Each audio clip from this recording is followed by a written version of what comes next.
That is funny. Look at that. That is so funny. Look at that.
He's kind of cute.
That's cool. That is so cool, dude.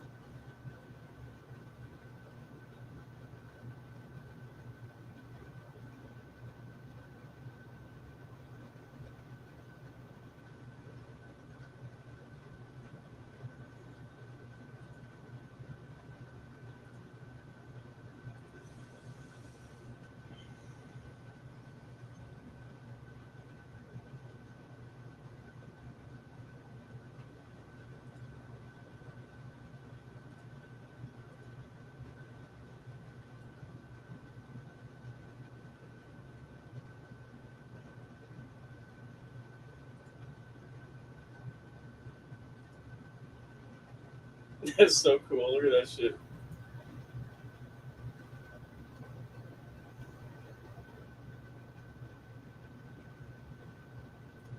Yo, this shit's dope.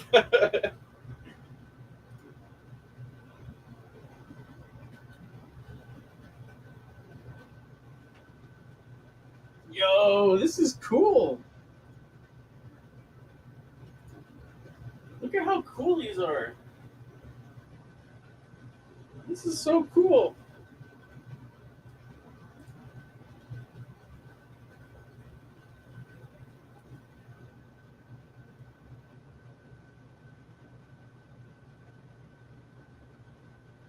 Wow, that is cool, dude.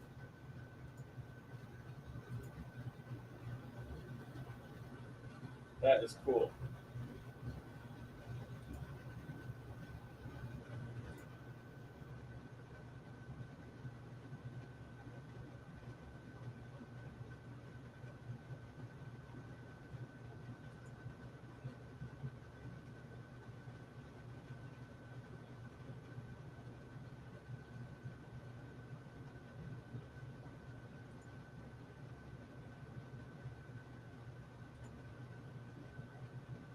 How do I change? Oh, thumbnail.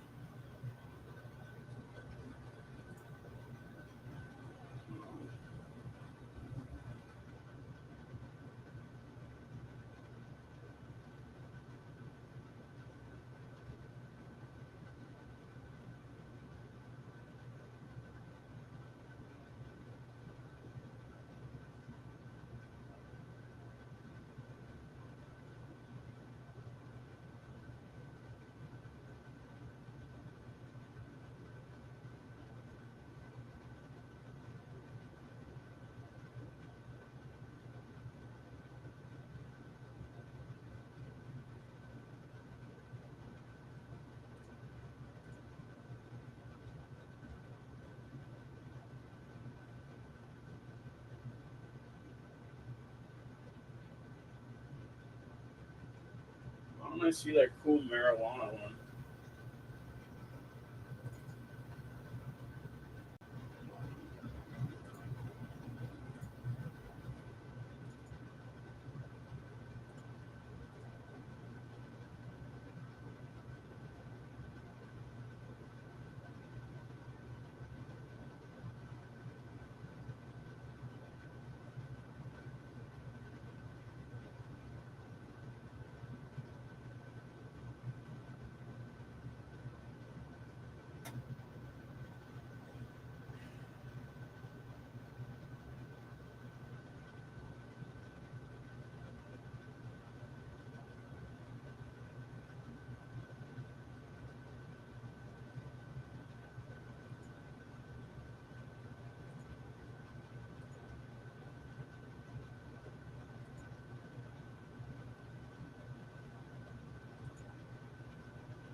two 2 megabytes.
evening, Justin A.D. Maynard. It's good to see you.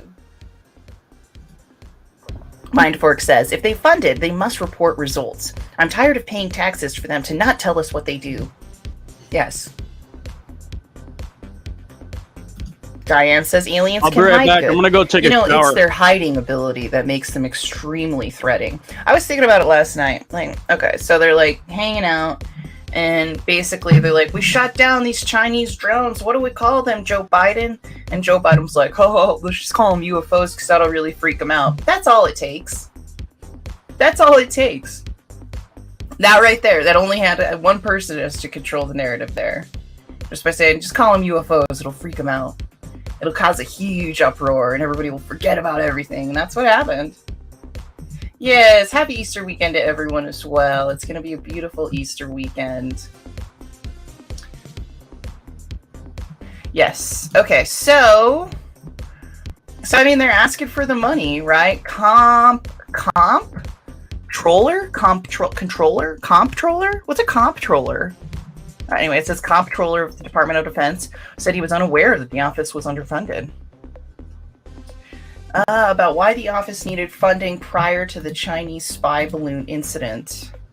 The incidents last month involving the high-altitude balloons and 3 unknown objects highlighted the need for us to continue to improve our understanding of UAPs over U.S. airspace. Who said we will ensure the office receives total budgeting in the future, told Gillibrand of the Pentagon $11 million for its research in the fiscal 2024 budget. And Gillibrand reviewed the budget was not requested. Let's see what you guys think in the audience here for the polls. We got 33 votes, now 34 votes. Please be sure to go put in your vote up at the top, which is, should politicians be funding the U.S. government for more funding to study UAP? Kind of a serious topic here, right? But we had 60% of you so far saying yes, 21% of you say no, and 21% of you say maybe. But I do want you to go ahead and put in your vote because this is an important topic and your voice needs to be heard on hashtag UFO Twitter. Hashtag UFO Twitter. Hashtag UFO Twitter is a wild place, but we don't need to get into that, do we? I think I'm just going to make a whole episode that's called, like, I love Twitter Spaces. Invite everybody from Spaces on. That's actually a great idea. I should do that. Okay. So they gotta cough the money up for us to study it. I love this guy. He's like, what? So Lloyd Austin said that the Pentagon requested $11 million for its research in the fiscal year. They didn't get it. Then they showed this image. The Department of Defense released an unclassified video taken by pilots that have circulated for years showing interactions with unidentified aerial phenomenon on April 28th, 2020. Let me know in the chat what you think about this photo, about these footage. I want to know what you guys think about the gimbal. I want to know what you think about Go Fast. I want you to tell me what you think about the unclassified footage that came out from To the Stars Academy years ago that caused this flurry. Let me know in the chat. Love to hear your opinion on that. All right. President Biden announced the budget plan in Philadelphia on March 9th, which called for $5.5 trillion in tax increases over the next decade. Pentagon spokesman Susan Goff told the Military Times on March 14th that the fiscal year 2024 AARO budget figures were classified. AARO was founded in July of 2022, I can't talk, 2022, aiming to detect the to mitigate any associated threats to safety of operations and national would include anomalous unidentified. What are you guys saying here? The comptroller. Thank you, Dorothy Hawkins. The comptroller is the funding hub for the government department. They all have the same function for each department. Interesting. They just put a placeholder number on it. Luckily, we're not going to pay attention to the budget numbers. Said in a draft document that aliens could already... This was interesting, right? And this is where we can start talking about the mothership. We've got a segue. I saw this and I was like, okay, this is the perfect topic for the show because we're going to have so much. It's Diane's birthday. Oh my gosh. You guys know what happens then. As you guys go through the show and you say happy birthday to Diane, I star all the comments and then at the end of the show, we scream it out. Happy birthday, Diane! And I put up all the comments of everybody who said happy birthday to. So say happy birthday, Diane. I will be starring them as I see them come around. Okay. Let's see here. Nikki Starchild here reporting. Nikki Starchild here reporting. Nikki Starchild here reporting. Here, let's play this one. Cool. So so this is where it got fun, right? In early March, Pentagon officials said in a draft document that aliens could already be visiting Earth to study it by probe, just as NASA studied. Okay, let me just put this all into perspective. So, we've recently accepted the fact, from what I've seen, we're already in the I already knew phase of the fact that there could be intelligent extraterrestrial life living somewhere out there in the universe. We have passed that phase. We have no definitive proof that they're out there. Guess what? That's true. But everyone suddenly believes. We've come together to believe that intelligent life exists somewhere out there in the universe. But let's just take a moment to think about that. If that's true, that means that there's a very high probability that there's someone like you and there's someone like me having this conversation right now. And that trips me out. People out there just like us. Do we really believe that they're out there, or are we just having fun with it? Because if there's people out there just like us, we damn well need to find them. Anyway, so, like, this is totally interesting. Pentagon said that aliens could already be visiting Earth to study it with probes. I mean, like, the world that we live in is phenomenal. Okay, more. There we go. Pentagon's visiting Earth. But what I think the latest back, Congress is requiring the office, the ODNI, set up unremarkable. Yeah, we got the Roswell balloon, blah, blah, blah, blah, blah, blah, blah, blah. I don't know how they connected it to this one.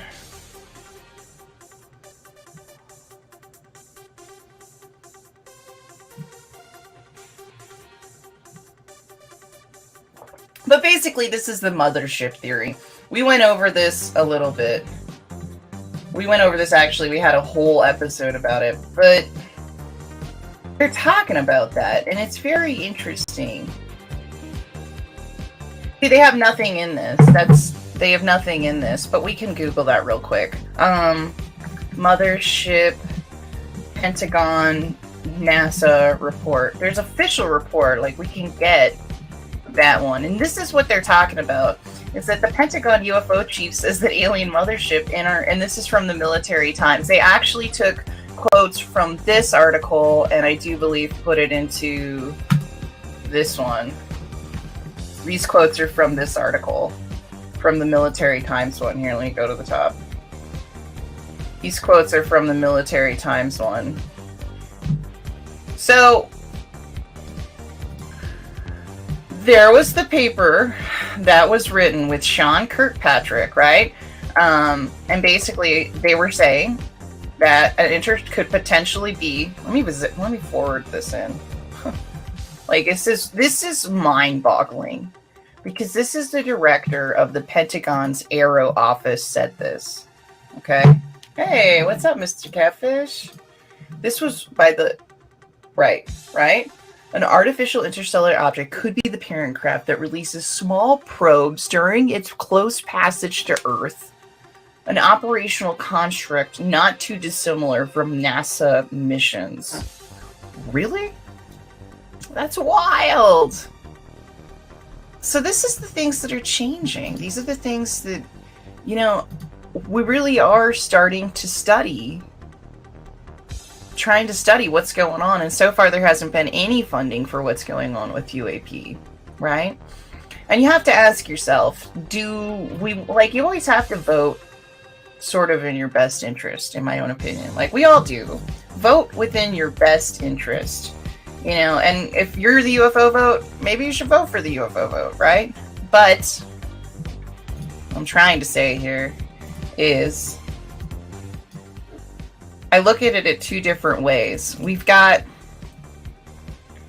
We've got funding for UAP because people think we're getting Chinese drones, or we're going to be getting Chinese drones, right? And then we've got funding for UAP to kind of also support a whole backstory of ufology that we just want the government to look into more.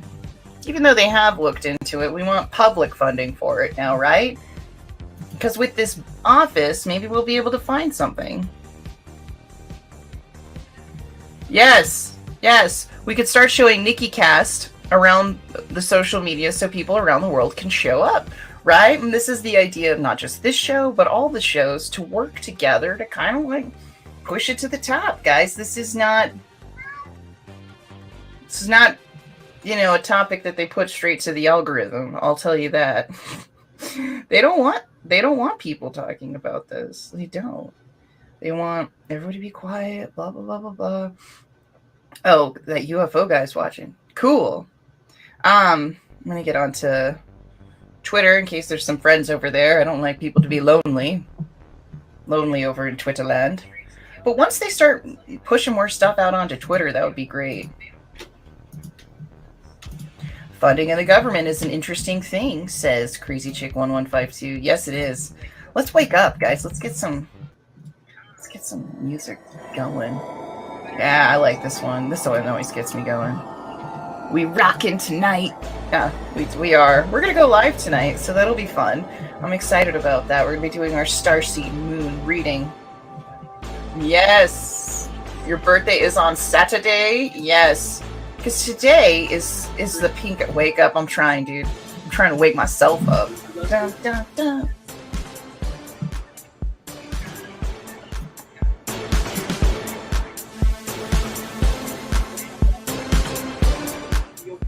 Okay. All right. I know. We're not at 50, but helps us wake up. Oh my gosh, Mindfork with a $2.99 super sticker. That is too kind. That is too kind. As we try to wake up. We're trying to wake up here talking about the aliens every day. You never know what they're gonna do. Boom. That's my favorite part when it's like, boom. I'm checking it out. I like looking at the stickers. I like looking at the vote. What do we got? Dun, dun, dun, dun, dun, dun, dun, dun. Aw, it's a little guy doing little thingies. Thank you. You dancing anyway? Me too. But yeah, you know, I think I really liked doing the red eyes on this thumbnail. I think I really like doing the red eyes on this thumbnail. It was pretty cool.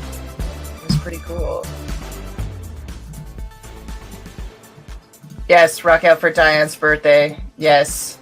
Yes, we will. We're celebrating Diane's birthday. And we're going live again tonight. And it's going to be interesting because we're going to get the live stream set up at 9 p.m. Mountain Standard Time, 11, something like that. You know, no, 9, 11, East Coast. We're going on tonight. We're going to do a little Starseed reading. Maybe we'll have some people on. And then we're going to do like a mega stream for, I don't know, like 12 hours, as long as StreamYard will let us go. We're not going to be like here the whole time. I'm going to be playing past interviews. You guys will get Alien Girl reruns. Oh my gosh, a $5 super chat for Mr. Catfish 2100, my friend for almost 20 years. Have a great day, AG11 in chat. You have a great day, Mr. Catfish. But, you know, this stuff goes down and you kind of think, well, you know, all right.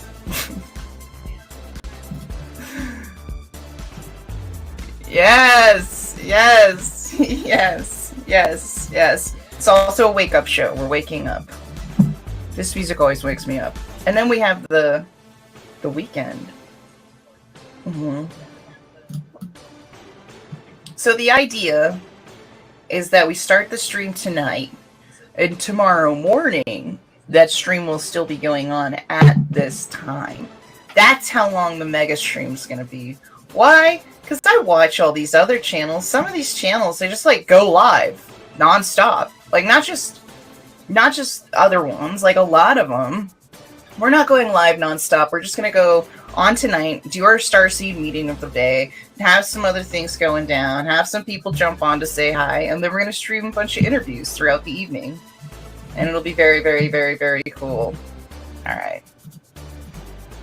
But I mean, the whole mothership thing, it still comes back. You know what I mean? The whole mothership. The mothership. The mothership, dude. There's an issue with the mothership. I'm back on Twitter looking at the chat. Let me pull up this one. This is the one I want us to look at this. An artificial wrote in a research report. Is this? Here it is. Not now. Draft under review. So I guess this is the official document that they have for the physical constraints of unidentified aerial phenomenon.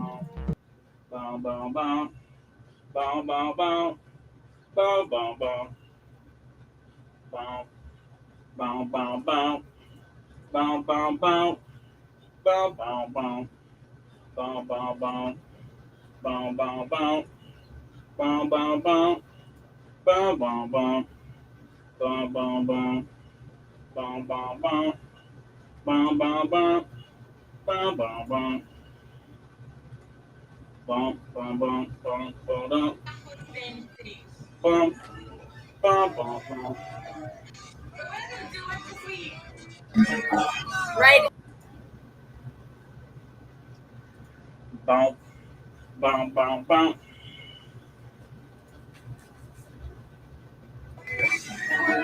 Right. When will you chop them up?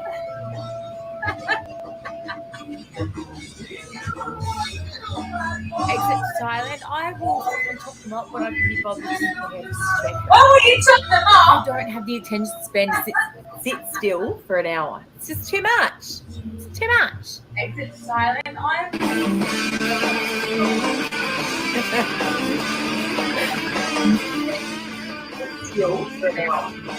was born in Glasgow. You're a fucking listen.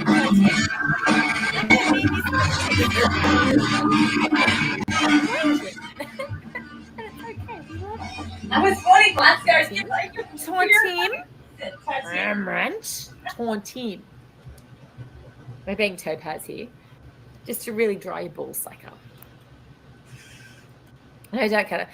Sassy, I don't have any fucking attachment to my hair. It's wet. It's fucking annoys me. I don't.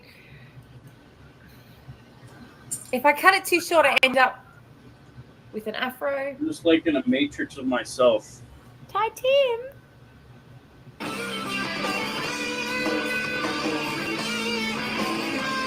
Rembrandt. It's disgusting. What's up with the quality, bro? Stop it! I'm too drunk to fucking make any sense. Honest to God. Why is the quality so low, YouTube? I have had pap smears more enjoyable than topaz. I would rather snorkel up this fucking Amazon River with Ellen DeGeneres. I would rather snorkel up with my only fucking source of air supply. And listen to topaz. Dubbo girls sit still often, but not I'm too drunk to fucking make any sense. I am not honest to God. Why is the quality so low, YouTube? I'm from like a surrounding region of Dubbo. Still often, but not I'm too drunk to fucking make any sense. Why is the quality so low, YouTube? I'm from like a surrounding. Are you a bloke? I am a bloke. Listen, I'm not a bloke, but I've got blokes. My nickname growing up was I am a bloke. Andrew, are you? Listen, I'm not a bloke, but I've got blokes. My nickname growing up was I am a bloke. Andrew, are you? I'm not a bloke, but I've got blokes. No hair, height, cone head. Listen. Andrew, are you? I'm not a bloke, but I've got blokes. No hair, height, cone head. Listen. Andrew, are you? I'm not a bloke, but I've got blokes. No hair, height, cone head. Listen. I'm not a bloke, but I've got blokes. No hair, height. Listen. Put another finger. Listen. On the finger. Listen. But another thing, I shouldn't say not double girls, Baptist girls. But another thing, I shouldn't say better. Not double girls, Baptist girls. But another thing, I shouldn't say Come on, not double girls. What's wrong with your service? But another thing, I shouldn't say Come on, not double girls. What's wrong with your service? But another thing, I shouldn't say Come on, not double girls. What's wrong with your service? But another thing, I shouldn't say Come on, not double girls.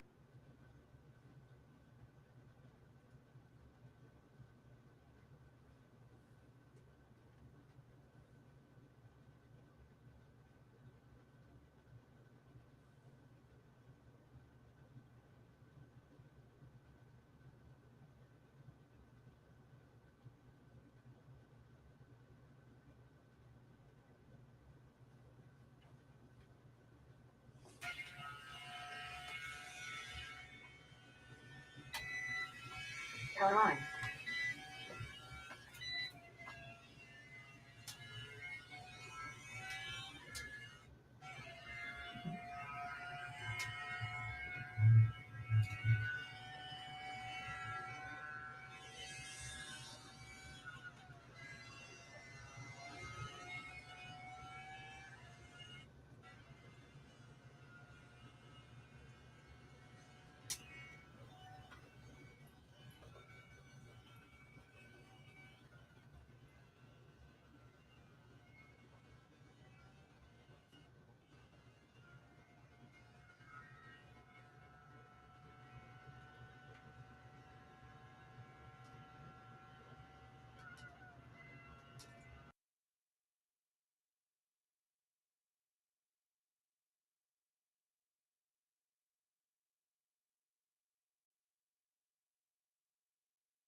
Stephen GREER, the head of the Disclosure Project. He's got big.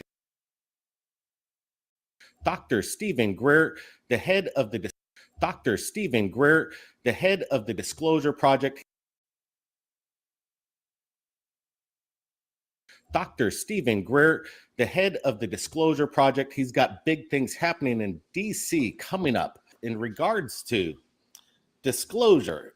Do you guys remember the National Press Club? Well, Dr. GREER's back in Washington. This was one of the biggest events in early 2000, and now, 20 years later, back in Washington, D.C., GREER, along with Michael Schratt, will be presenting evidence, terabytes of information to the Congress, to the press, to the Senate, and it's all happening in the midst of our new documentary, UFO Endgame to Disclosure, and above top secret. They're still making the top ratings on Amazon and iTunes. Right now, we got Dr. Stephen GREER. You've been speaking about how you've been working with people that work within the black budget projects, the people that budget it out.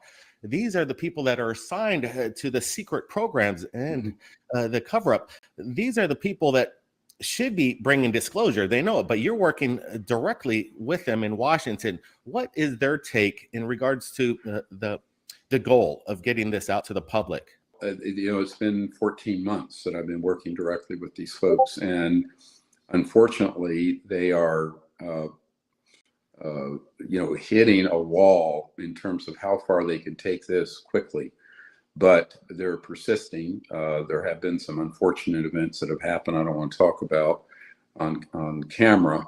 However, these are the number one people in the entire United States government who would have the highest clearances, managing the three-letter agencies, managing the black budget, but who have not been allowed to get anything through channels, legal channels, on the UFO, UAP, whatever you want to call it, issue. And the issue here for me is that this is no surprise. When I briefed the CIA director 30 years ago, this was the situation. When I briefed members of the Senate Intelligence Committee in the early 2000s, this was the situation. Because what the public doesn't seem to yet understand.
And most members of Congress are just beginning.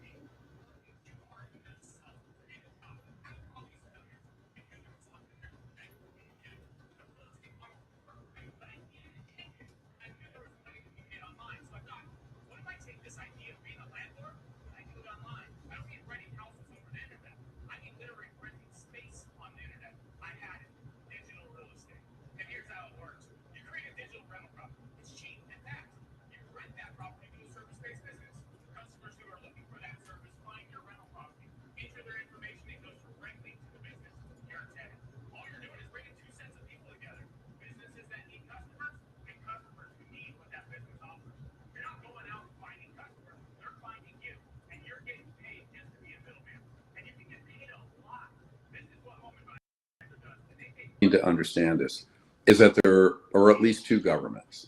There's the government that we elect and appoint, the constitutional government.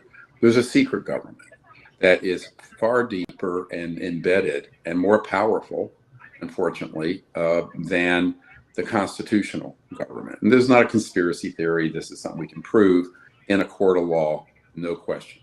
So when you start talking about what's happening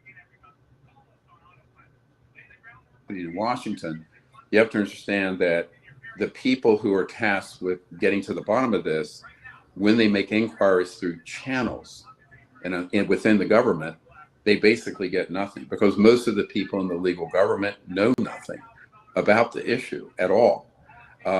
And if they begin to get close to people who are working this subject, both external to the government as contractors, like at the Lockheed Skunk Works, or inside the government, they're basically, you know, denied information or threatened.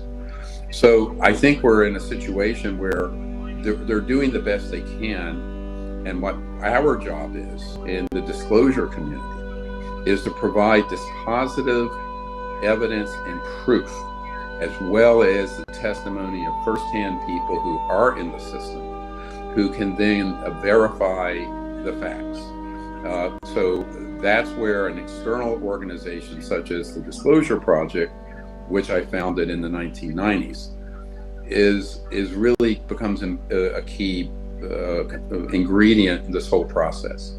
Because unfortunately, until there is an open hearing, right now it's an investigatory phase, and the information is going into a SCIF, a secure compartmented information facility, under top secret special compartmented information classification.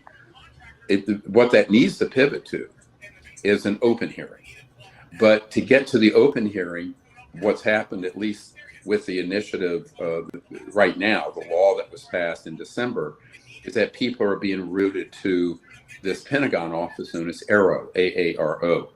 Now, of course, that office is somewhere between not knowing anything or deliberately not wanting to know anything, in my opinion. So having dealt very closely with these folks. So this is where it becomes even more important to have a check and balance on AARO and on the Pentagon on this, because as you know, in the past 70 years, there have been multiple committees and panels convened, and they've all been dog and pony shows designed to ensure the cover-up. So the only way you're going to break that cycle is to have people who do know what the truth is, which is what we're doing, providing them with the intelligence materials and the direct firsthand witnesses. And then they can be a check and balance on the publicly acknowledged process, such as this AARO office. So I think that is really important that people understand that is what we're doing and will continue to do. In my opinion, they've made huge strides in the last year and a half. And so our job now is to try to prepare and then bring to Washington, which is what we're doing actively, the military and intelligence and corporate witnesses that are willing to go through the current process. We're hoping a number of them, and I'm making an appeal right now, of them will do that, and then some who are comfortable doing so will come out publicly. Again, we're doing a National Press Club event on June 12th, Monday, June 12th at 2 p.m. So, and there's a conference, a 2-day conference prior to that on June 10th and 11th at the JW Marriott in Washington, right between the White House and the Congress Capitol building. So we will be doing that, and the National Press Club event, slated to be about 2 hours. We will be presenting an enormous amount of new evidence and information from some of the nearly 800 top secret military and intelligence witnesses we have. In the last 2 months, we have had about 60 new whistleblowers come into the Disclosure Project. 60, not 60. So this is, of course, a huge undertaking because we have to vet them. I have to interview them. The ones who are willing to come to Washington and give classified testimony, we have to arrange for them to come. And we're trying to see which of those might be willing to come out publicly at the National Press Club event. Now, there's something in between the two that's happening, and I can only speak tangentially about it. But we have had a meeting in the past week with senior people in the Congress who have green-lighted an open hearing on the subject, not a classified hearing, on a key and relevant committee. Now, this is in the early discussion stages. It needs to happen, and it needs to happen, I think, in the next 6 months. We'll see if that can be made a reality. The National Press Club event that we need everyone to tune into, support, come to, well, only 500 people can fit in the National Press Club ballroom, but we have the big ballroom reserved. And what I'm hoping is that that will create enough social support, political cover for the couple of dozen key members of Congress, Senate and House, interested in the subject to very boldly move forward out of a classified process where the public is not informed.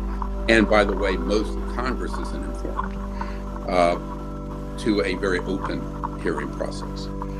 We've been calling for that for, as you know, for 30 years. It has never happened in the history of the United States.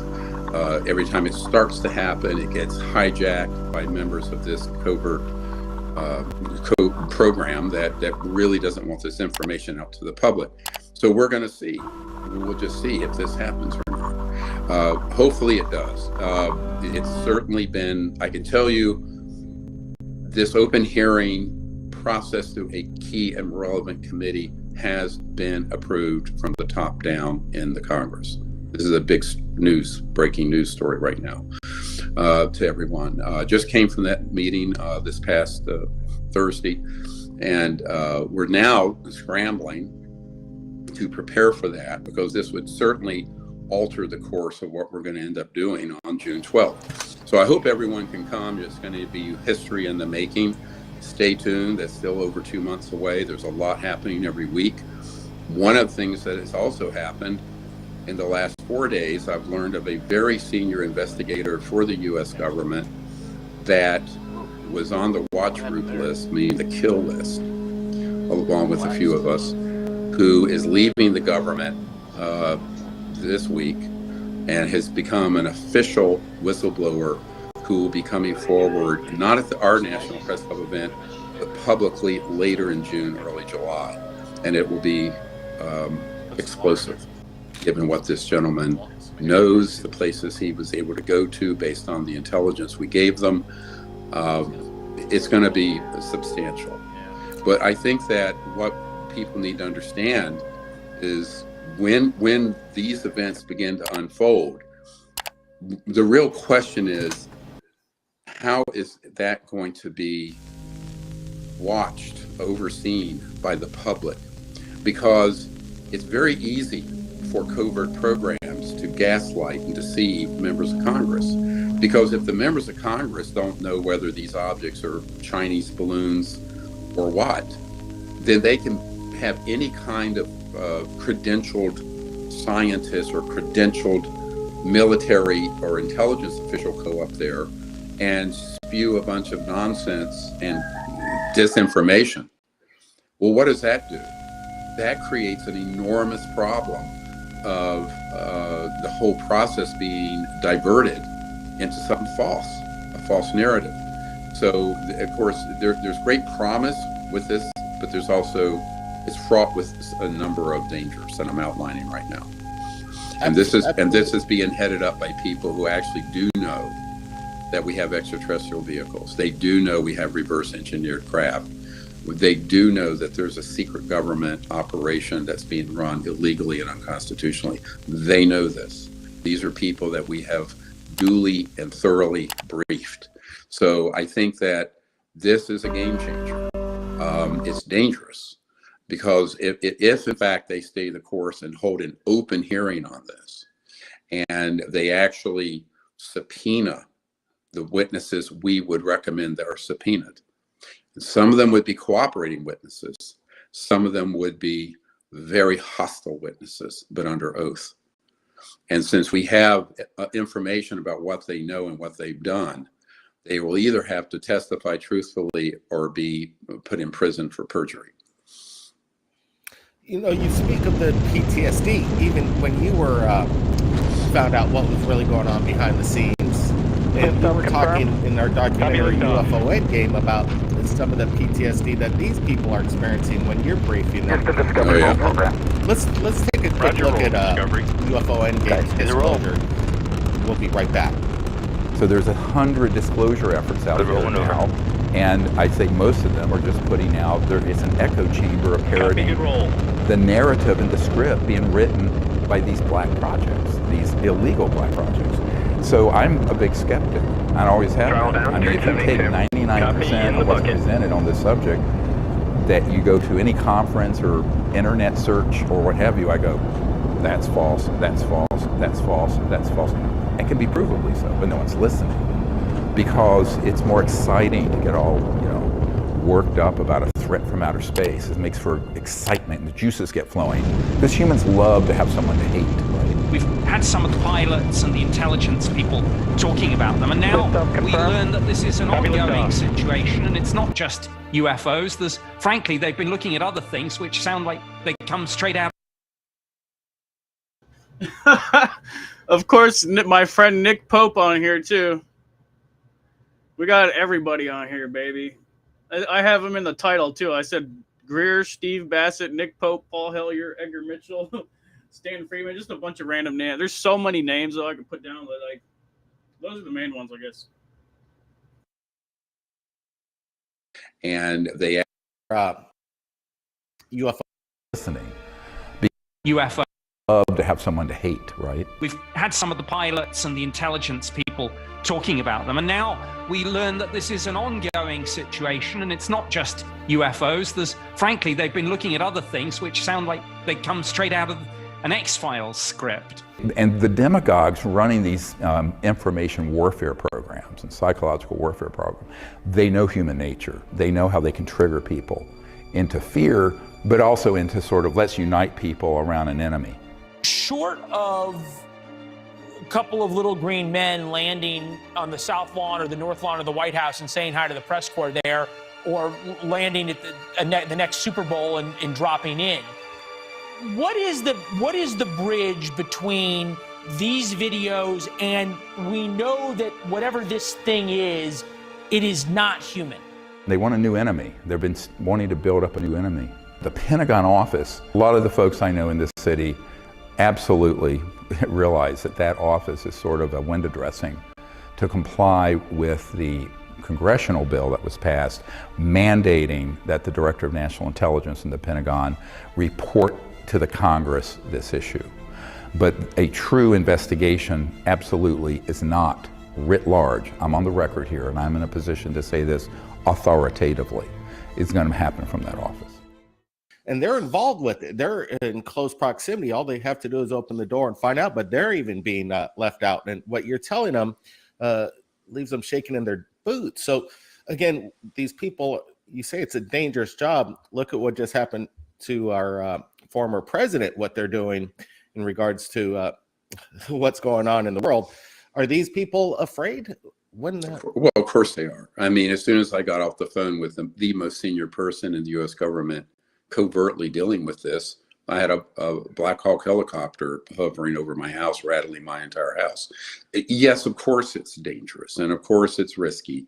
But, I tell these guys remember, these folks are not politicians. These senior intelligence and military investigators who are assigned to the government now as civilians, they're not, even though they may have been JSOC and special forces and this and that, these are not people who are light in the loafer political, no offense to lawyers and, bankers and businessmen. These are people who are hardened on the battlefield and hardened in terms of special operations. And so they understand this, but they have never seen something like this. I mean, one of the very senior folks that I'm dealing with called the group that they've encountered. And by the way, when you mischaracterized this process, when they were investigating this issue, even when they went to the Lockheed Skunk Works, they were basically shown, quote, a bunch of antique aircraft with jets. They weren't given any of the information of what's actually been worked on out there in the desert. So I think that because that happened, they knew they were being gaslit and deceived. And because of that, they reached out to us. After that, we gave them enough actionable intelligence. And let me explain what that means. Here is the deep underground base where this operation is located. Here's the gate. Here's what's in that facility. And here's all the details that we have from our hundreds of sources. That's all been given to them. Based on that, they didn't knock on the door and get in anywhere. They kicked the doors in. So this has been going on now for 14 months. And so they have actually gotten an enormous amount of information, but they've encountered the kind of thuggery that you would think is in a bad conspiracy movie, but it happens to be true. Because remember, this organization running these covert programs is the world's most dangerous and largest criminal enterprise. Full stop in the discussion. So forget the mafia, forget the worst terrorist cells you've ever heard of, forget all of that. This organization is way worse and more lethal and vicious. So unfortunately, they have hit that buzzsaw, but they have persisted, and there's a certain amount of cover that we've extended. The organization that's been watching what we're doing, who's supportive, remember, there are factions of this covert group. And there's a substantial faction that thinks it's ridiculous this issue is still secret. I met with a man years ago who worked this matter for a private corporation, Northrop Grumman, and he was astonished that it wasn't out by the late 1960s. I mean, we're talking, what, 50 some years ago. So I think this is, there are people who are extremely committed to the truth coming out, and to the fact that the covert group currently running these projects is an existential threat to national security and to world peace and future security of the planet. And I always point out, don't take my word for that statement. Look at the very first, or second, but technically really the first CI director, Admiral Roscoe Hillenkoetter. And he stated in a letter to the New York Times after Dwight Eisenhower gave his famous Beware the Military Industrial Complex speech. And Admiral Hillenkoetter stated that the secrecy around UFOs is a threat to the national security, not the UFOs, the secrecy around it. So now that was 62 years ago. Now imagine the kind of threat matrix that's presented after beyond what he knew in the early 1960s. What has evolved since then, technologically, operationally, et cetera, and so on. So it is a very delicate issue. And this is one of the reasons why I think the next phase and of laws passed by the Congress needs to be an amnesty period for a lot of the more senior people in that organization to come forward. Because what you don't want to get into is into a open conflict, violent conflict, because as Admiral Wilson, who I briefed back in the 90s, said, once he had it confirmed to him that what the best aircraft and weapon he knew we had were what everyone knows about in the B-2 stealth bomber, et cetera, and that this secret organization had things that could, quote, as he said to me, do circles around my B-2 stealth. So, and now this is the head of the intelligence for the Joint Chiefs of Staff, an admiral, sitting in his office.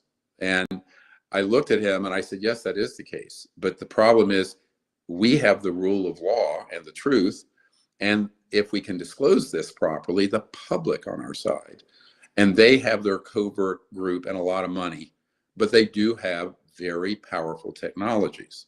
And I think this is why it has to be done wisely. I found in my archive a few weeks ago, my original set of recommendations to Bill Clinton to create an amnesty period for senior people in this organization to come forward so that this issue could get resolved without, as one guy recently asked me, a bloodbath.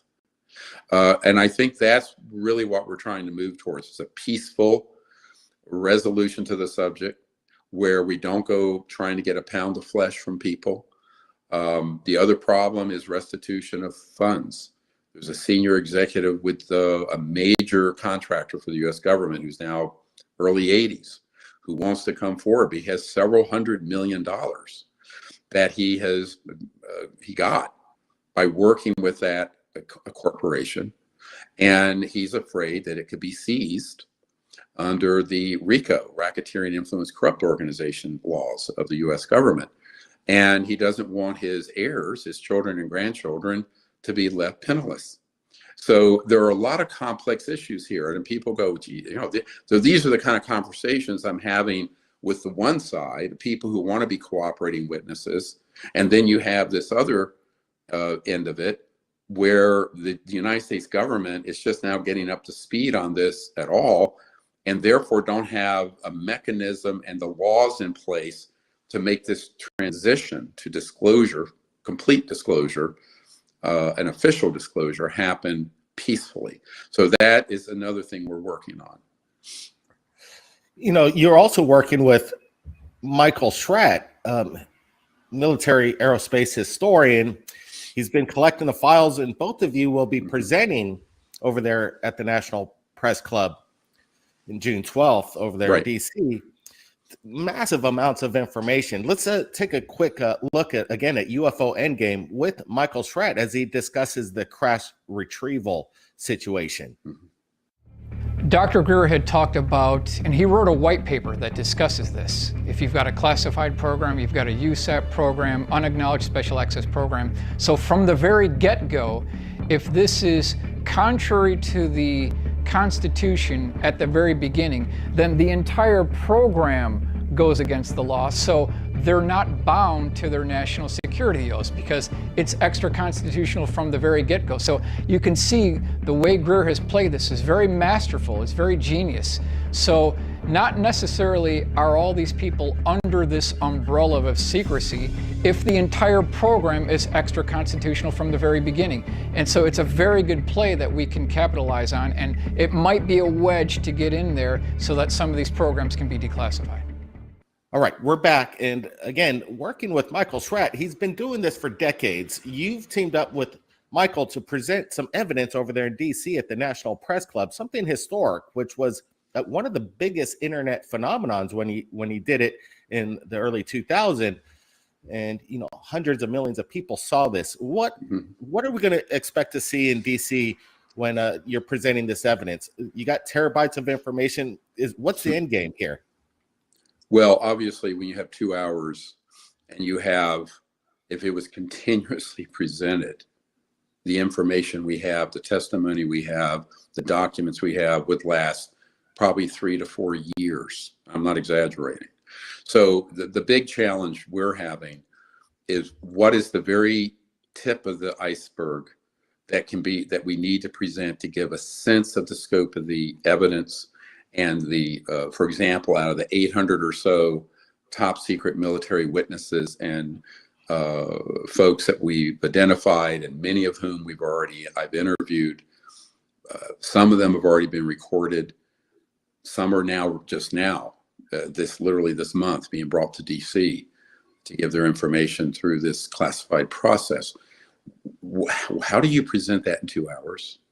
What do you present? You have to understand you're not talking to, the mashed potato UFO circuit where people are, conference people who go to UFO things day in and day out, year in and year out, and know the subject. You're talking to the general public. You're talking to the people in the U.S. government, 99.9% of whom have no information on this. So you have to build your case from zero and then take them all the way through to the conclusions, but also, and the assessment, the intelligence assessment, but then the recommendations. What do we do now? So all of that has to be presented and done concisely in less than 2 hours. So that's why the conference beforehand, it's open to the public until it's sold out. I encourage people to come to that. If you can't be there in person, which would really be the most fun, you can come and see it via a webinar stream. We're going to stream the entire 3 days, Saturday, Sunday, and Monday at the press conference, but the 2 days at the Marriott beforehand, that's going to be open to the public to be there in person, but you can also see it from your home anywhere in the world. And I think the reason we're doing that is we want as many people as possible to participate in it and then begin to light up the system for the National Press Club event, whether they have contacts in the media or they contact a member of Congress or they contact staffers they know, whoever it is. And in other countries, let's remember, this is a global phenomenon. In other countries, they should do the same thing with their country's leadership, members of parliament, whatever it is, because ultimately this needs to be a global disclosure movement. It isn't just the United States. And there are these other countries, many of whom I've met with some of their leaders. I've met with 4 of the Five Eyes. The Five Eyes are the intelligence cooperating countries of, United Kingdom, Canada, United States, Australia, New Zealand. I've met with ministers of defense for all those countries except New Zealand. And what I found is that in every single case, they were never read in or briefed on the subject. Now, this is an important category of witnesses. I call them inverse witnesses. What do I mean by that? It's how you prove that these projects are being run in a criminal manner. Because if a president or a minister of defense or a senior member of the Senate Intelligence Committee or the head of intelligence joint staff like Admiral Wilson or the director of the Defense Intelligence Agency, whom I've briefed, and other people like that all over the world have not made any inroads into getting into what's going on in their countries or in the United States. That is prima facie proof that the subject is being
The ET code.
run illegally, because they can't, you know, one of the things I just determined in 97, 98, once we found out that the Clinton administration, and a friend of his just recently confirmed this to me, was never read into this where they had any control over the matter. And that so if you go from the president on down, and even through the military chain of command, where there are people who, if the projects were being run legally, the people managing the black budget in the Congress, the people in the Pentagon, read into unacknowledged projects like Admiral Wilson, they would know about this. And if they inquired about it, they wouldn't be threatened, they would be read in. But that's not how this is run. And that is proof that the organization is in fact a criminal operation, unconstitutional and illegal. We have to establish these elements, because now that the Pentagon has said, yes, the UAPs are real, yes, they're material objects, yes, our sensors pick up that it's an actual 3D thing moving in ways we don't understand, blah, blah. Then the next question is, what are they? Now, what they're being told by professional counterintelligence operatives such as Luis Elizondo and Chris Mellon and Nick Pope and others is that we don't know what they are, but they're a threat to the national security. That false narrative, which we exposed 2 years ago in our documentary, The Cosmic Hoax, which you can see on the YouTube channel for free, that is the narrative that they created as another way of deceiving the press, the American people, and the members of Congress. But see, that little game ended about 14 months ago. So now there are people in the Congress, some are beginning to speak out publicly, and kudos to them, like Congressman Burchett. I just got a letter with 16 senior members of the U.S. Senate signing a letter to the Pentagon to step up their investigation on this issue. Unfortunately, they're recommending it through the Aero office, which in my opinion may or may not be an actual clean or trustworthy mechanism. But at least the members of Congress, the Senate and House, are stepping up and are stepping forward very decisively.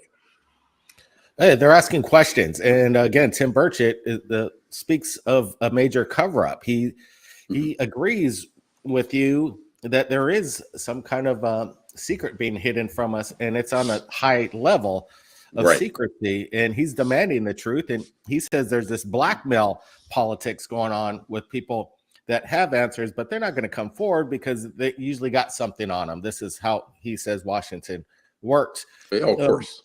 Do we exactly? Do we need more Tim Burchett's out there? How many other congressmen are being as dare I say ballsy as Congressman Tim Burchett coming forward and asking questions, or all these other? Go ahead. Well, there have been he's been very outspoken, but you know, Senator Rubio's made some very strong comments. There are other members of Congress and Senate who have a bit milder, perhaps, in their approach. But I think don't mistake what's said publicly with what they feel is going on. But the point you make about using blackmail files, this is as old as the hills, where you try to get dirt on someone and use it against them. And of course, you know, famously, J. Edgar Hoover had a file on everybody, every president, every congressman, everybody. And that's how he stayed in power, was that no one dared challenge him because he could ruin them with all the dirty tricks and stuff they had on people. So yes, that is something that happens day in and day out and day in and day out. And so what I always tell people is that, so what? You just have to ignore that noise. But if you're a politician and you have to get reelected, you can't ignore it. And so this does become a problem. But there too, one of the things we're going to call for, and I have not talked about this before, is that there be an immediate investigation, criminal investigation, subsequent to these open hearings that are being now talked about actually occurring, by the Department of Justice to prosecute those who have been involved in felonious activity, drug running, money laundering, threats and intimidation, assassinations, so-called wet works, the use of force to kill people who know too much, All of that needs to be moved quickly into an investigation, because I have dealt just recently with 2 very key top secret witnesses who have been had this sort of a dirty bag of tricks played on them. Remember, at this time also with AI and what they call deep fakes, both audio and video deep fakes, they can create anything. A man that I know not long ago, in the last 9 months, had a couple of men approach him, and they said, look at your phone. And on his phone, they had put horrible things on it and said to him, you either keep your mouth shut or you're going to go to prison and never see your children again for as long as you live, quote unquote. This is the kind of stuff I deal with day in and day out. Now, I think something like that should be immediately handed over to people with the investigatory power and prosecutorial power, that whoever did that should be arrested and tried for treason, number 1, and then number 2, felonious threats and intimidation and what have you. But see, this is the sort of thing that has happened for years. There are people who have documented over the last 70 years many occasions of this happening to either public officials, UFO researchers, or whatever. Now, with the kind of technology that exists, you know, they could show you, you know, having an affair with Kim Kardashian or whoever, and make it look like it was 100% real. And this is the problem. They have the technologies and the means and the intent to do this. So how do you get that under control? Again, you have to begin to stay not only within the law, but use the power of the law to protect the brave and good people who want to come forward, whether it's a member of Congress wanting to support this process, or a top secret whistleblower, or whoever it is. And I think that is a really important element that's been missing. We've all been doing this in the wilderness without any official protection, which is in and of itself an outrageous situation. So that has to also, I think, be put into place sooner rather than later. Speaking of the AI and the advancement of it, it's been unloaded to the public. People are using it. Kids are using it. ChatGPT passing their courses. But a whole new level is the AI as far as generating people and situations. How far advanced is this going to get? Is this going to be a tool for the false flag alien invasion when they set this AI in motion with these graphics that seem photorealistic, that we won't be able to tell whether it's real or not? This is getting to a stage. Oh, it already is. It already is. But see, here's your question, and forgets one key point. Whatever you know about through a Google search, or that's on CNN or in The Economist or some magazine, is at least 5 to 20 generations behind what these covert programs have. So if you think the state of the art of this capability is what you're hearing and reading about, you need to take a wake-up pill, because that is not how technology happens. These classified projects have technologies way in advance of anything that is known and discussed in the tech sector or in the public media. And this is a dangerous situation. This is why the man who in 1997, and we're trying to track him down again, who was sequestered out of the briefings we were doing for members of Congress at that time in Washington, he had been on an interagency committee in 1974 where they could hit a button and simulate an alien invasion on the planet seamlessly. And he said everyone from the president on down would be deceived by it. So that system has been fully operational. He said it was fully operational well before his tenure there. Now, I have heard this from enough people to know that that capability that card, the sort of the fake alien invasion card, can be played at any time. Now, what most people don't understand is that that card began to be played in 1953 and 1954. What do I mean? Once we mastered gravity control in 1954, and they knew they were about there in 53. We have a document from the CIA director talking about the psychological warfare value of the UFO subject. The same language was used in the document that Jacques Vallée has but won't release. That is a C5 that explicitly talks about the CIA committing atrocities in Latin America and Brazil and Argentina, staging alien abductions for their, quote, psychological warfare value, et cetera, and so on. Now, we have multiple data points on this. Now, one of the things the public has to understand is that everyone's belief about this issue, aliens, UFOs, the whole zeitgeist, it's 90% staged deception. Now, are there actually extraterrestrial civilizations? Yes. Have they been engaging in those sort of activities? No. We know for a fact these abductions and mutilations are done by this clandestine organization. And there's growing body of evidence for that. But the problem is that when people talk about when will this false flag happen, I said, look in your rearview mirror 70 years. That's when it started. It started 70 years ago. Now we're living in, that's all the psychological preparatory phase. The question is, will they play that final card? And if they do, what are our defenses? I think our only way we can prevent that card from being played is to expose the entire program, expose what they've been doing, how they've been doing it, what part of this is true, what part is false. I don't think it's a coincidence that about the time we were working together on your film, and I had gotten the senior members of the government read into these projects, and they started getting kicking in doors, that the Pentagon received from Dr. Kit Green et al. And released 1,500 pages of accounts of people being, quote, injured by UAPs. Unwanted pregnancies, neurological damage, burns. Now, every single one of those cases were done by humans against humans, made to look like it was a, quote, UFO. Well, it was a UFO in the sense that the victim it was unidentified, but they staged it to look alien.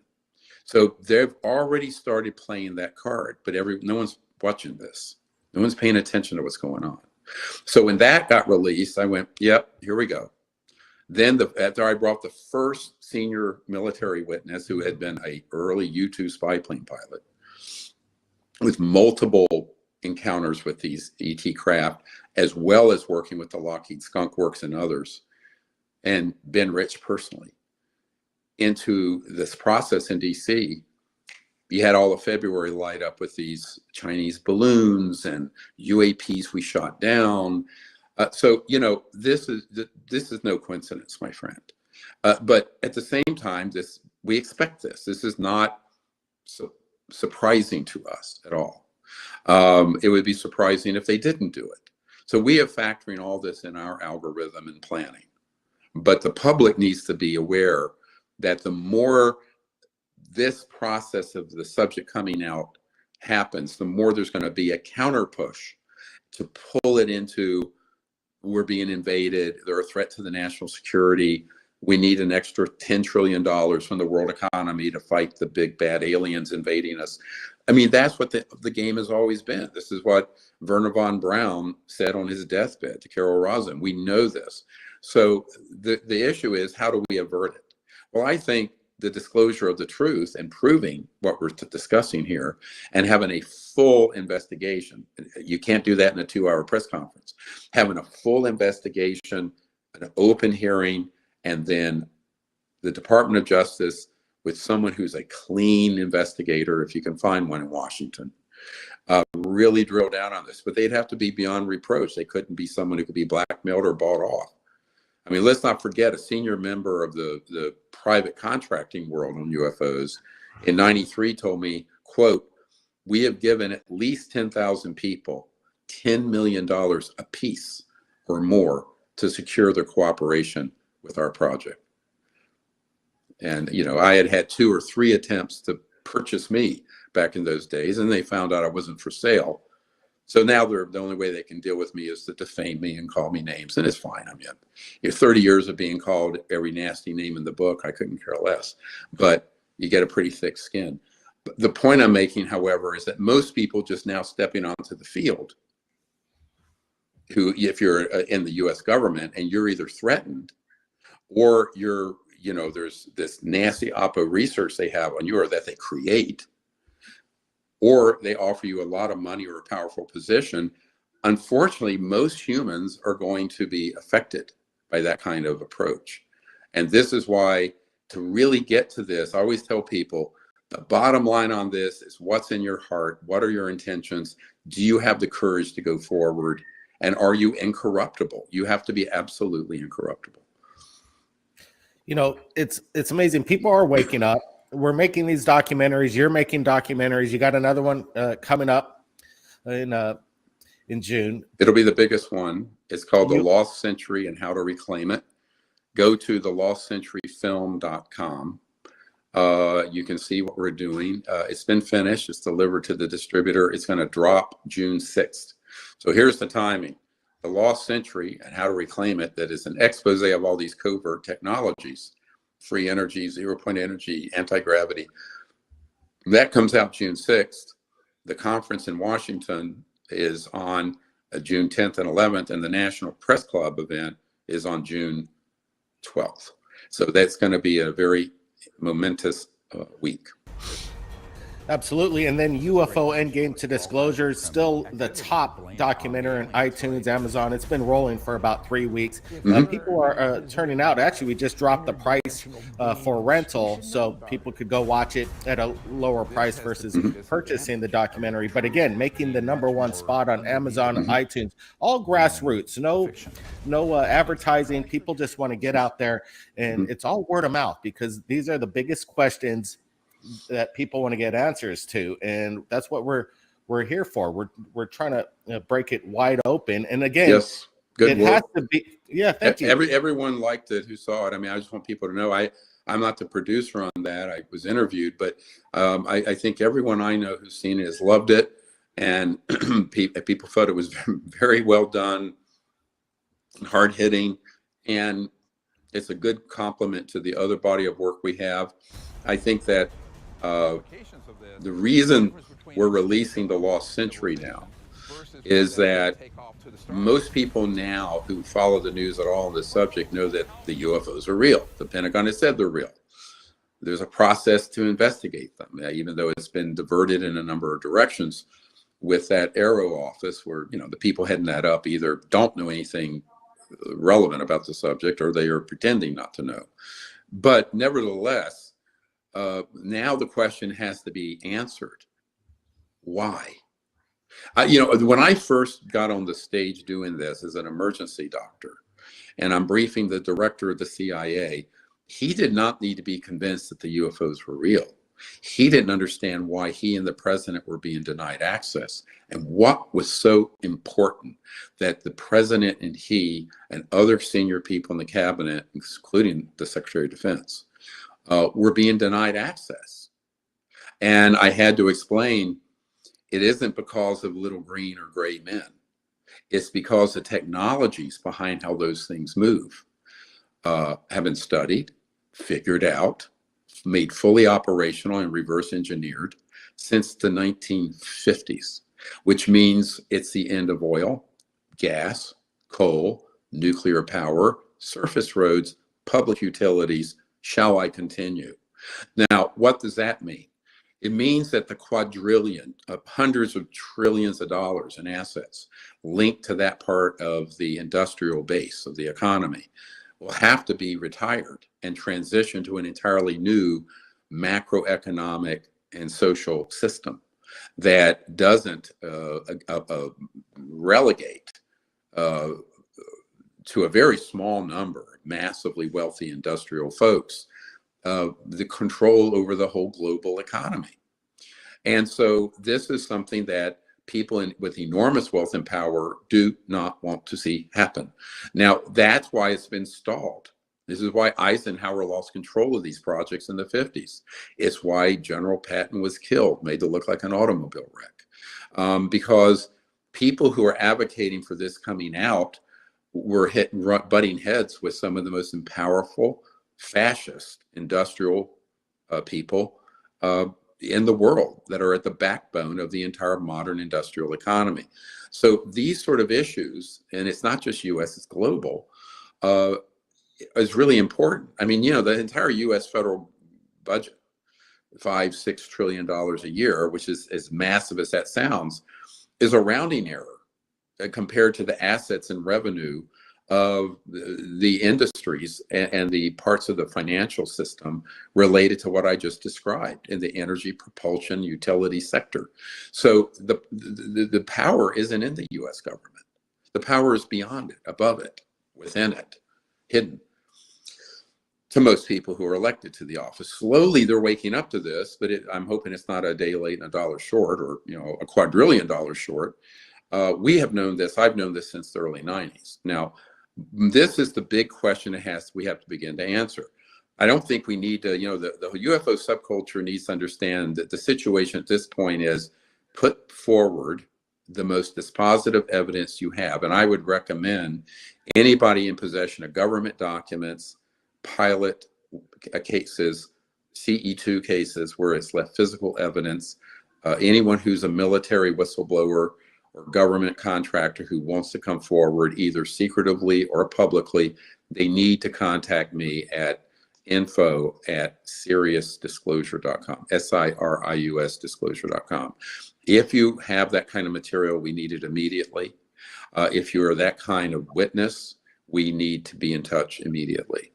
And in particular, if you're willing to come out publicly, which I know for many people is scary.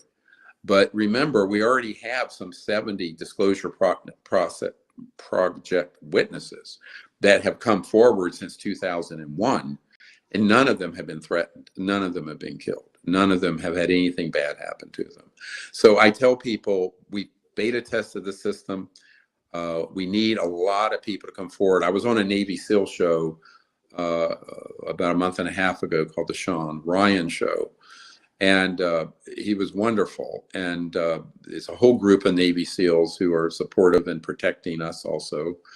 And what I tell people is that from that, a network is growing of people who have been Delta Force, Navy SEAL, military, who are stepping out of the shadows. But we need that to become an avalanche of people, because we need that dam to burst, because there are thousands and thousands and thousands of people who've been involved at one level or another in these projects over the decades. And so we need those people to come forward. Now there's a legal mechanism for them to testify and give their information to these investigators and these oversight committees in the Congress, where they're protected legally. And so I'd say the door's open. Let's move through it before something happens where they slam it shut. You know, my concern is after we did the National Press Club event in 2001, May 9th, if 4 months later we had 9/11. And so, you know, world events can evolve that then overtake the momentum of something like this, whether planned or unplanned. You can make your own conclusions. But we need to move expeditiously now that this door is open. It's a mind-blowing situation. For the public, it's like, oh, a conspiracy theory, it's entertaining. But if you're actually in a responsible position and you find out that there's a whole secret government program that you don't know about, it's a shock. This report comes from a shadowy Pentagon department that was shut down in 2012. The disclosure movement has been hijacked by people parroting the narrative and the script being written by these black projects. I would say 90+% of everything that's going to come out is false.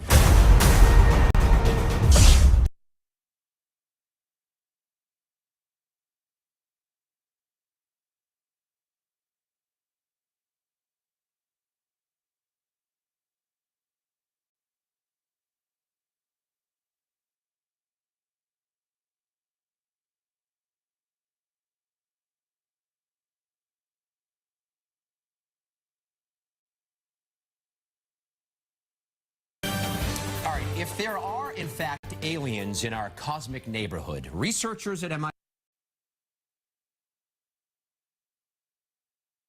Researchers say attracting aliens to Earth could be as easy as leaving a very large porch light on. The Massachusetts Institute of Technology. The study suggests the light from a laser could spark interest from extraterrestrials, if they exist, of course. The powerful laser would be focused through a telescope aimed towards space that may produce a light strong enough to stand out from energy produced by the sun. So if they went to the effort, does that mean they think they exist? I guess so. Turn off the Researchers say attracting aliens to Earth could be as easy as leaving a very large porch light on. The light from a laser could spark interest from extraterrestrials. The most widely seen UFO right now is not alien, it's actually ours. It's a great cover story for all kinds of criminal activities. Blame it on the aliens, right? If we are being visited by interdimensional beings, we should know about it. This has the big disadvantage of the truth being much more unbelievable than the fiction. It's the crash retrievals that are the Rosetta Stone for solving the UFO cover-up. The implications of this is the difference between an extinction level civilization versus one that's going to take off to the stars.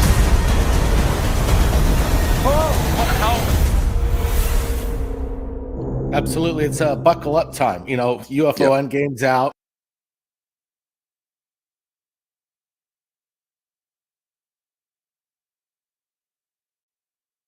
And you know, you got the Lost Century coming up, the National Press Club. It's all happening, and we're going to be. The links are in the description below, so you could take a look at all the events coming up. Take a look at the documentaries. I know we're just about out of time here, Dr. Stephen Greer, but you know, the end game is disclosure and, you know, free energy at this point, and change the world and have a paradigm shift. And I think we're on the right path. But again, you just never know what's going to happen. So people do have to come forward while the timing is right. And, you know, it's going to be an amazing year this year. And what's happening with the Congress and maybe more hearings, we'll see what happens. But, you know, things are moving forward in a positive direction, and with people and whistleblowers that are out there that are willing to put their life on the line. Right. And it does take courage, but I actually don't think anyone's going to be harmed. You know, you're talking to the canary in the mine shaft here, because I'm the head person bringing these people into DC and organizing and pushing on this issue for 30 years. So, you know, luckily they don't wet work me and kill me. You know, I have plans. If they do, they're going to be very, very sorry they did, which I won't talk about. But I will say that I'm more dangerous dead than alive. So, and I've made that to an extension to anyone who's a cooperating person, whether they're in the government or one of these military witnesses. So it's the best we can do until there's a more official process that exists. And I think we're just seeing the beginning of this process. But time isn't on our side. One of the things I've said to these senior people in Washington is that I know the U.S. government moves at the speed of molasses in Vermont. However, we really, really need to pick up the pace, because, and I think there are members of Congress who sense this. Some of the ones I've met with have a clear sense that once you start down this path, it's not a good idea to dither, because your adversaries here who are running these criminal operations, they have all manner of contingencies and buttons they can push. So I think it behoove us to move quickly. This is why I'm making this urgent appeal for whistleblowers and people with evidence. Now, let me make this very clear. If you have material evidence, physical evidence of a craft, photos, documents, even if they're highly classified, those should all come to us, and we can get them to the right people. Remember, we declared these projects dealing with this issue unconstitutional and illegal in 1997 and 98. That legal position has never been challenged, even though it was the entire U.S. government was notified of this. The disclosure project was a test case for that because we released people with top secret clearances and documents, as well as documents that were not declassified that were top secret. If you look at the unacknowledged book. Now, what does that mean? Has anyone had anyone push back on them? No, because no one will ever be able to win a legal battle against us on this assertion that these projects are illegal. And that's why I call these inverse witnesses, these senior members of the government who could be subpoenaed, who have been denied access to this information. Those are your main people who would testify if this ever came to that, because they would be able to say, yep, I was the president. Yep, I was the Secretary of Defense. Yep, I was chairman of this committee in the Senate or House. And this goes way back, even way back when Congressman Dan Burton, who issued 1,000 subpoenas against the Clintons and the House Government Oversight Committee back in the 90s. When we met with him and he came to our 1997 briefings for Congress, he said, I've never been read into this, and anything we ask about it, we're brushed aside. So there is a long documented history we have of proving that these projects are being run illegally, without legal oversight of the president, the executive branch, or the courts, or the Congress. Therefore, it is by definition rogue. And that's why I tell people you should know that even though when you were working at the Skunk Works, or you were working on the Delta Forces or Navy SEAL at a facility or an operation, you may not have known that the chain of command way up there was operating illegally, but now you do. And therefore, knowing that, you should feel very encouraged to come forward. And it doesn't matter if you signed an 80-year non-disclosure agreement, which some of our guys have, 80 years, and way past their natural lifespan. I said, that's already been waived. We now have a process. You can, even if you have these non-disclosure agreements and security oaths, you can provide your testimony.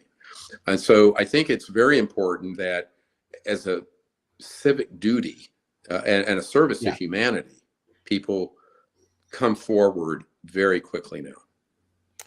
You know, now's the time, and you've been doing your work, Dr. GREER, and this year it's going to be, like you said, explosive, the information that's going to be coming out, and the call to people to come forward with the evidence. Again, be safe over there. We'll see you in Washington in June, National Press Club, and the Lost Century. It's all going to be there, and it's going to be streaming live on your channel, the National Press Club. You're putting it out for free. This is what it's all about. There are going to be a bunch of people streaming, and it'll be the whole National Press Club event will to people. Explosive, the information that's going to be coming out, and the call. You know, now's the time, and you've been doing your work, Dr. GREER, and this year it's going to be, like you said, explosive, the information that's going to be coming out, and the call to people to come forward with the evidence. Again, be safe over there. We'll see you in Washington in June, National Press Club, and the Lost Century. It's all going to be there, and it's going to be streaming live on your channel, the National Press Club. You're putting it out for free. This is what it's all about. There are going to be a bunch of people streaming, and it'll be the whole National Press Club event will be free to the world. And actually, you can come to it personally if you're in town for the conference and be there in person. It's going to be phenomenal. GREER, and this year it's natural lifespan. Or Dan Burton, who issued 1,000 subpoenas against. Has anyone that is ever government? Luckily, they don't wet work me and kill me. Physical evidence. You know that what we. You're talking to the canary in the mine shaft here, because I'm the head person bringing these people into DC and organizing and pushing on this issue for 30 years. So, you know, luckily they don't wet work me and kill me. You know, I have plans if they do, they're going to be very, very sorry they did. which I won't talk about. But I will say that I'm more dangerous dead than alive. So, and I've made that to an extension to anyone who's a cooperating person, whether they're in the government or one of these military witnesses. So it's the best we can do until there's a more official process that exists. And I think we're just seeing the beginning of this process.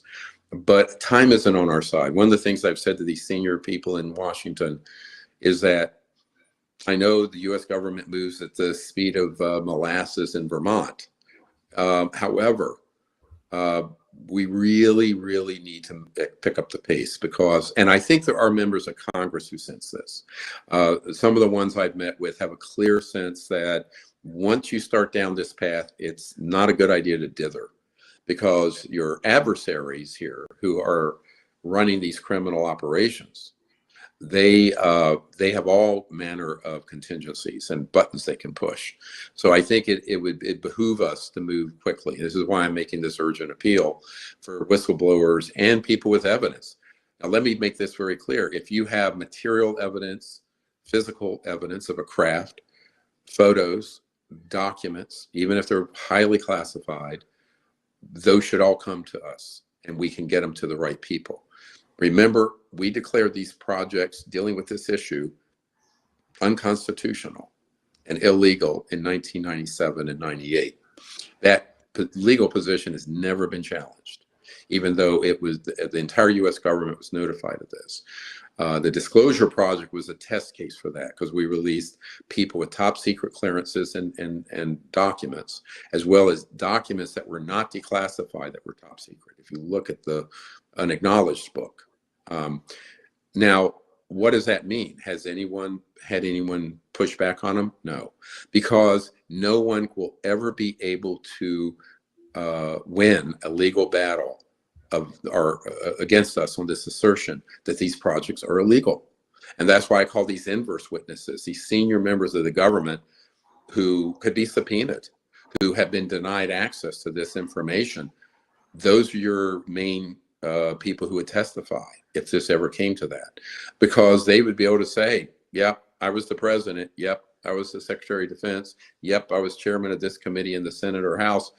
And this goes way back, way back when Congressman Dan Burton, who issued 1,000 subpoenas against the Clintons and the House Government Oversight Committee back in the 90s.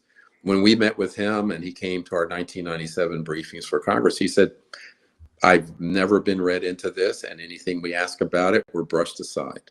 So there is a long documented history we have of proving that these projects are being run illegally, without legal oversight of the president, the executive branch, or the courts, or the Congress.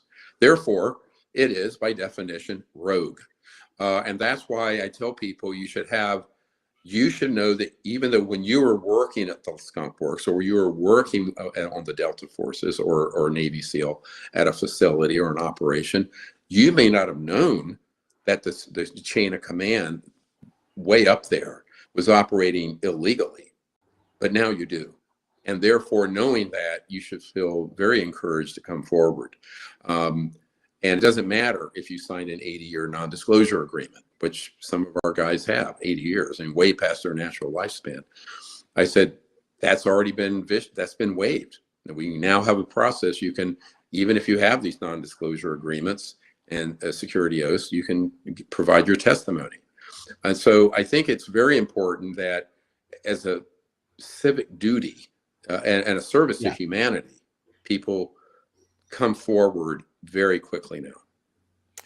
You know, now's the time, and you've been doing your work, Dr. GREER, and this year it's going to be, like you said, explosive, the information that's going to be coming out and the call to people to come forward with the evidence. Again, be safe over there. We'll see you in Washington in June, National Press Club and the Lost Century. It's all going to be there, and it's going to be streaming live on your channel, the National Press Club. You're putting it out for free. This is what it's all about. There are going to be a bunch of people streaming, and it'll be the whole National Press Club event will be free to the world. And actually, you can come to it personally if you're in town for the conference.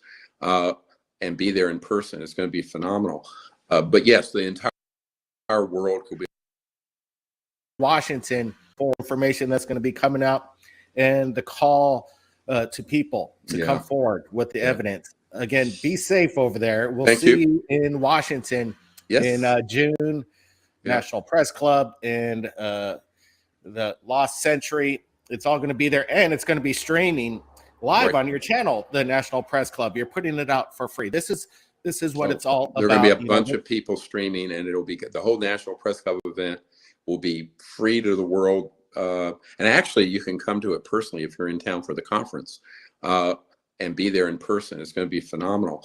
But yes, the entire world will be able to see this in real time. And when you start seeing what's in the archive, I'm going to have streaming behind me, 80, 90 pages of top secret witnesses. Names will be redacted, but what they're going to just streaming behind me.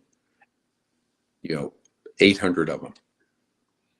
Something not to be missed. Something to store. And remember, all of that has been handed off to the investigators and U.S. government. All of it. Everybody's going to have what you have, basically, and you're just putting it out there. You've been archiving it. You've been working this for so long, and you're just going to give it to the people and let them see what you got. Well, we need help, but this archive project, we need a lot of people helping us with it. We also need funding. Here's an appeal.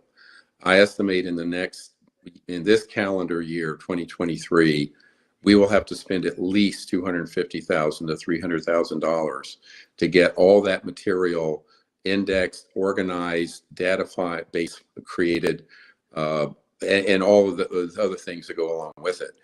Never mind building a website and putting it out to the public. So that ain't going to be done by June. But what I'm saying is that's what we want to do. But it's, we're a public interest group. We're not being funded by the Ford Foundation. So we need people to contribute also to that if you can. Absolutely. Again, all the contact links is in the description below. Dr. Stephen GREER, appreciate it. And we look forward to seeing you in Washington. Be safe. And everybody out there, be safe as well. We'll see you. See you soon. Thank you. If we are being visited by interdimensional beings, we should know about it.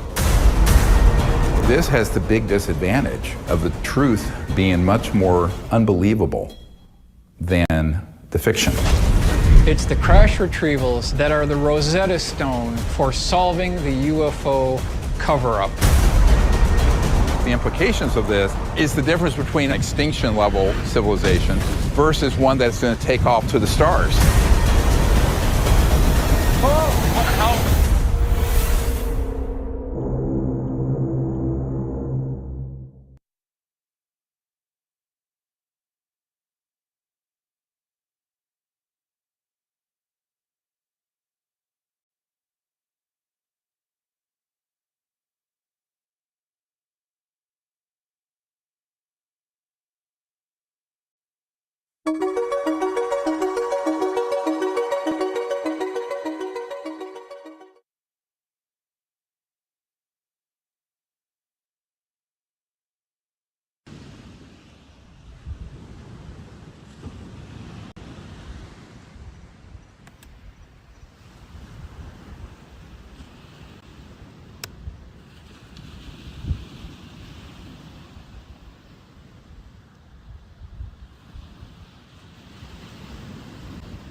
My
favorite coat.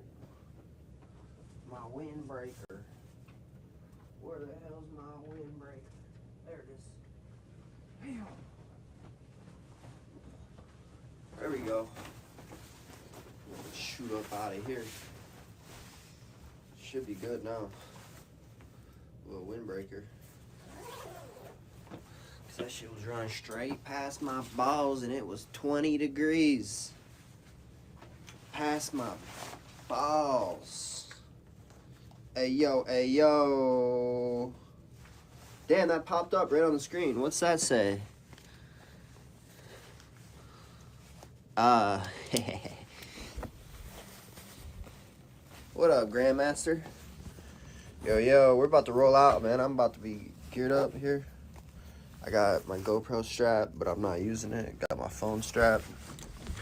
All right, we're out of here. Should be good to go. Check it out, Grandmaster. Army. High powers. Section 80.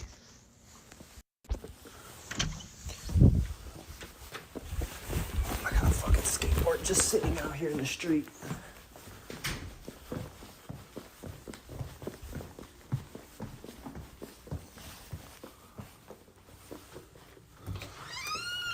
Yeah, I wonder how this is gonna be, right? I'm just gonna go slow.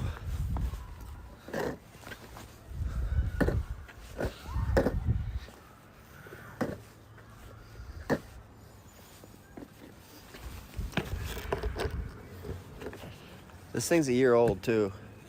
It could catastrophically fail on me at any moment.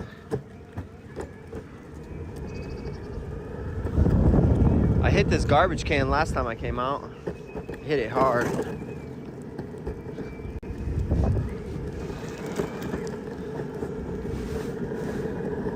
Plus there's sticks everywhere.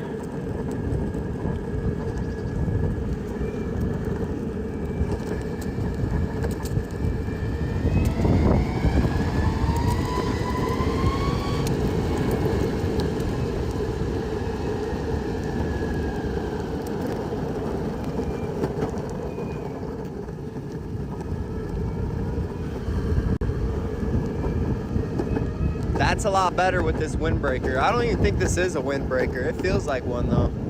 It works for one. Don't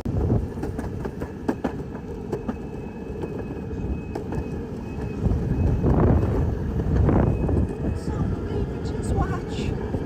Don't believe me, just watch. I keep saying I'm gonna go slow and then I'm like, I'm already up to 20.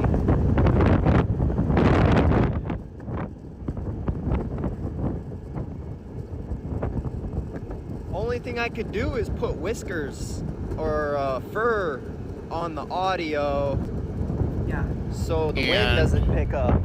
Okay. You know, or get an external microphone.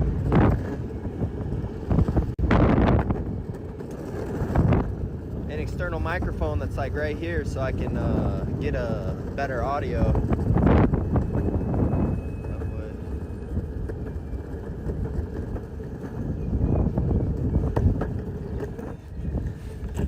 Hey,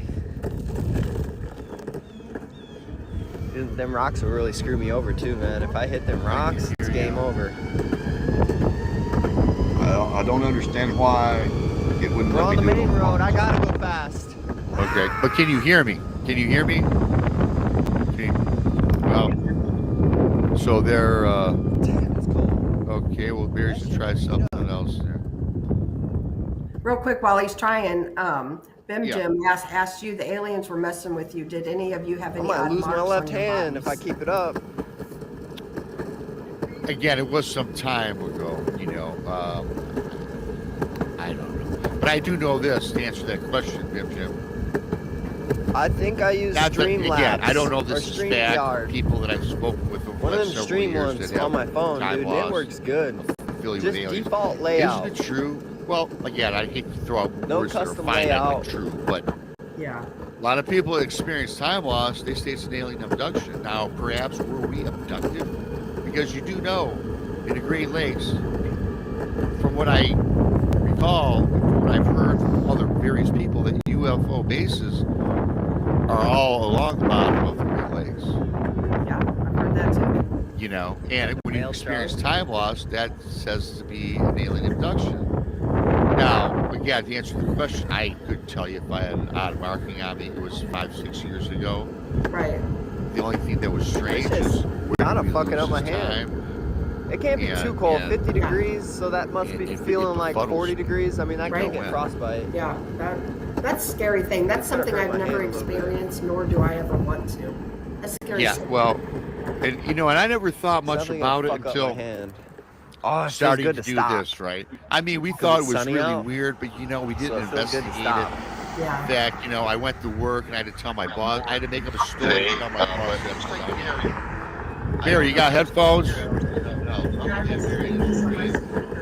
here's the circle going. Okay, so Barry is working through it. Can you hear me? Wait, you need some headphones. That's a great time ripple effect. I don't know much about that. And turn off Turn off the show. About going through a portal. Or turn the volume down on the show. Here, you guys turn down your volume. It's nice to just stop and go slow. Yeah, I mean, if it starts, He can't even hear me.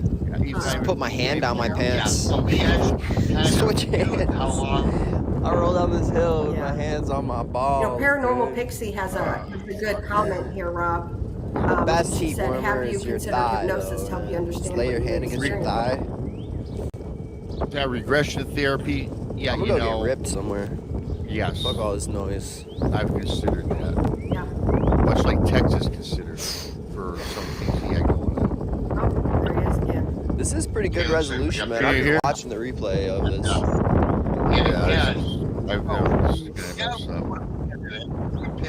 Well, we got fiber optic Hello? cell towers and shit around here. It's like the fastest in the Barry, world. can you hear? Turn down the volume.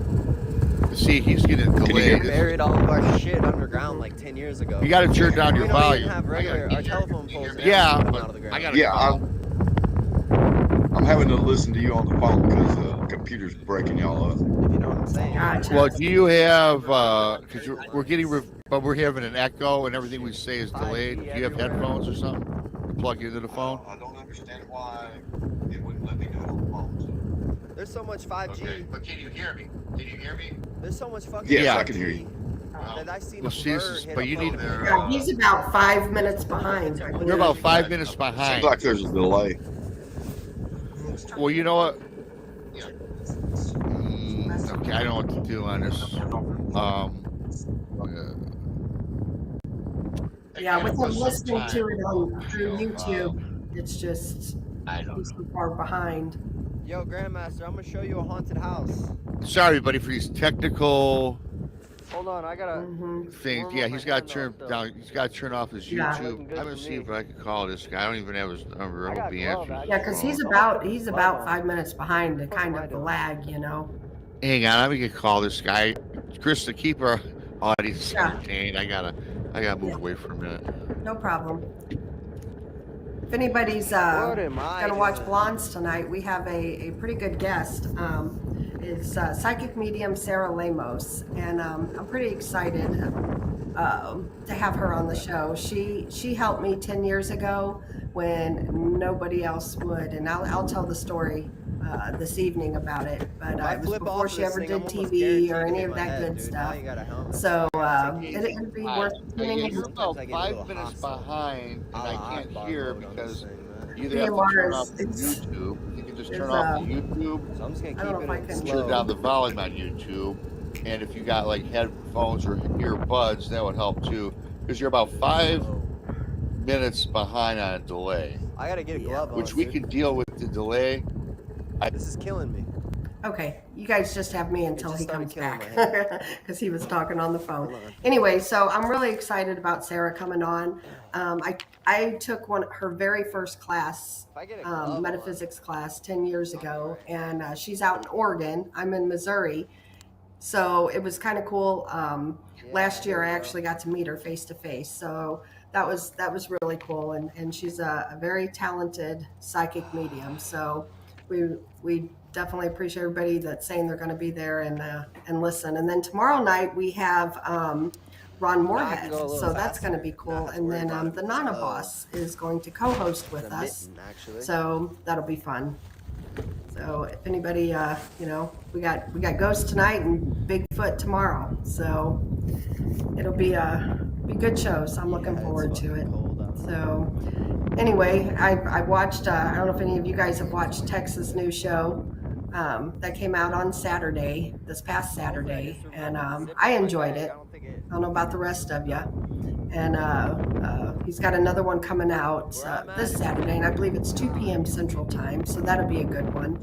looking forward to watching that too. So anyway, I'm going to just kind of go back through the comments here and read some comments here. Paranormal Pixie says, and she's a wonderful teacher and mentor. Absolutely, she is. Like I said, she helped me when nobody else would, and I'll tell the story this evening. And you know, when we finally got to meet face to face last year, it was actually at McIntyre Villa in Atchison, Kansas. And oh my gosh, we just ran up and hugged like old friends because you know we've kept in touch through the years, you know, through Facebook and texting. Sorry, Rob, I didn't mean to get rid of you. Oh no, you're fine. Hey, can We were hearing your conversation, so that's why I removed you. okay, can you hear Barry? Start talking and see if people can hear you. We might just have. I might have to hold my phone, everybody, because I do want to do the interview with Barry. Barry, start talking. I want to see if people in chat can hear you, and everybody in chat, let us know if you can hear. Barry, go ahead. Start saying. Just say. Yeah. Can you hear me? Show you what I'm riding on. We can hear everybody in chat. Can you hear good? Can everybody in chat hear me? Somebody. Okay, people in chat can hear Barry. Just start talking on. Just start talking. Okay. Just you know, A, B, C, D. I just want to make sure. Okay, Joe's. I suppose. Okay, I guess they can hear you, Barry. Yeah, so why don't we just? Yep. Okay, Jojo. Okay, Barry. What we're gonna do is start from the beginning. Why don't you? People can hear you. I'm gonna keep the phone up. Again, Barry Brown is with us via phone from Texas, Oklahoma, researcher with both Bigfoot, Dogman, and Barry. Why don't you start this out and tell us a little bit about yourself and how you got involved with all this? I was invited to go to Brown Springs back in 2017, and at the time I was told I may see something, I may not, but they could show me some evidence, you know? Right. And actually, Tex was with me that day. And one of these rocks get in my motor. That's when I saw rock. It'll break it. What I consider my first Bigfoot. It was we had gone up to the cemetery. And Tex had walked deeper into the cemetery, and we were standing there and got a rock thrown at us. And turned around, and there was a stump by a tree, and then the stump disappeared back behind the tree, and then it came back, and then it disappeared again, and it did that, you know, several times, and then it just disappeared altogether. And we finally got Tex up there with us, and we heard what sounded like a 300-pound woodpecker. And later on, Tex and I did a little investigation and found out that was probably to chase me off. An alpha male beating his chest, because it sounded just like a silverback gorilla beating his chest, except 10 times louder, you know? Yeah. Then we walked over to the fence row that was on the other side of the fence was private property, and I kind of walked down the hill about 40 yards, and I was just looking out through the property, and I noticed this one tree was shaking really violently.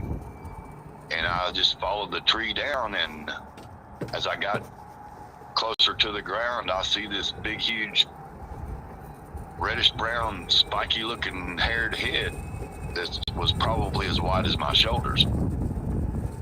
And at the time, I had a 35mm camera. And I reached down and grabbed my camera, and I pulled it up, looked through the viewfinder, and it was gone. Just that quick. Spacing out.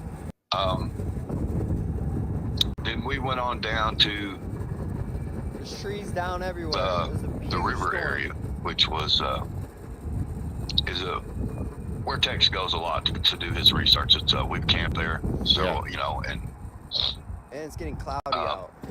That's the worst. We walked in, and I saw this brown flash, and I thought, oh my God, I'm fixing to see another one. Well, it wasn't. It was a deer, and it was running right at us.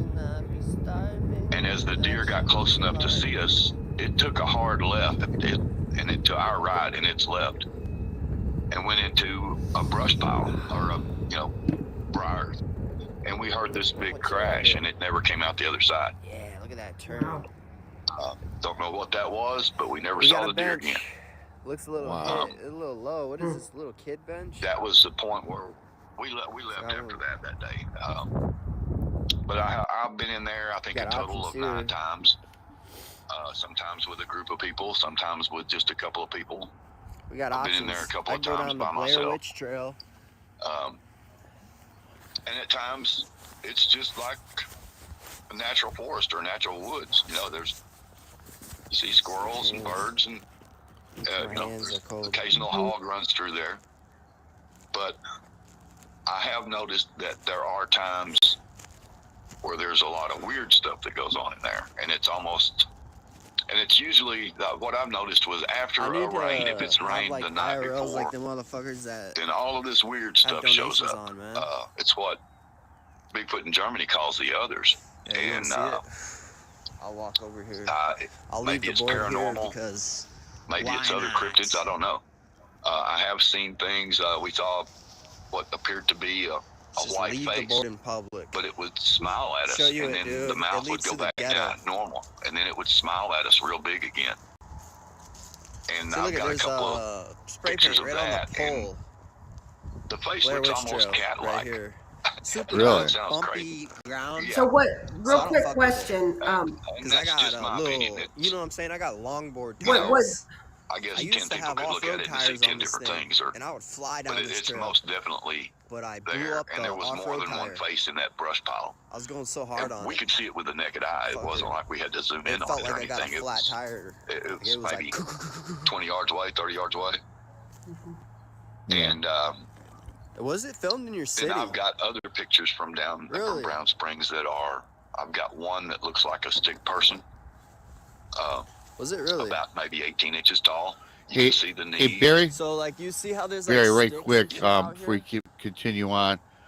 I don't think Everywhere? Krista can hear you That's why I because of the call way it the the Blair setup Witch is. So, Trail. Krista, tell me the question that you had. I'll ask Barry right quick. I was just going to ask 2 things I got to tell you. If it was like a friendly type gonna push smile, all the or way to was it downtown, and I'm gonna take a big old evil dab, type dude. smile? And my next thing is, instead of you sitting there holding your phone, you're more than welcome to have him call my phone. I've got a place I can prop it up, and he should be able to hear. So Yeah, you well, on that. So then I have to got it. Okay. and then you wouldn't have to hold it. So Oh, Yeah, really? I'll show you a Well, little maybe spot. at the break we can maybe Show you do a little that. spot I that's got. fine. I just want to keep us I going can't get now. to it But actually. thanks. Yeah. I'll, Ooh, I turned it off. so Krista asked, was it a friendly smile face, or was it more sinister or evil? Apparently, We're out here gorilla dabbing. you know, when it's Shit when ain't even we legal saw here it. yet. It was, I don't give a fuck. I would say, kind of more sinister. It wasn't like it was wanted to be friendly with us. I mean, it wasn't. But whatever it was, all we were seeing was the face. We weren't seeing a whole body. Everyone I fuck with smokes bud. I don't know what the hell everyone else is doing. The brush pile My was own thick enough businesses I know. that it could have been the body could have been hidden, you know, in the brush, and all we were seeing was the face.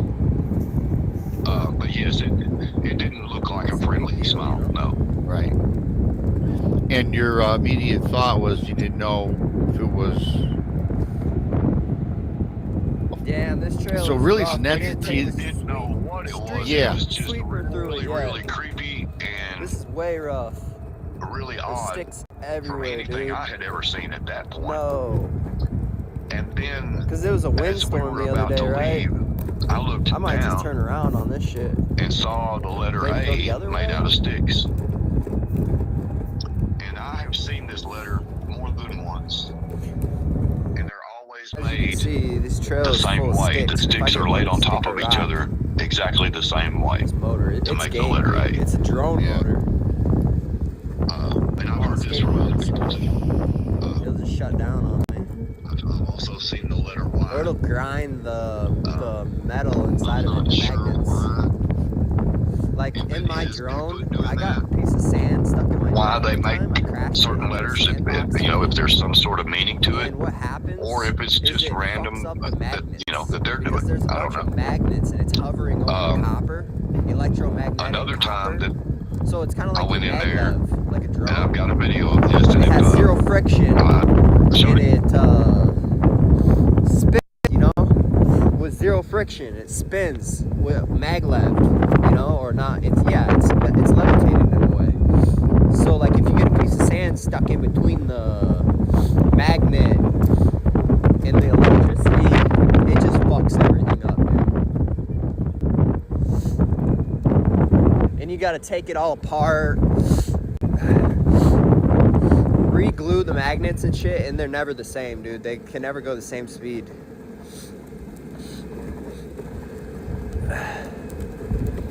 Like my drone, dude, I had to do that once and it was fucked.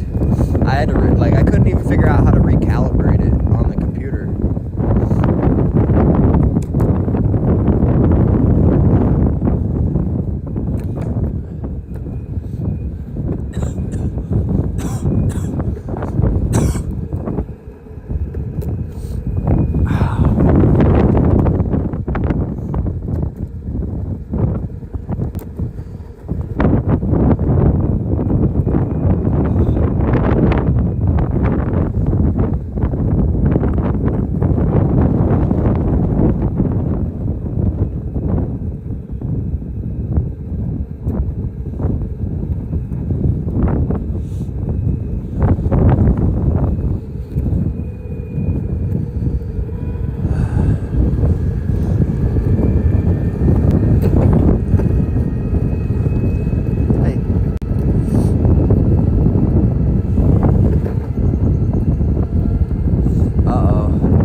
Dab right here, dude.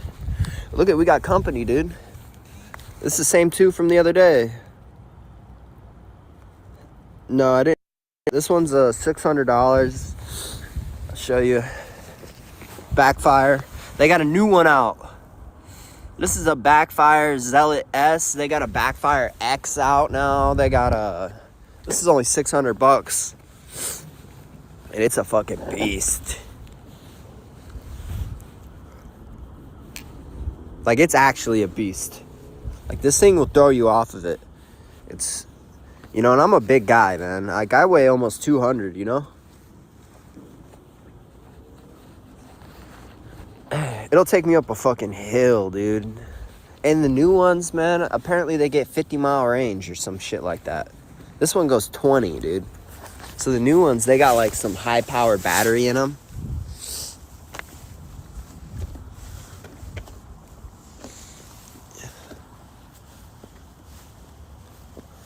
They're fun, dude. It's an adrenaline rush. I've wiped out on it so hard, though.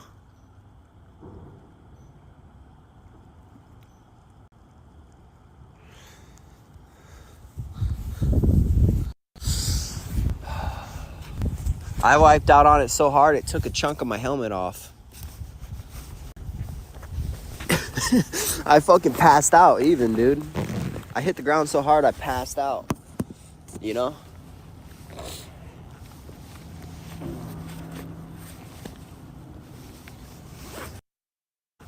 Ground so I wiped out on it so hard it took a chunk of my helmet off. I fucking passed out even, dude. I hit the ground so hard I passed out. You know?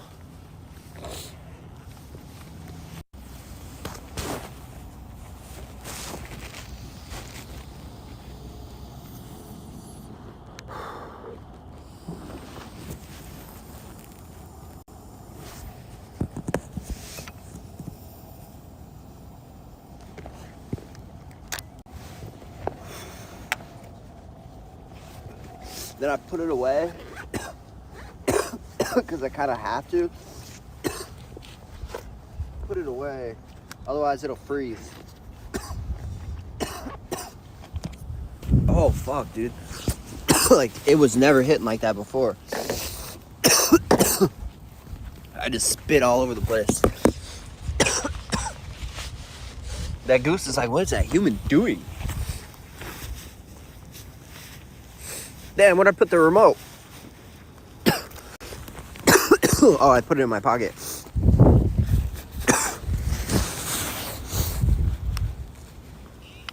Ditch it all! Throw it in the river!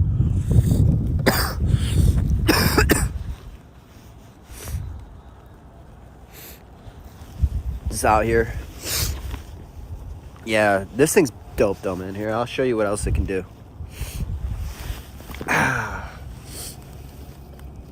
Okay, it's on right now, right?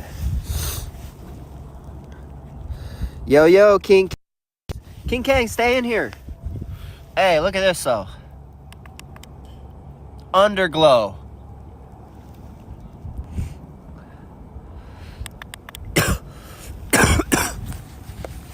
It's also a big power brick. You can hook your phone charger to it. So it doubles as like a little generator. Because that thing will charge your phone probably so many times. This thing gets, 30-mile range. So I could imagine it would charge your phone for a week before it died. Maybe more than a week. I'd have to test that out. Once I get a new board, I'll check how long I could charge my iPhone on just this board alone without any other source of energy. Because if I could do it for a month, that would be crazy, dude. I couldn't see it happening. Oh, really? This is next level longboard. This put all the other ones out of business. I'll show you the top speed real quick. Or not the top speed, the acceleration. Oh, it feels so nice, dude. It feels so nice. Like, look at this. I'm going 8 miles per hour, or 7, 5. Let's go 5 mile per hour boost.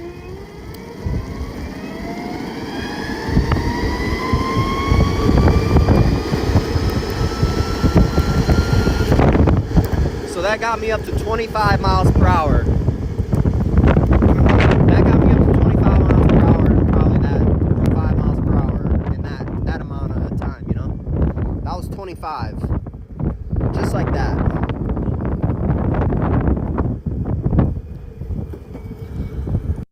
But if you fall going that fast, I fell going like 12, dude, and it fucked me up, man. I fell going that fast before on a skateboard. I have scars to show it, man. It took all the skin off my ankle. Like I had no skin on my ankle.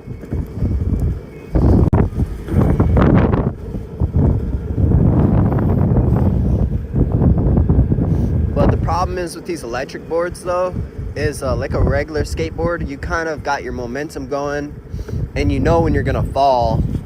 Rather than these, something happens, like you hit the brake too fast. Like it does have brakes, so like if you hit the brake too fast like this, like kind of like throws you off of it. If you do that going fast, you're done for, dude. I wiped out doing that too, because I didn't realize how hard it brakes. Like if you hit the brake, it'll break, dude. It'll just stop.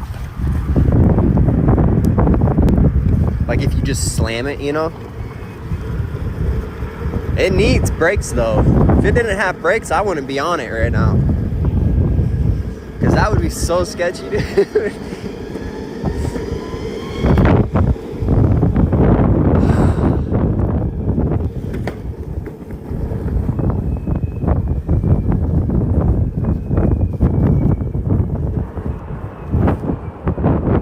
We be cold out here.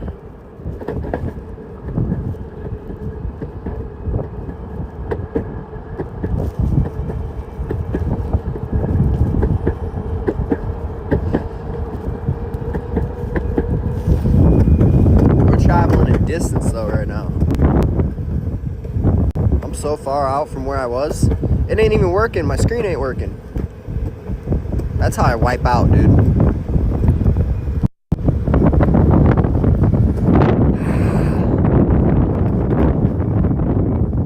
Ain't nobody trooping like us.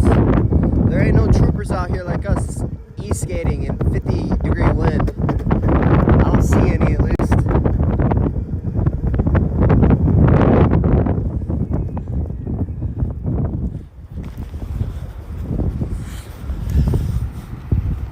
This is a raging river. Here, I'm gonna go back and show you guys a little area.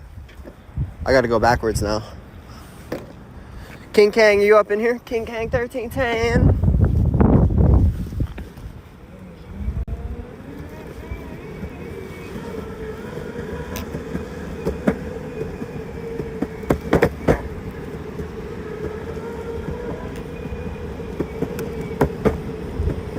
So if you follow my live the other day, there was a platform right here that you could walk all the way down onto. And you could walk all the way out pretty far, but now it's higher water. You know? So you'd definitely die if you went in that.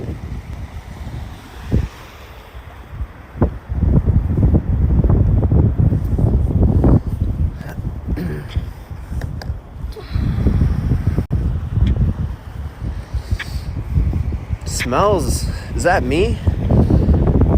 I smell fucking ass, dude. I smell some ass. That smells nasty.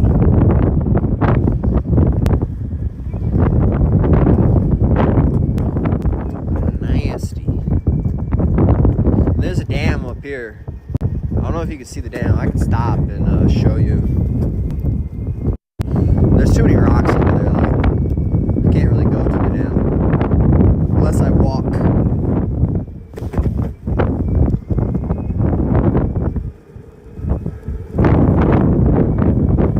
Ooh, a money truck. We're on them. We're on them. Engaging. Money truck. GTA 5. Damn, and a UPS. Somebody's moving their cocaine supply. Let's see if my log is still here.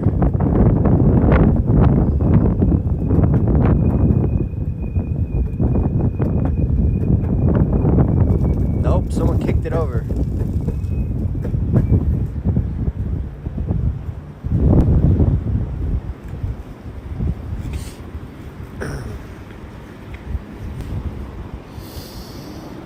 Damn. Is there people over there? I'm gonna see if I can get to the dam, man. I want to show you that dam. Dam.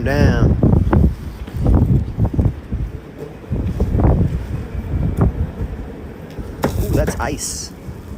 All right, made it through ice. This is like sludge.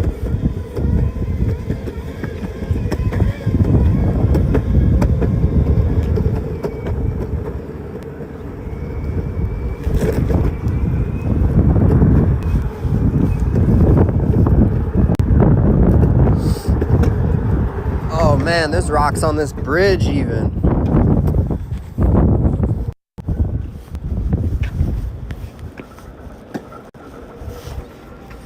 If you got the money though, I'd get a one wheel. You know, one wheels, they're kind of sketchy though, man. They're kind of sketchy. I mean, they're all sketchy, but them one wheels are sick, dude. They feel like you're snowboarding, you know? You're more like on a snowboard feeling, you know, rather than a skateboard. You feel me? You got like a carving feeling, more of a carving feeling. I think you can wipe out easier on them. And they don't go as fast.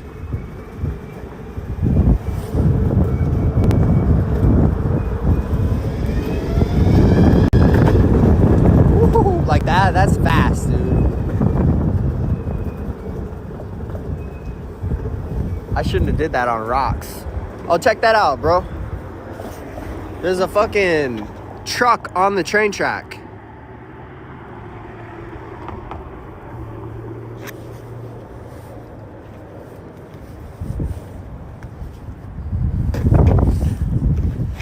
How much did I use one of what? Here's the downtown. What do you mean?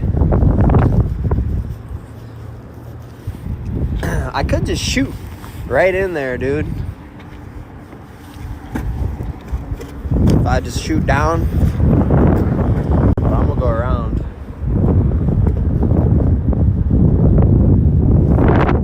Oh yeah, we're going to the dam. We're gonna see if anyone, damn, is at the dam. His name Dan is at the dam. The damn dam.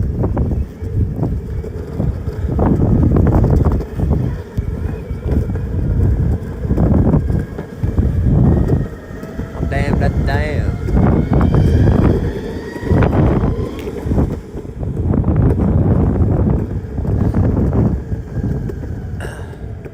So if I fall, this phone's like 100% broken because I throw shit when I fall.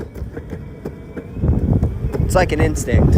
I'm like a spider. Every time I fall, I turn into a spider.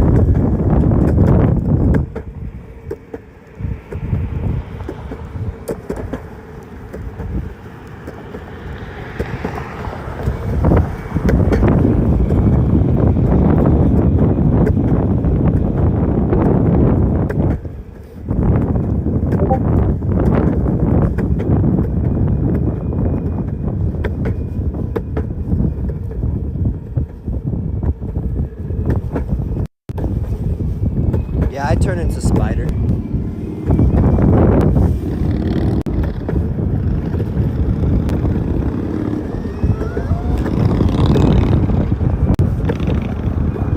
I don't think I can go across train tracks though.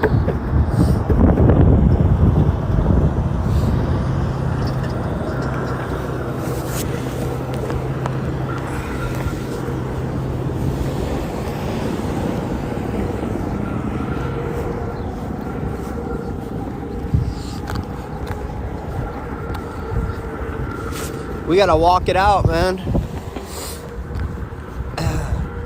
Let's see if I can, no, there's too many rocks down there anyway. Hold on, man. I'm about to give you a good view of what's going on here. We got some historic shit. Oh, there's shit all up in the grass here.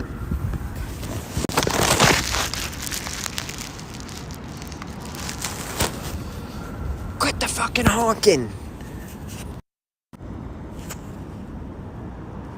I bet I could rig it up. If I spread out the wheel width to fit on the train track. Oh, hell yeah, I could fly down the train track with something like this. You know what I'm saying? Little rubber train tires. I'd probably pop off the track going fucking high speeds, dude. Ah, this fucker's heavy. This board's like 50 pounds, I feel like, right now. This is a whole museum right here with shit all over the place.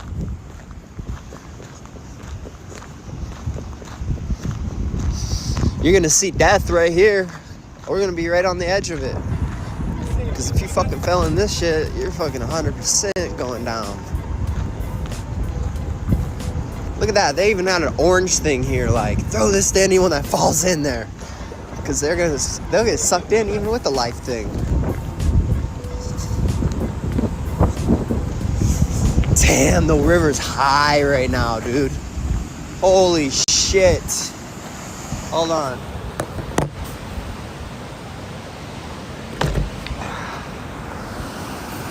You still with me? Notice how the water flows backwards.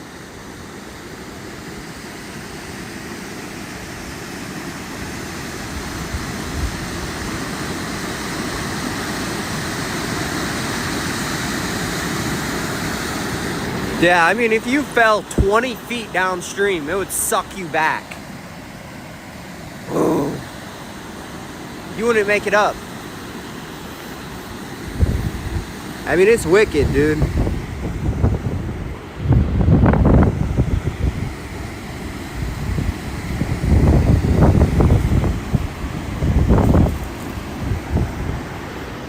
What is all this shit?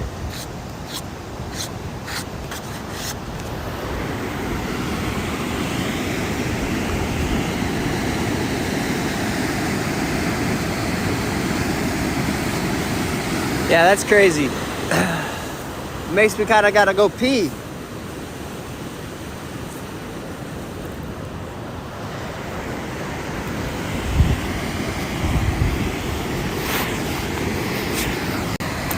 And you can see this side too.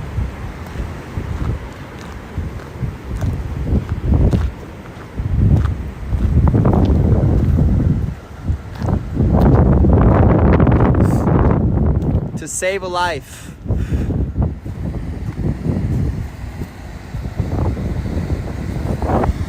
See if I can,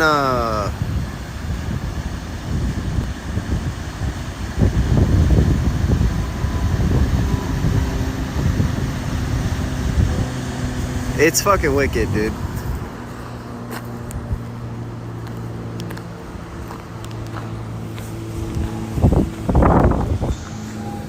Cedar Valley.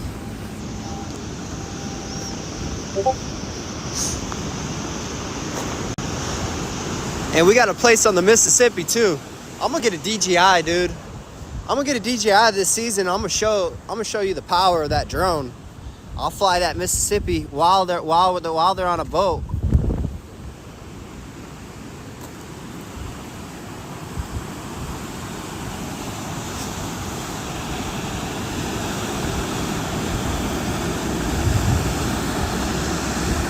This is strong. The current here might be stronger than a regular river. You can't swim in this river.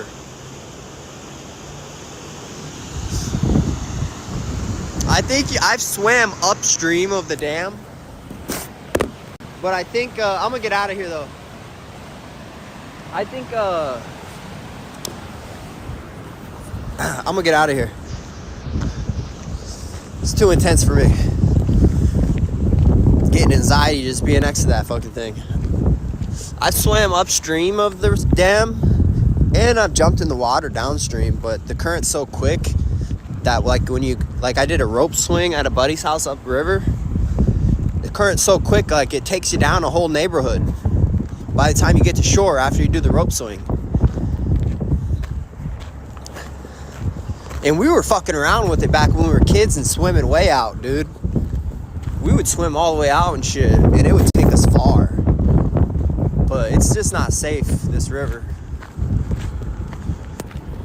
See, am I forgetting anything? I don't think so.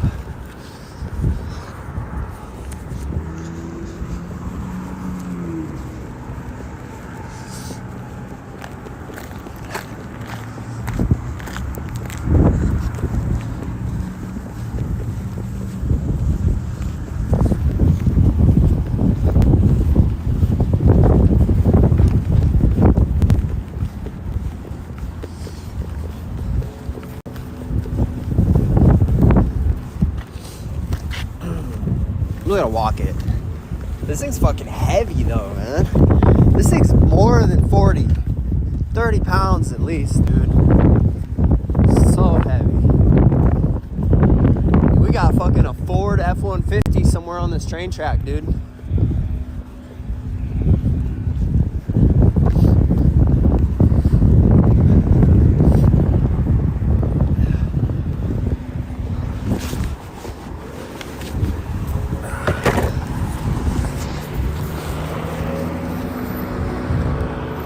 And then you go down this way, past the river. And there's another little kind of ghetto-y area. Nice trails over there, though.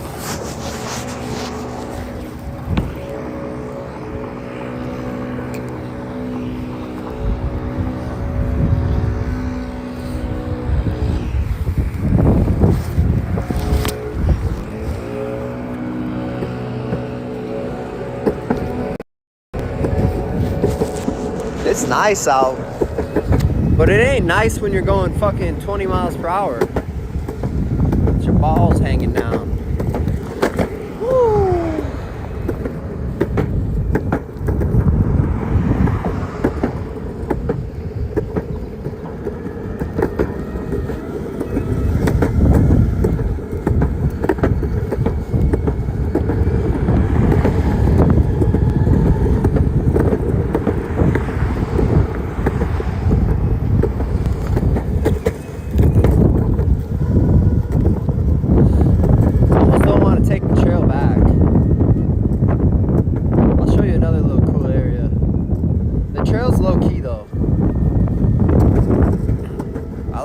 The trail's low-key, man. We're already back at the hotel. It's crazy. I wish I had double pointed camera, you know?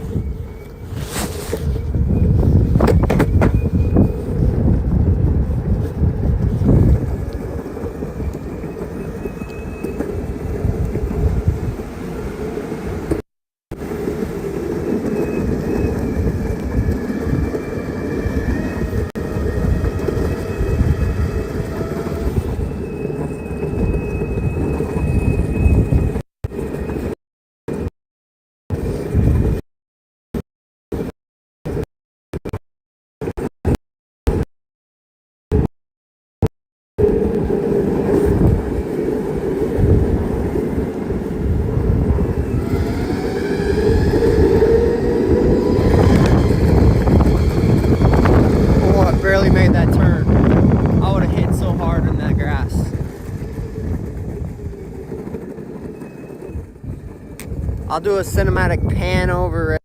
It's gonna look real nice. You can see downtown. I could go up in the brewery right now and get fucked up. That's what I should do. On a Thursday, I don't think it's open at this time, though.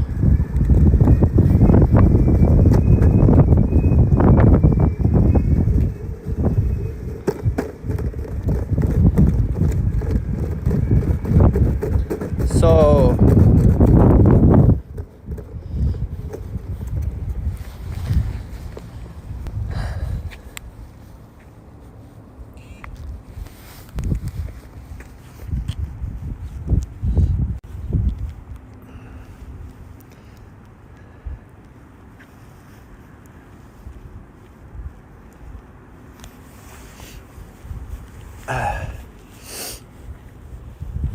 yeah, I would start with that drone I got. It doesn't have the best picture on it. It doesn't look the best, but I'm telling you what, it's gonna get you good for cheap. And then you get a good one. With something with HD, you know?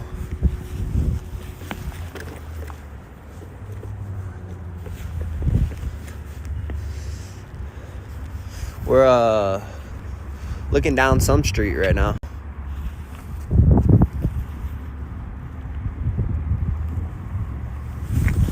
Second State Brewing. I'm gonna go here maybe this Friday. I'll go IRL tomorrow and get drunk here. I can't go with anyone though because everyone I'm with, everyone I know is unhinged. I could maybe invite my brother. You want to see some savage shit? You want to see how I sometimes get in trouble? Get myself in trouble?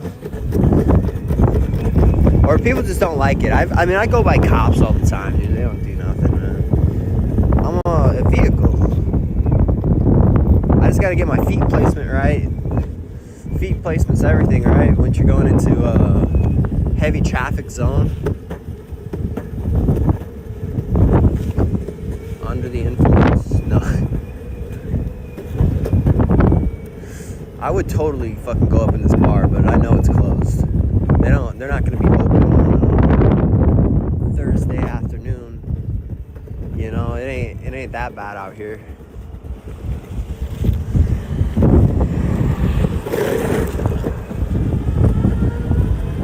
This is my little route. I'll just shoot down this road. Can't talk to you.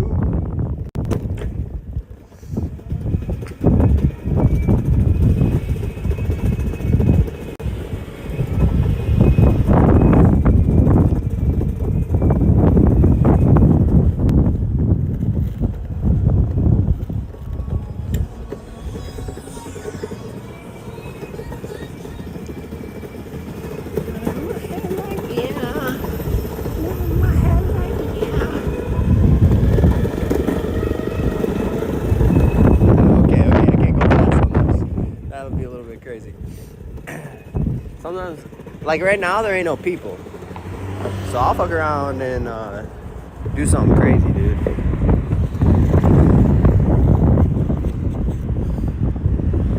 They'll allow me. So many fucking people. There's not that many people, but there was just tons of people at that new area over there.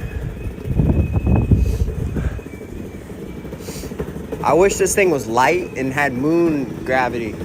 I could like do it like a snowboard, you know? I could fucking jump off a curb and it wouldn't break.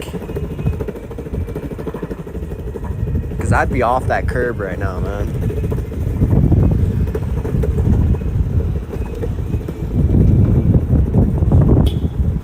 I'd be straight off of that curb.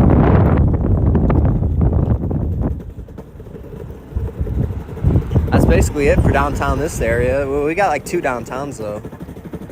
We got like a town right next to us. A city. It's a bigger downtown.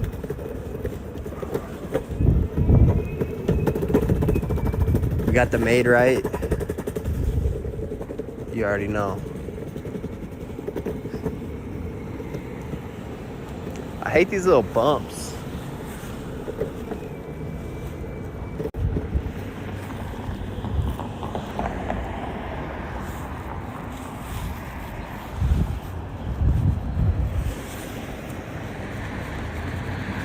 The brake doesn't work. I'm wiggling. I'm wiggling the traffic. The brake. Hold on. We're wiggling. We're wiggling. There's a car. No.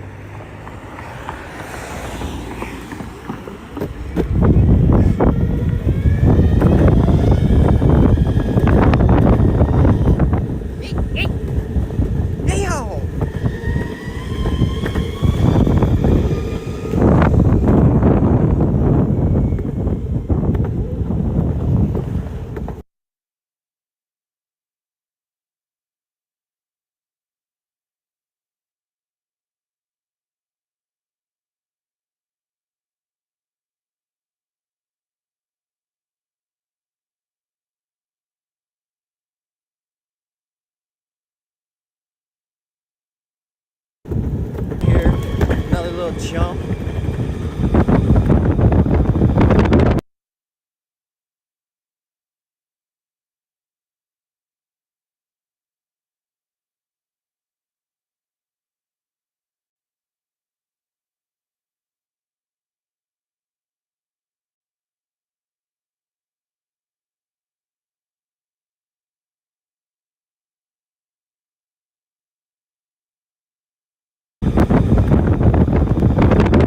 Some driftwood right here. Something to take back to my laboratory. Not seeing anything. I'll take this whole thing back if I could. Look at that thing.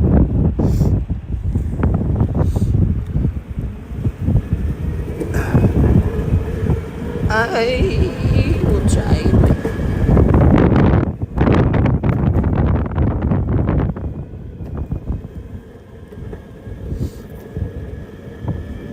High River. All right, we're gonna make it back safely. Safe and sound. Freezing, but safe.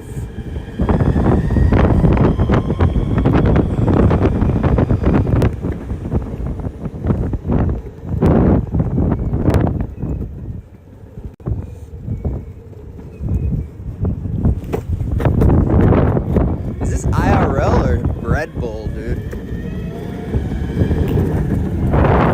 Sometimes I feel like I'll be working for Red Bull.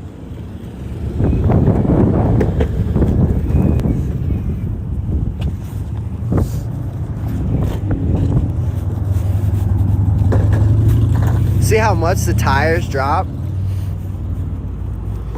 I've hit this going full speed, dude. I hit this going 20, dude. Before I realized, like, I'd never do that again, man. I was going full speed, like.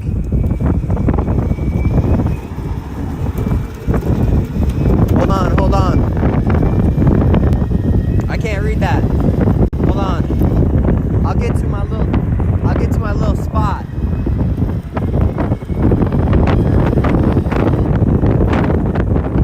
my little dab spot. We'll call it the dab slab.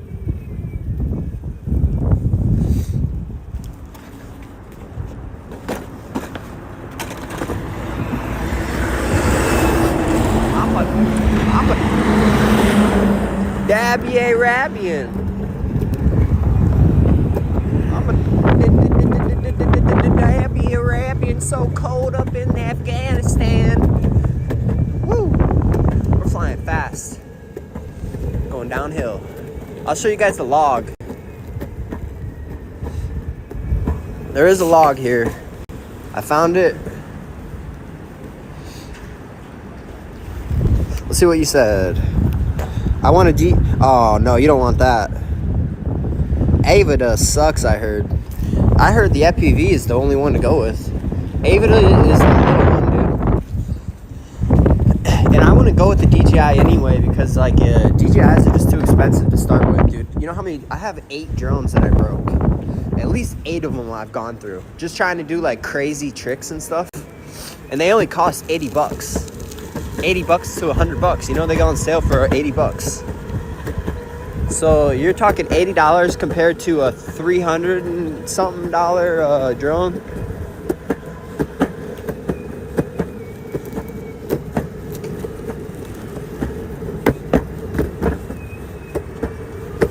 You know what I'm saying? To begin with, definitely start digital unless they have some HD system out now that's cheap. But I don't think they do. And I don't think it's fun to fly. Me personally, some people like to fly differently. They like to just fly to get a bird's eye view, but I like to fly like a bird, dude. I like to do the spins and go up high and then dive down, and not like the Avita. I don't think can do what the FPV is, like its own class, you know. It's a beast too. I mean, it goes like 80 miles per hour.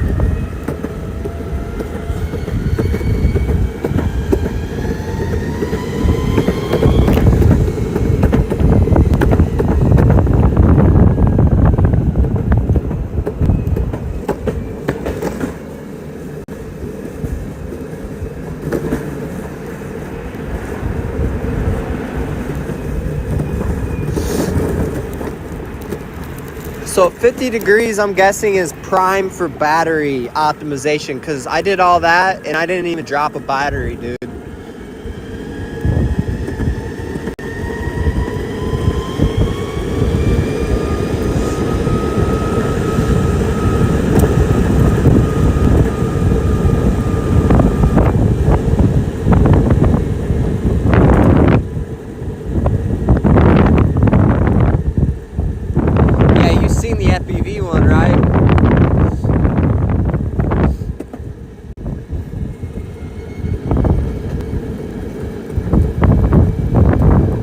That's the one I'm getting next. Just because of the HD, dude. Just because of the HD.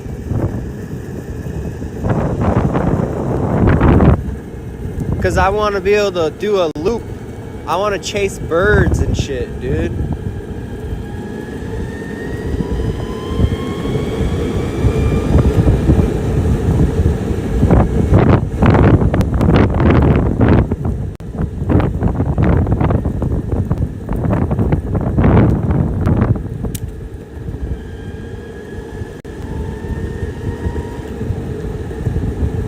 These geese are gonna be fucking each other soon, dude. What's up, brothers? I'm back. What's up, dog? I'm back with ya. Y'all still here? Y'all still here? Y'all still here? Bruh. I hate that nothing speaks English. Like, no one even talks about that shit, dude. Like, no other animal but humans speak English, dude. What the hell? Y'all speak English?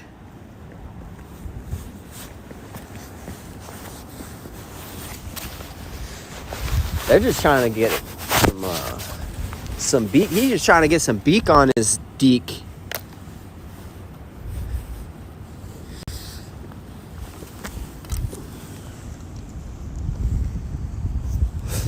He's gonna creep and get some beak on that deek. Go back to Canada, eh? You little goose. This is fucking the Midwest. Get the hell out of here, eh? Before I eat you for Easter, I'll serve you as a turkey.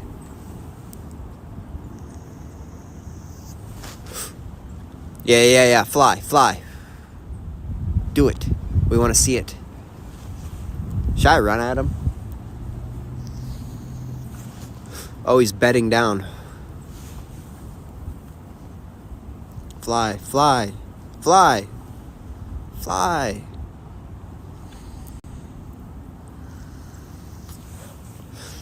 They're really indecisive, them geese. They shit all over, too.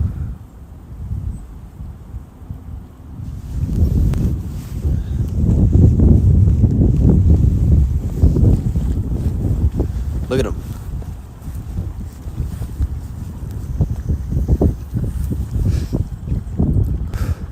Adios. Look at the current take him, dude. Fast. He's tripping now. You better get past that log, you little duck. Damn, they're holding themselves in place. That's like a treadmill for a duck.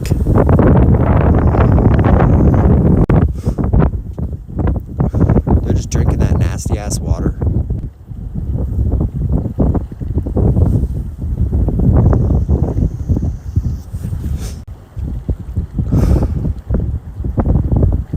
Look, he's coming up on that ass. He's gonna get some beak. Peck him, peck him.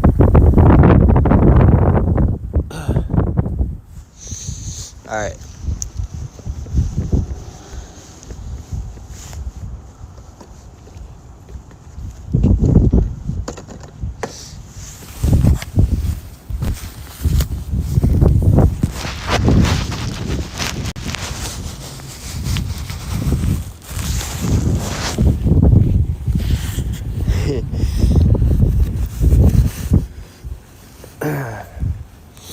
All right, we're out of here.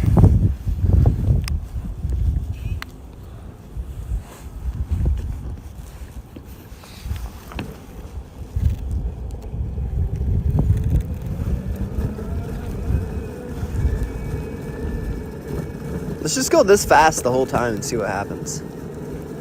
Is it gonna consume no battery? Like walking speed, you know? Like, let's walk without walking. I should just stand on it, like, straight ways up. Beak in the butt. Beak in the butt. Beak in the what? I got a beak in my butt. I got a feature on those. I got some beak on my dick. Oh, my dick is itching. I wonder what kind of hepatitis them ducks have.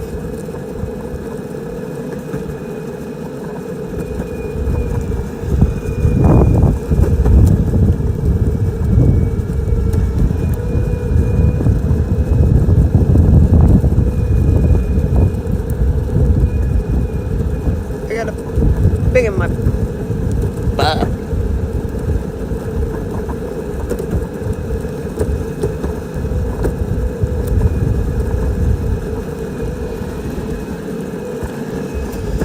Alright, we're out of here. No sign of human life. Only ducks.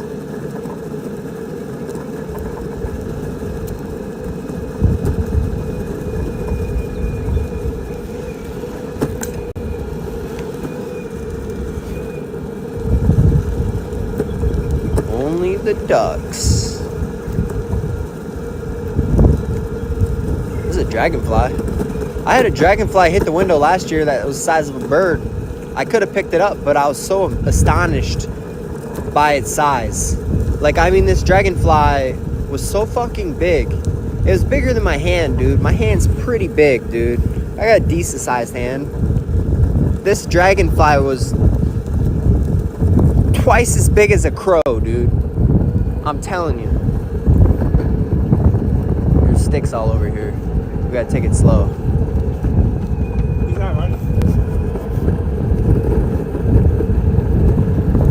We got runners. We're the opposite of a runner, dude. We're gliding. I gotta get on my game, man. Iowa walks. Iowa doesn't glide. Dude. Oh, dude, you would trip, bro. And after that, I realized, dude, I should not have let that little fucker go. I should have put a bowl on his ass so quick, dude.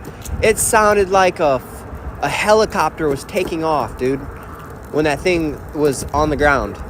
It hit the window so hard, I thought a bird was gonna be dead. I come out there, so you know when a bird hits your window, right? You know, birds, man, they hit windows and shit all the time. And I hear them and shit. This thing sounded like a bird, but it was an insect. was like a Jurassic Park fucking sized dragonfly, dude. And it recovered, dude. It like was buzzing a little bit, and I was just looking at it like, holy shit. And it took off. Like if I would have zoomed in on that thing, dude, with a GoPro or something and resoluted it right, you would have thought that was an alien, dude. The way it sounded, you would have thought that thing was an alien, dude.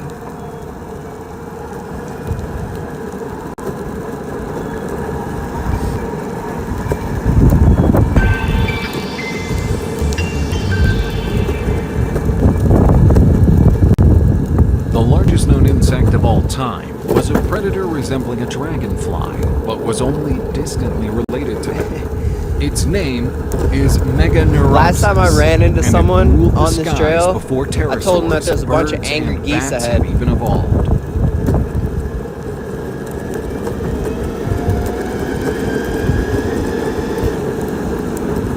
Most popular textbooks make mention of giant dragonflies that lived during the days before. Damn, the I got a dinosaurs. long ways to go still. This Holy is shit. only partly true. I gotta take a For break real at this, dragonflies had bridge still or not somewhere. evolved back then, rather than being true.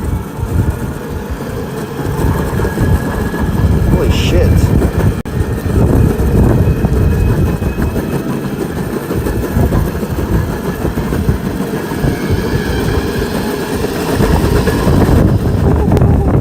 It's so rough.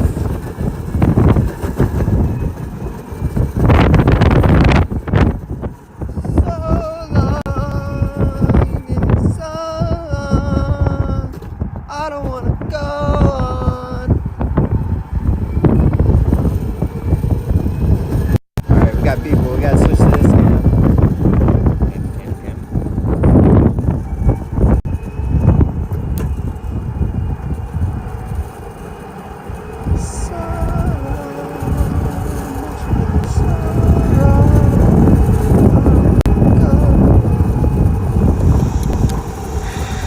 I know something you don't know.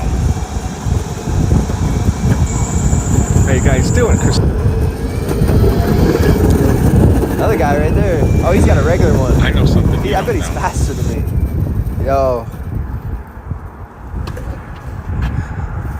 That dude's flying down that hill. He's got a regular skateboard. I bet he could go faster than me. How you guys doing? Chris Ignato here. You're watching Nature Now. So this video is about one of the largest dragonflies Yeah, I got in no my energy region. on mine, It is though. called the swamp darner. I'm Have a expending look. no energy. The swamp darner is a really cool dragonfly.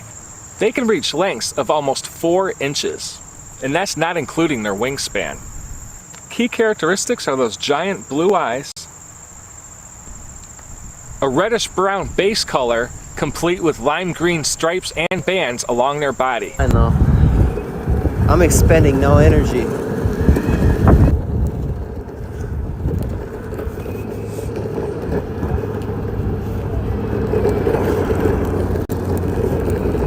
Can't get a rock in the motor though.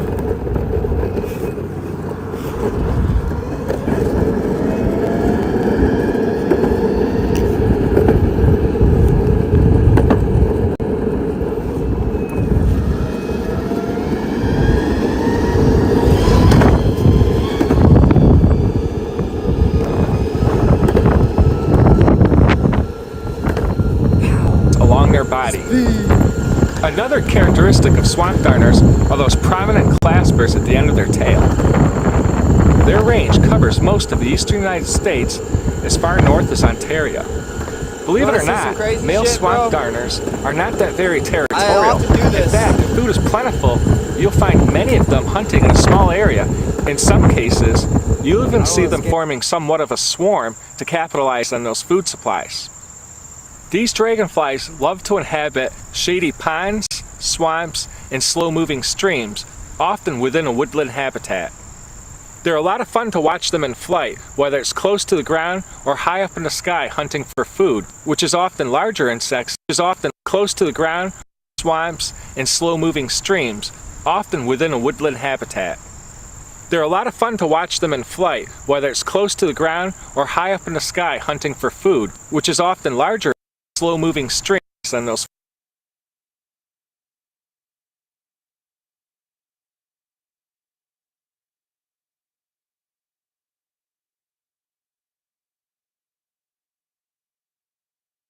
any people though.